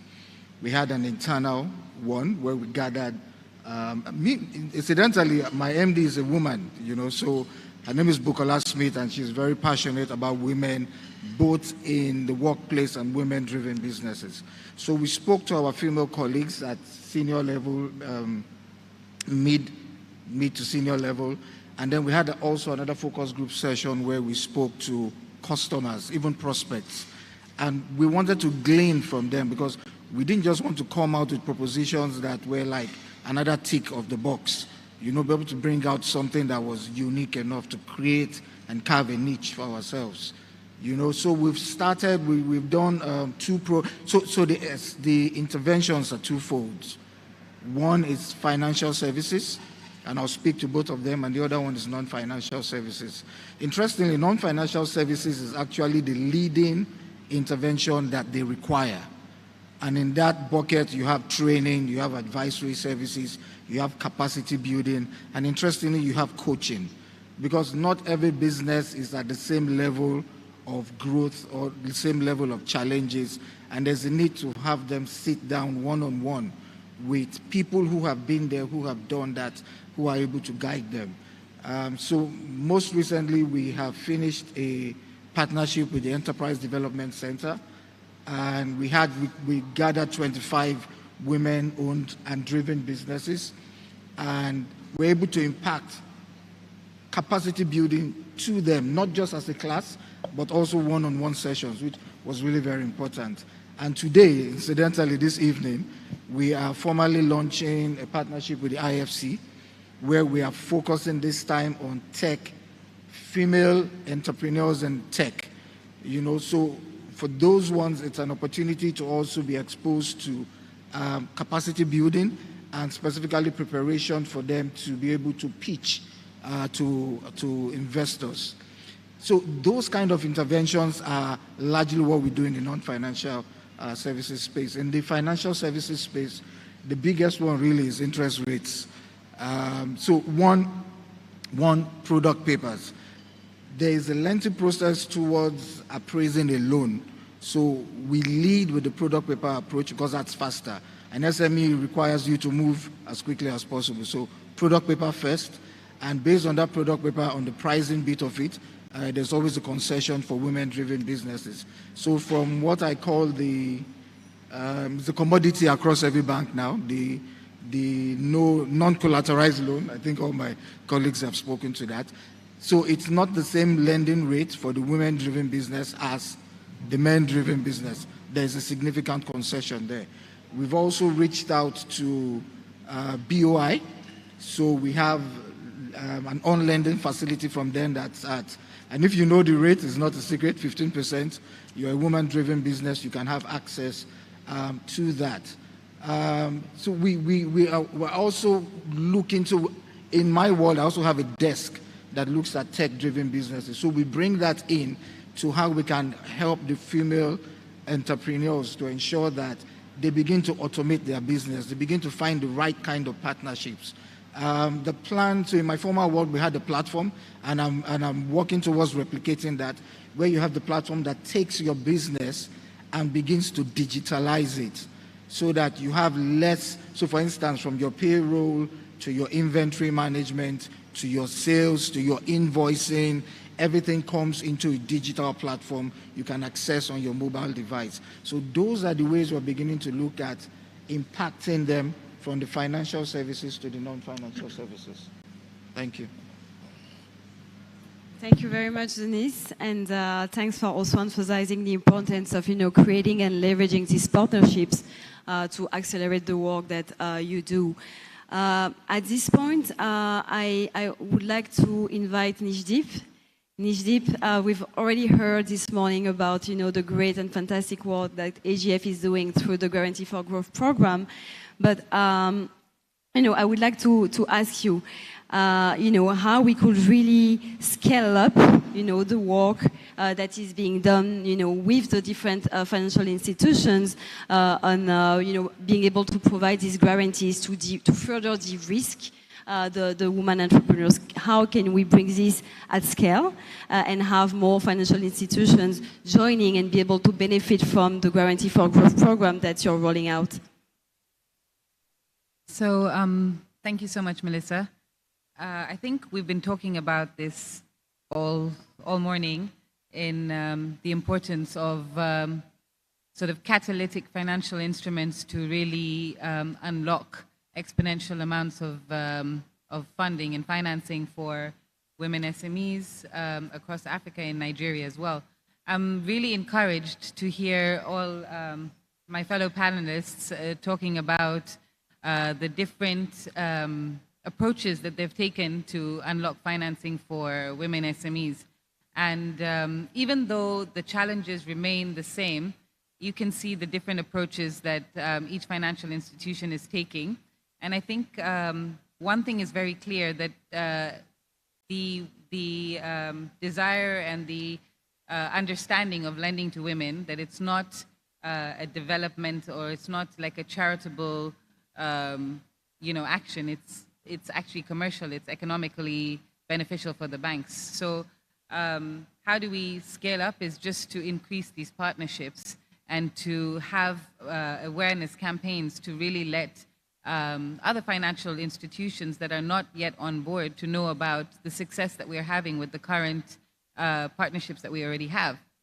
And, it goes even beyond just the guarantee. It's about, as I think all my colleagues have said, it's about the capacity development to bring not only the women to the bank, but to make the banks womenable, which is, I think, a term that is going to be coined now for the AFAWA program. But I think that's a very important point.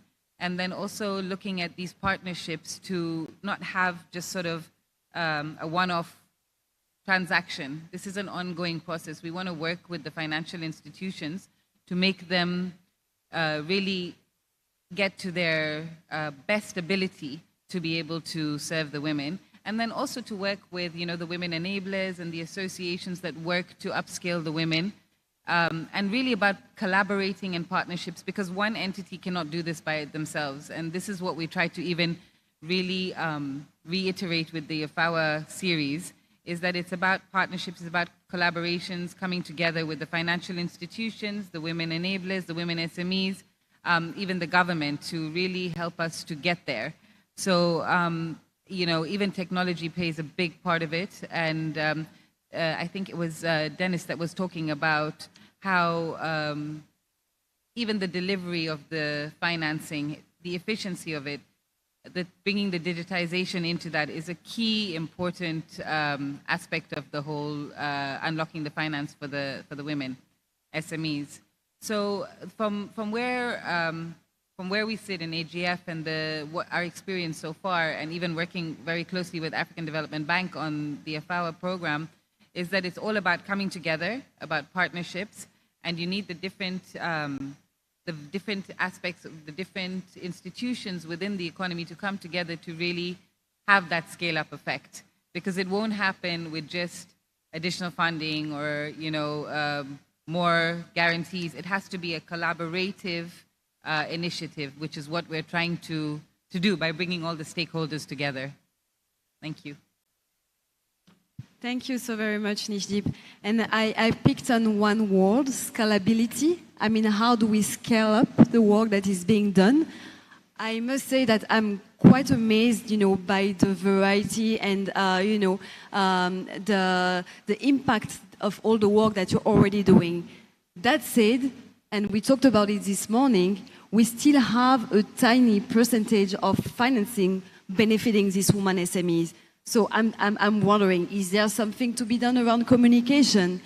Is there something to be pushed on, innovation? So I'm coming back to you again for another round of, comments, suggestions, recommendations on really what has to be changed so we can accelerate the speed, and we can really accelerate the impact and have more women benefiting from the great work that you're doing.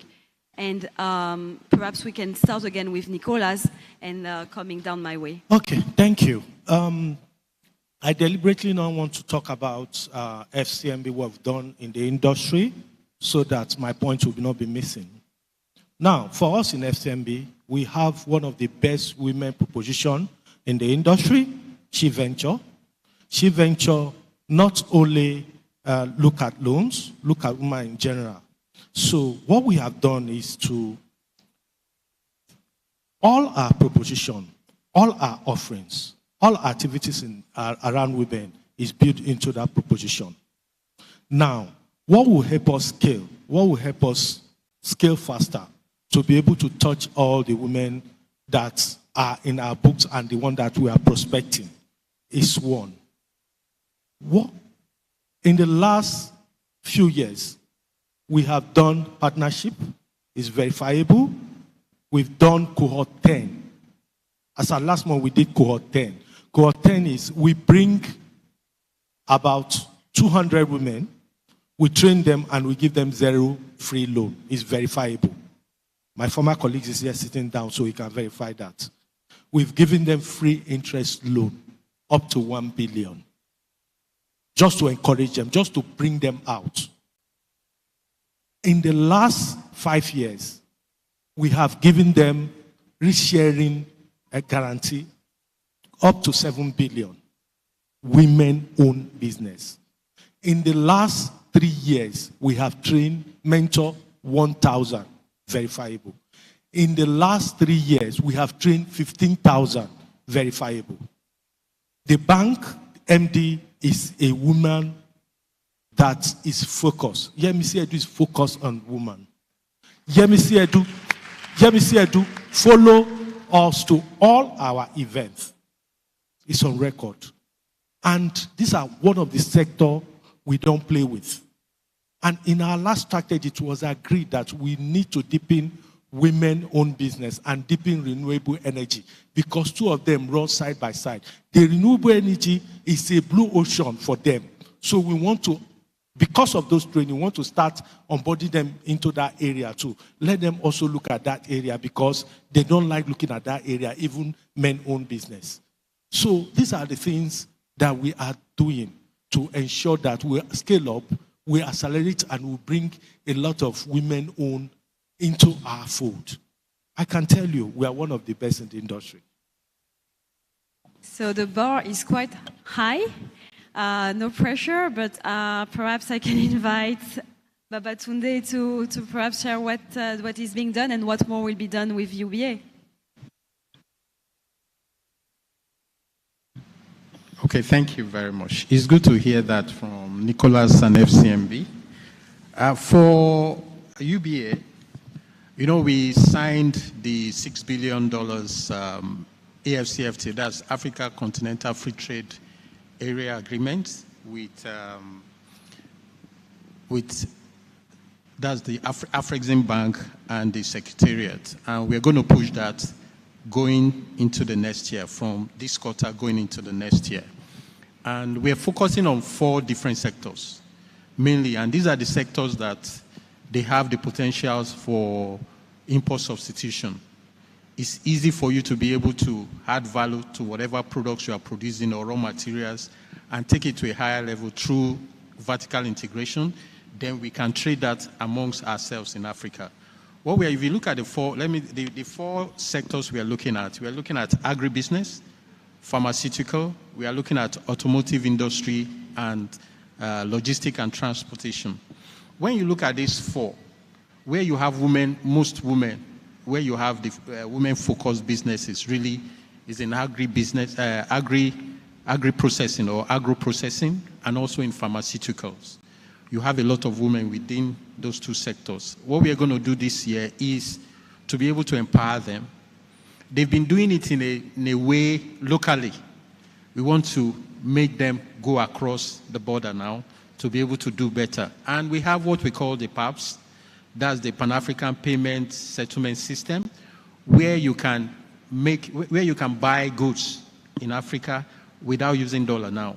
At the point you want to be paid for whatever you are selling, you look at the rate. There's a particular rate, conversion rate between those two currencies.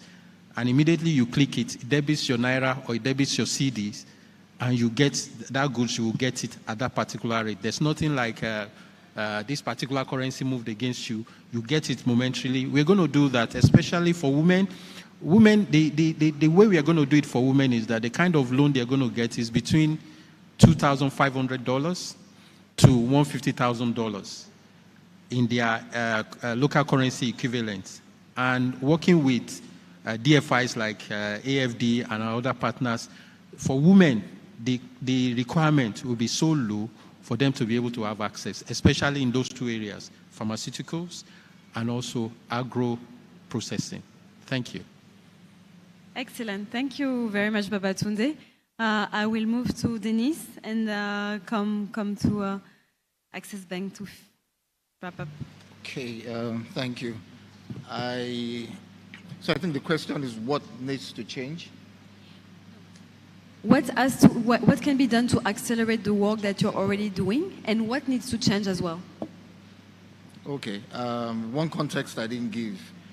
Because we're a merchant bank, so just to be clear, we don't play in the micro segment, so we're really in the medium to the small to the very large SMEs. I think what needs to change is introduction of new things. So let me start from risk. And there's no way you can contextualize it without bringing in technology. So we really need to de-risk. And actually forgot to mention we are in partnership with AGF and Impact Guarantee. I think they are here, to help us begin to de-risk that portfolio largely, but also there's a portion that's specific for women-owned and driven businesses. In addition to that, recent modeling in advanced analytics and, dare I say, artificial intelligence, and I know some banks are already playing in that space, can be brought in. It's more tricky when it's trickier when you're looking at businesses versus individuals and you're looking at models, you're looking at those kind of AI or driven models, because you are not dealing with one entity, one human entity. You're dealing with a business entity. But I think we need to do more of that, because at the end of the day, we want to know if the borrower can pay us back. That's essentially why we go for collateral as a second way out. And that is a big friction for SMEs, MSMEs, SMEs, So as we begin to refine these our models with time and with usage, we will begin to see that bucket of SMEs that are as low risk as possible. And if possible, we might even see those that even have zero risk. And then we begin to have strategies to grow more people into those kinds of buckets. So I think risk is something certainly that has to be looked at to change. The other one is the whole lending process. Right now, quite a lot of us are using paper-driven credit appraisals and all that. We need to go into full digitalization.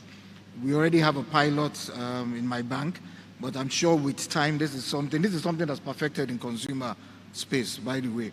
With time, we'll be able to also bring those learnings into the business space. I think those are the two key things. Other things, really, like I said earlier, would have to revolve around the entire experience brought on a digital interface that helps the business scale. Thank you. Thank you very much, Denise. And Abiadoun? Thank you. I would say that so far this year, we've disbursed in excess of 20 billion to women. And, analysis has also shown that the breakdown within that women's space is still a lot tilted to the women SMEs, not the MSMEs or the women below, in the grassroots space. And of course, the data is also pointing significantly to the fact that there's still a lot of work to be done within the financial inclusion space. So for us, it's a major focus going forward. First of all, we need to bring these women that are financially excluded into the fold. We want to really drive financial inclusion through what we call project dominance. And of course, I think one of the data earlier on also showed the fact that in the North, we still have all these women that are unbanked. So first of all, we are driving hard to bring these women into the fold. And of course, within that space as well, we've identified agribusiness as a major segment that has not really been, we've not been able to pay attention to them. Yes, maybe because it's a lot riskier in Nigeria.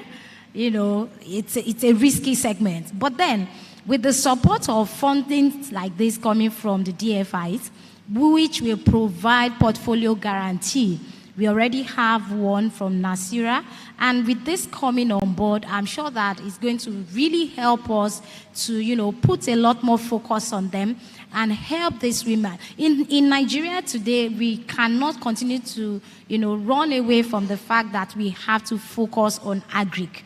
That's the economy that we need to really develop. So we are also following that argument to ensure, and agric space actually has majority of women. So we are actually following that argument, getting into that space and harnessing the women with the opportunities therein going forward.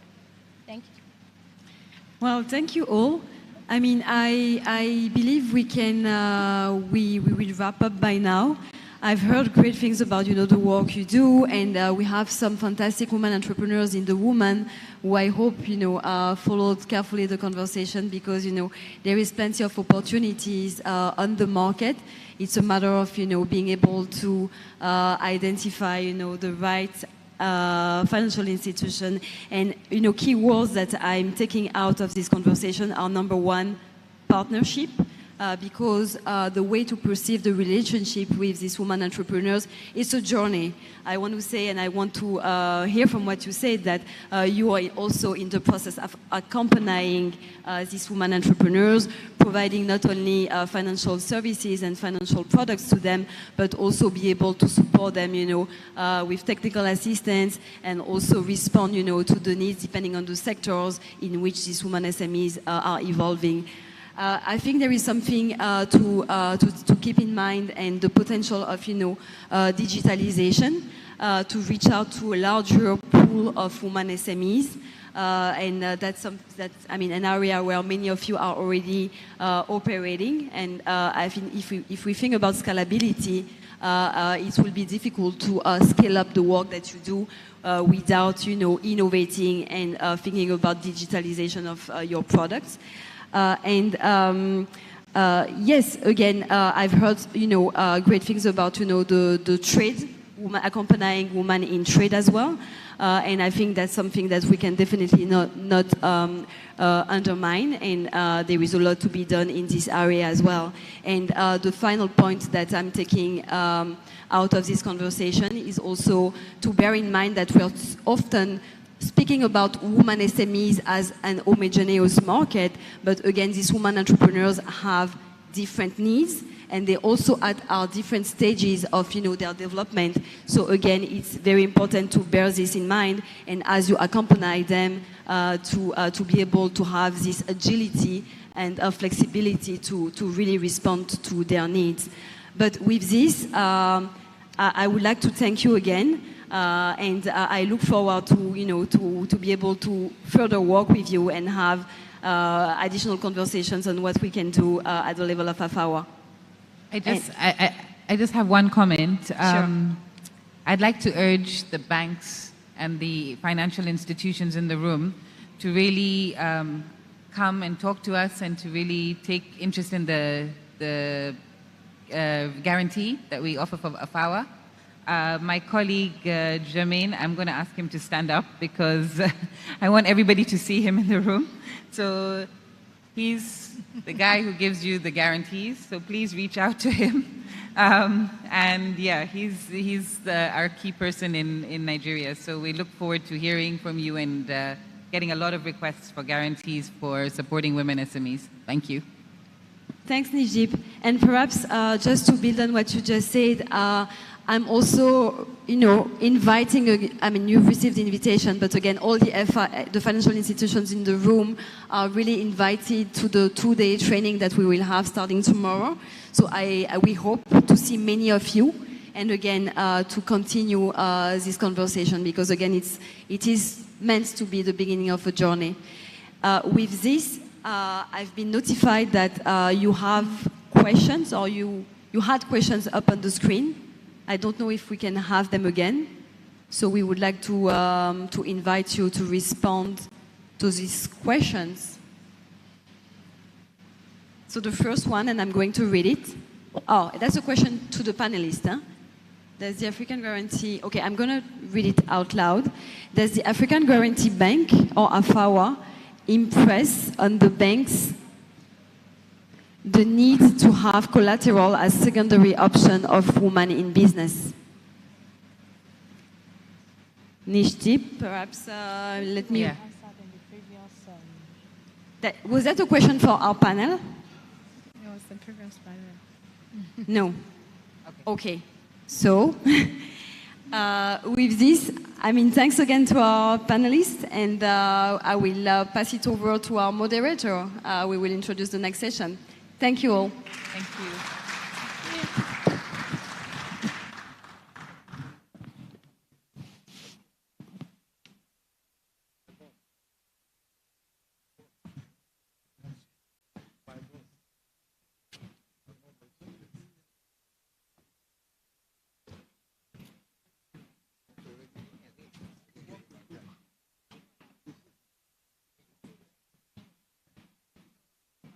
Thank you very much, Melissa, Abiodun Lubiton, Dennis Exaga, Babatunde Ajayi, Nicholas Peter, and Nishdip Sethi. I'm sure you agree with me that was a very insightful and very practical session. I think it was nice that the banks got a chance to put forward the great work that they're doing with female entrepreneurs. So kudos to these financial institutions, and we'd love to see even much more of this. Okay, we're going to go on to our final panel of the afternoon. But before we do, I think it's quite interesting that today we've heard from some key stakeholders, but perhaps we haven't heard from the people who really matter in all this. They've been the subject of discussion, and now it's time to hear from the horse's mouth, as we say. I like African proverbs, and there's a proverb that says, no matter how big a child is, she or he cannot deny that she was once carried on the back of a woman. And this is fact. We've heard so much about how Africa has a high rate of female entrepreneurs, and so on and so forth. So the women SMEs that you'll shortly hear from are part of the target pool of women SMEs that AFAWA seeks to support with capacity building and technical assistance via financial institutions, but also via women enablers who provide training and programs that can help these businesses scale. And the difference this support is making in their businesses and lives is something that hopefully this coming fireside chat with the women SMEs will help us understand. So to moderate this panel, I would like to invite Mr. Bernard Chitunga, the Senior AFAWA Officer at the Africa Development Bank. Please give him a warm round of applause as he comes on stage. He will be moderating a panel of Amazons. So all the best to you, Bernard. We also have on the panel Mrs. Adenike Aisha Agoro of Denike Agoro Enterprises. Please let's really celebrate our women SMEs as they come up, and their leaders, their visionary leaders and entrepreneurs who are boldly going where not many have gone. And then we have Mrs. Barbara Ilunami Ayegbeni of Yona International Limited. A round of applause for her as she comes. And last but by no means least, we have Mrs. Grace Oluchi, Executive Director of Creative Space Startups. A round of applause for her as well as she comes up. Thank you very much. Please keep clapping. They have the graveyard slot. It's right at the end of the day, so we need to energize them. Thank you very much, ladies. Over to you, Bernard. Thank you. Thank you. Good afternoon. Good afternoon. This is the last session. And maybe before we begin, I want to request something, because we are just going to have a chat. Can we all kindly just rise for a minute?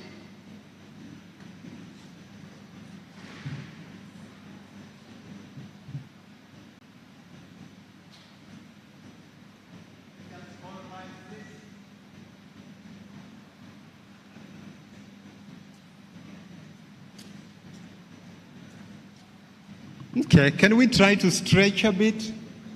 Just to stretch. Can you reach the highest levels? The highest levels? And can we go horizontal?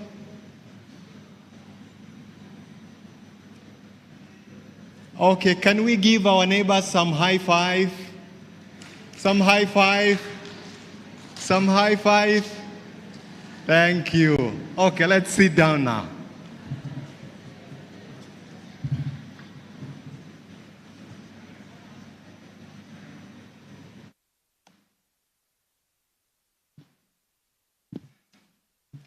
So, ladies and gentlemen, we have been here since morning speaking about a cohort of our people. We heard from government, we heard from development finance institutions and multilateral institutions. We have heard from the banks, and each of the speakers who spoke on that podium and the men and women who have sat here were talking about women SMEs. And it made me thinking about an analogy that I had previously about life and about women and about mothers. That, you know, women, mothers bring life, and they take care of that life for 9 months in their womb. And they are blessed to have young babies who are taught how to dress, to eat, to speak, to walk, and to do everything else. And then these young ones, when they grow up and they become like us, heads of retail banking, heads of business banking, ministers, leaders of various portfolio, we then look at these women and say they are more riskier. We look at these women and say they have no rights on land and other properties, and we perceive them with all weaknesses that anyone can be able to imagine. But isn't it good that all of us, as we come to the close of the day today, that we as leaders from the Africa Guarantee Fund, from the Africa Development Bank, from all our financial institutions, we as leaders, it is now time for us to take care of our women entrepreneurs. And so this evening, we want to hear from them. They were seated there listening to us, but they are the wearer of the shoe. And we will give them the time to tell us who they are and what they are doing. And so, for us to start, I would want to invite Grace to introduce herself to us and what she does, and briefly, the journey that she has taken as a women entrepreneur. A round of applause for Grace, please. Thank you, thank you, thank you. Can you hear me well? Okay. So my name is Grace Oluchimba, and I'm Executive Director of Creative Space Startups.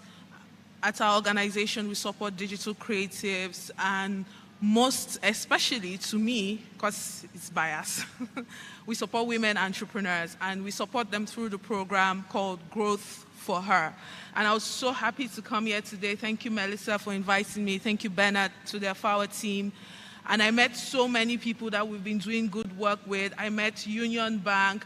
Access Bank was just here on the panel. Access Bank has come and talked to our women, and everything that they've said on here, they have been able to do, to say that, and most of our women have been reaching out to them.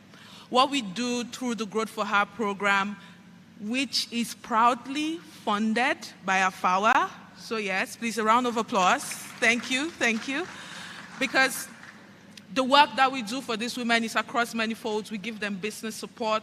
We offer them mentorship. We even have sometimes special business clinics for them, connecting them to HR specialists, branding specialists, marketers, and so on. And these things, most often, entrepreneurs, women entrepreneurs may be unable to pay for it. And through this fund, we are able to support these women to access the resources that they need to build their character and their capacity and competence. And I speak to character because on these panels, on the many panels that have happened here, we've had the conversation around women sometimes are not bold enough, women sometimes are shy. I think Melissa said something even about perception. So on the program, we have a very key pillar that focuses on the psychosocial support of women entrepreneurs, enabling them to be bold enough to chase their dreams and meet the financial partners and negotiate with them like the beast that they are, to say, you're going to give me this money on these terms, and this is how we are going to grow this business together because you are now a partner in it, and this is how we are going to grow our economy.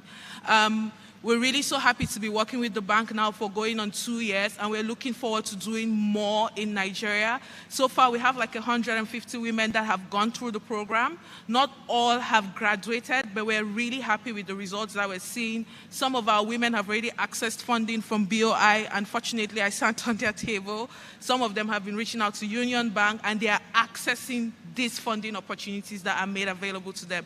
Despite some of the challenges that they're having, even Madam Ade, who shared her experience earlier, she's also part of our program. We are happy to see that she's here. She's airing out those concerns that they have, and together we can co-create what the future of sustainable and growth-enabled women businesses look like. Thank you. Thank you, Grace. Let's give him a good one. You know, when the banks asked AFAWA and the Africa Development Bank, where are the women? AFAWA crafted a program called Women Enablers Entrepreneurship Program. And to pick people like Grace, extend to them a grant of $250,000 to develop other women. And we are proud that Grace was among our pioneer women enablers. And she's speaking to character. Somebody said, it is character that makes you to remain in the room. It is character that will enable us to access more finance. Thank you, Grace. Barbara, please. Thank you, Bernard, for this opportunity. My name is Barbara. All protocols duly observed. I'm the CEO and owner of Yona International Limited. Yona International Limited is a woman-owned business, and I want to really appreciate my husband for that opportunity to own that business on my own, taking decisions. He gave me that boldness to go out there, knowing fully well that it's not common. The kind of business I do is a masculine business. It's very intimidating. It's a recycling business. It has to do with recycling of non-ferrous metals. And the challenge out there, it's not easy at all for we women. Thank you, AFAWA, for bringing this down to Nigeria, because I tell you, empowering one woman means empowering millions of the population of Nigeria. And that will go a long way to increase the revenues in Nigeria, the growth, the development in Nigeria. Without complaints, you're feeding nations with this empowerment. And I also want to thank Madam Grace of Growth for Her. She has really said it all. She's really empowering women, training us, giving us that character molding and development so that we could face the market. I can tell you the market is really challenging. It's a tough one, especially for women, young women at that, because when you are even younger, it's more challenging. At least they will want to intimidate you out there, you know. So I thank God most of the financial institutions are here today. It has been a challenge for us women from these financial institutions. For myself and many other colleagues that have gone to take this bold step to assess facilities for our businesses, especially startups. They begin to tell you things like how many years has your business been registered, and all those protocols. You begin to wonder, don't we start from somewhere at least? You know, you need money to start up at least, so that you could even say you have an experience for 2 years, you have an experience for 3 years to start up. That opportunity is not given to women because they feel you may be so emotional about it, knowing fully well that, yes, actually women are the emotional gender. But then an opportunity should be given. With trainings, we can do even much more. We can do even much more than the masculine gender. I've been in the field and I've seen a lot of results. The employees I have, most of them are men. And then we have few women. If I call to the women to come and participate, they will tell me this is masculine. And most times, most of this works, there is nothing like a gender-specific job. I know, you know, I can say that. There's no gender-specific job. If you want to make more money, knowing fully well that you want to feed the nation, you want to feed children, you'll be faithful in feeding your children, faithful in feeding the family. Unlike the male gender, I'm not saying that they are bad. No, I'm not criticizing them. The pressure is much. If we check the prisons, you find the male gender much more there because of the pressure of life on them. Well, but the women gender, what I'm saying is they are able to multitask. They are able to do so many things at the same time. They are able to manage pressure, work under this pressure without losing their mind so easily. Being pregnant and still running business, that's enough pressure for you as a woman. But you find so many women running helter-skelter day by day, meeting up to these duties. But I tell you that it's not so for the men. So if more women are empowered, they can go through pressure and they can scale up and you know, increase the revenue in our country. Before you know it, Nigeria will be something you don't think of, something you can imagine, something you dream of. We have visions as women, but these visions are not fueled, they are not financed. We keep going with these visions only in our marital homes. Whereas if we are empowered, just like what AFAWA is doing right now, those our visions will not die with us in our marital home. It won't just end up in the delivery room where we give birth. And one other thing I would like to mention is the aspect of telling women they have to be well educated in school, maybe having a degree before giving them a facility to do business. I've seen a lot of women who are into business, but they have not gone to school, they don't have a degree, but they are good at what they are doing. Discriminating them and making them feel, we can't give you this money because you don't have a BSc.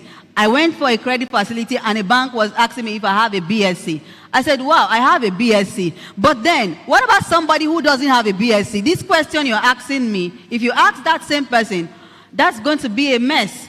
And whatever that person has to offer in business will die dormant. Why not try and see if you could encourage this person? This person may not be educated in the four walls of the university, but may have some talents that you don't know, creative talents in business, cognitive skills that are lying dormant inside of them, that if they start business, they will be pushed to say, okay, I need to break the walls. I need to go to school to make it better. I need to go to business school. They will see the need to, if you allow them, go through this, get this opportunity. So thank you. I wouldn't want to take much of our time. Thank you so much, AFAWA. Thank you, Mr. Bernard. Thank you, Melissa, for this opportunity in Nigeria. I must say you're doing a great job. Thank you so much. Thank you. Clap to Barbara. Barbara has been able to break that concrete ceiling, recycling, 500,000 USD turnover, 25 employees, beneficiary of AFAWA and working with Grace and AFAWA Enabler. Let's give them a round of thank you. Now, let's come to Adenike. Briefly about your story.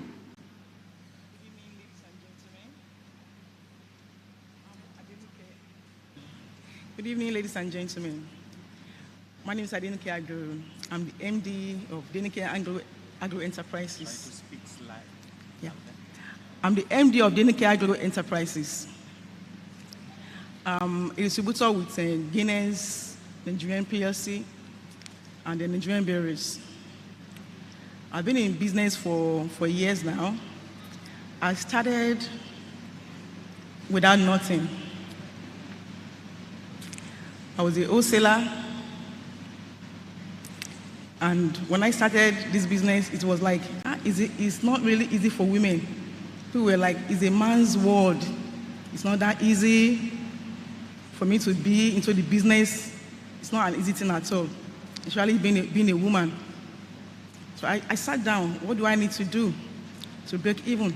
Number one, you must be strong. Then number two, you must be financially okay. And I looked at it. What do I need to do? How do I start it? From what they said earlier on, you cannot just have an account and say, a saving account. It has to be like a corporate account, whereby the bank will see you are growing, they'll see you, whereby they're able to monitor you, so that if you ask for a bank for anything, it's easy for them to give it to you. So I started with a bank. They were watching, they were seeing everything that we were doing, and then I needed a loan. There was no collateral, but the bank saw what I was doing. They saw my capability.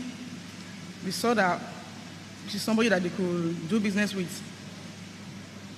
And there was something, what we call the She Venture, that I started with FCMB.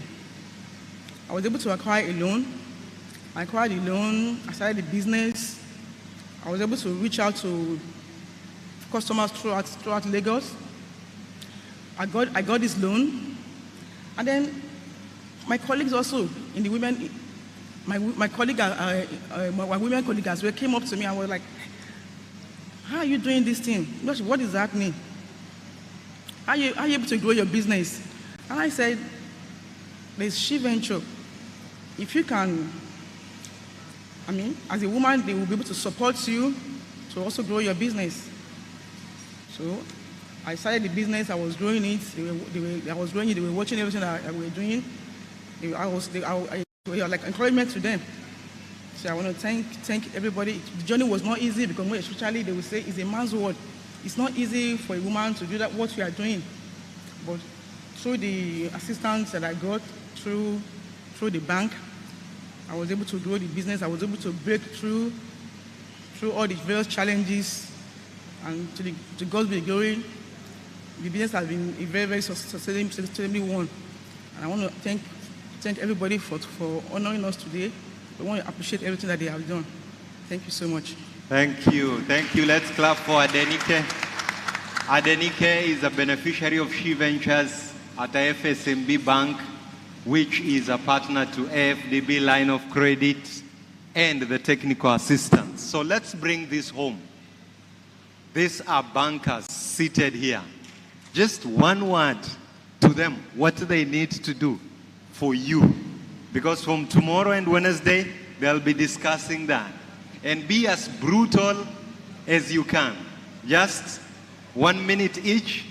Be brutal as you can to these bankers here. Start with Grace.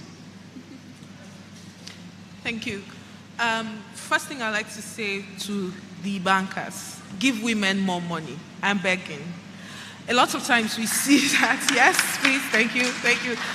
Give women more money. And I know that the room has really shrunk in size, so I'm going to say give women more money. A lot of times we see ticket sizes of, you want to give women 2.5 million naira, 5 million. No.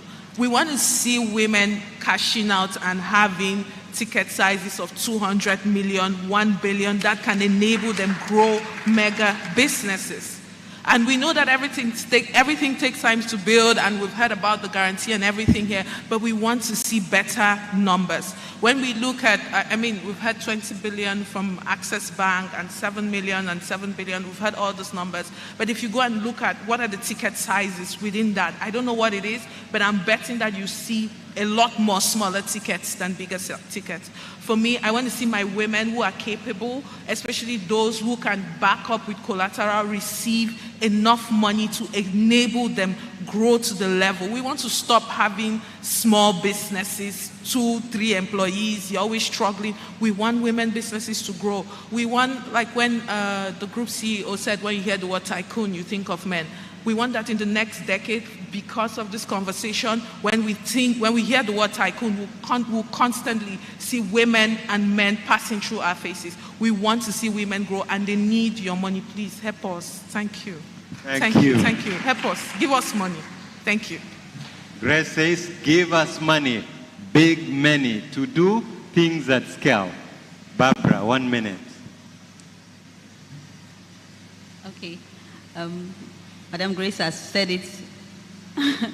Real money, big money, and the barriers, the procedures, the protocols should be broken, please, for the women. There should be a little compromise for the women.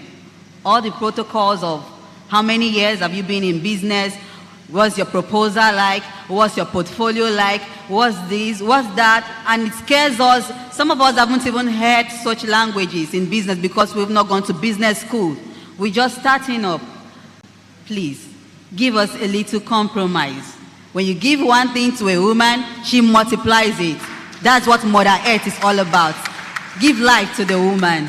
Thank you. Thank you. Those protocols, those barriers, please, they need real money. Adenike, please, close for us. 1 minute. As a woman, we need your support. We need your support. I started with 50. When I approached my bank, I was given 140, and I also want more. Apart from that, there's what we have, networking. Networking. There are women that want to trade with me, but they don't have the financial capacity to do that. So I was able to introduce them to the She Venture.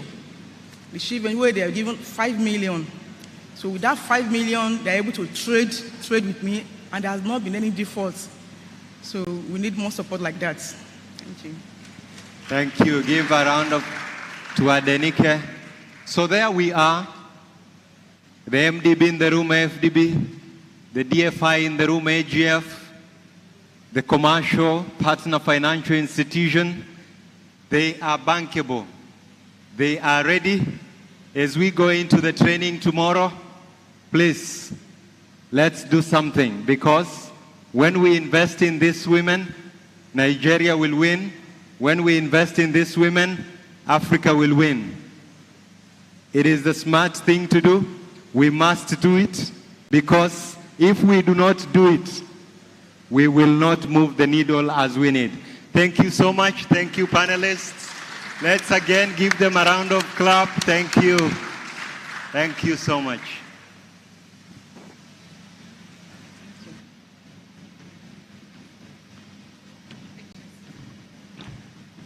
Thank you very much to our panelists for that really practical, direct, and very frank discussion on the impact that these women enablers and entrepreneurs are having on the ecosystem. And of course, also a very practical demonstration of the great work that AFAWA and its partner and stakeholders are doing on the continent and in Nigeria. Thank you again, ladies. Thank you very much, and thank you, Bernard.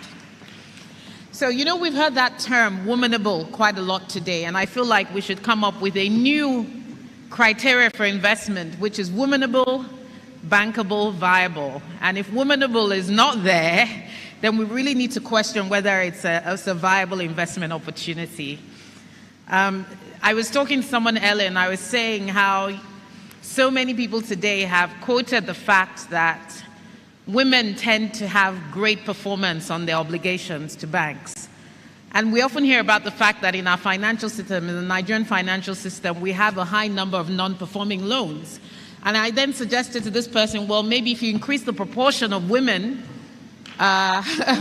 debtors on your books, the volume of your NPLs would come down. So I think that would be a viable suggestion. So ladies and gentlemen, we've now come to the end of the day. We've heard quite a lot. I'd like to perhaps take maybe just a couple of minutes to give you a high-level overview, my assessment and observation of the key takeaways from today. As you know, this finance series was the 5th in its series, and I think one could term it a great success given the level of engagement we've had throughout the day.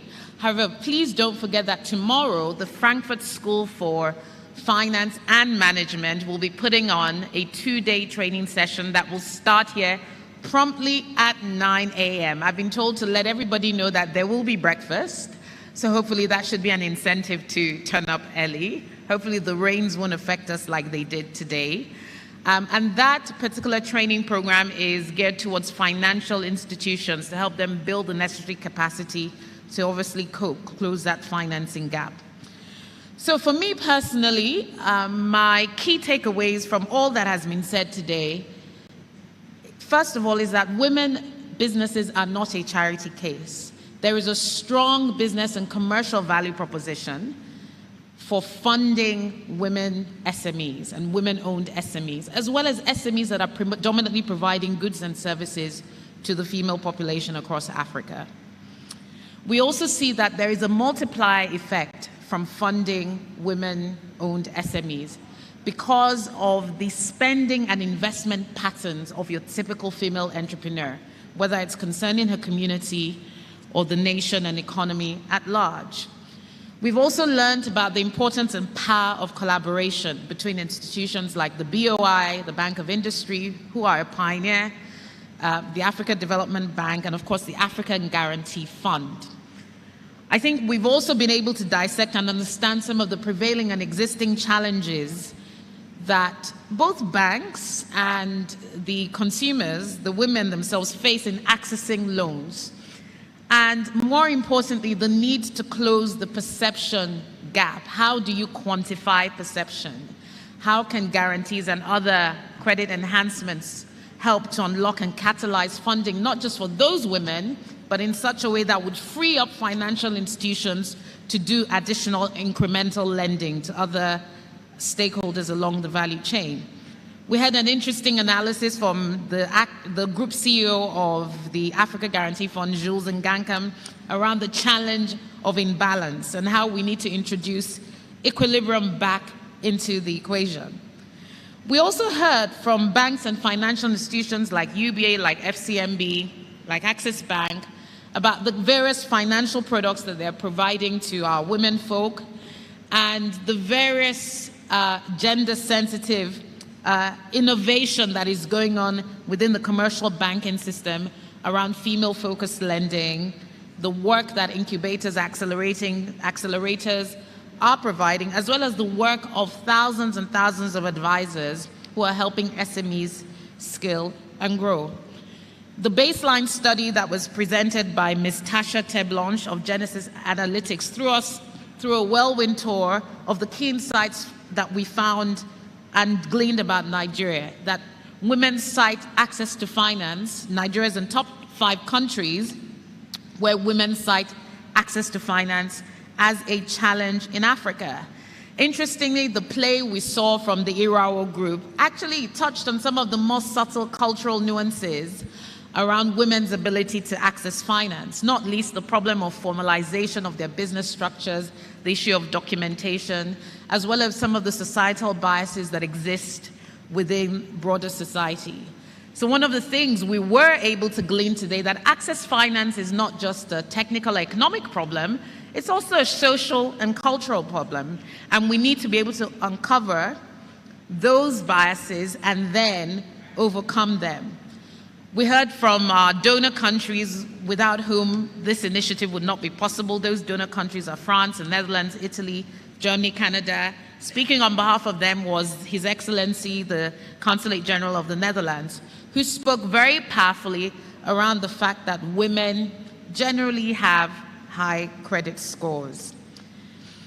And then on this last panel, I think for me, which was the highlight of my day, and unfortunately not many people were here to hear about it, is the fact that we need to do more storytelling around the success stories. And I think that's something that AFAWA needs to sell more.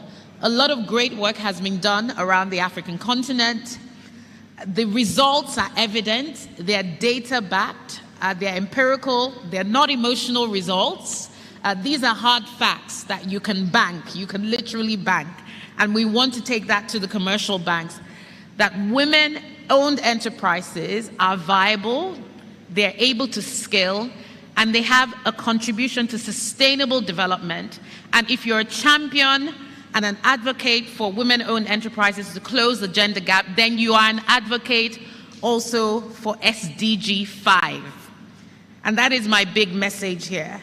The Sustainable Development Goals are a huge part of the rationale behind all these initiatives, and gender equality and equity and empowerment around the world is key, not least in Africa.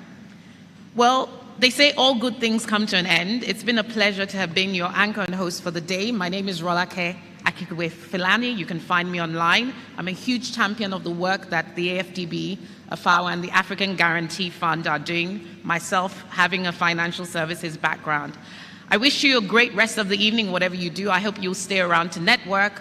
Please speak to someone you haven't spoken to, and if you have any further questions, we have many of our stakeholders still sitting here. Have a great day and see some of you tomorrow. Thank you very much.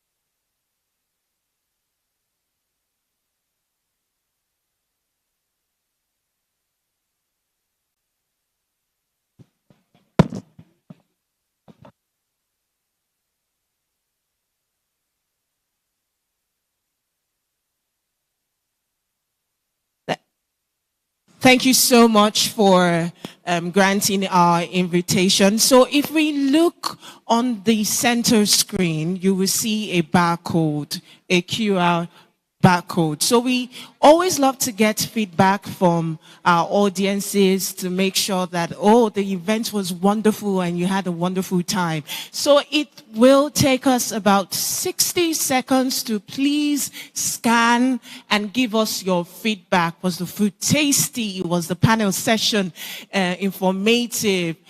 What do you think about today's event? So that when we come sometime next year, if AFAWA has any event, we will do better to serve you. It's important that you are here. It's also more important that we get your feedback. Thank you, ladies and gentlemen.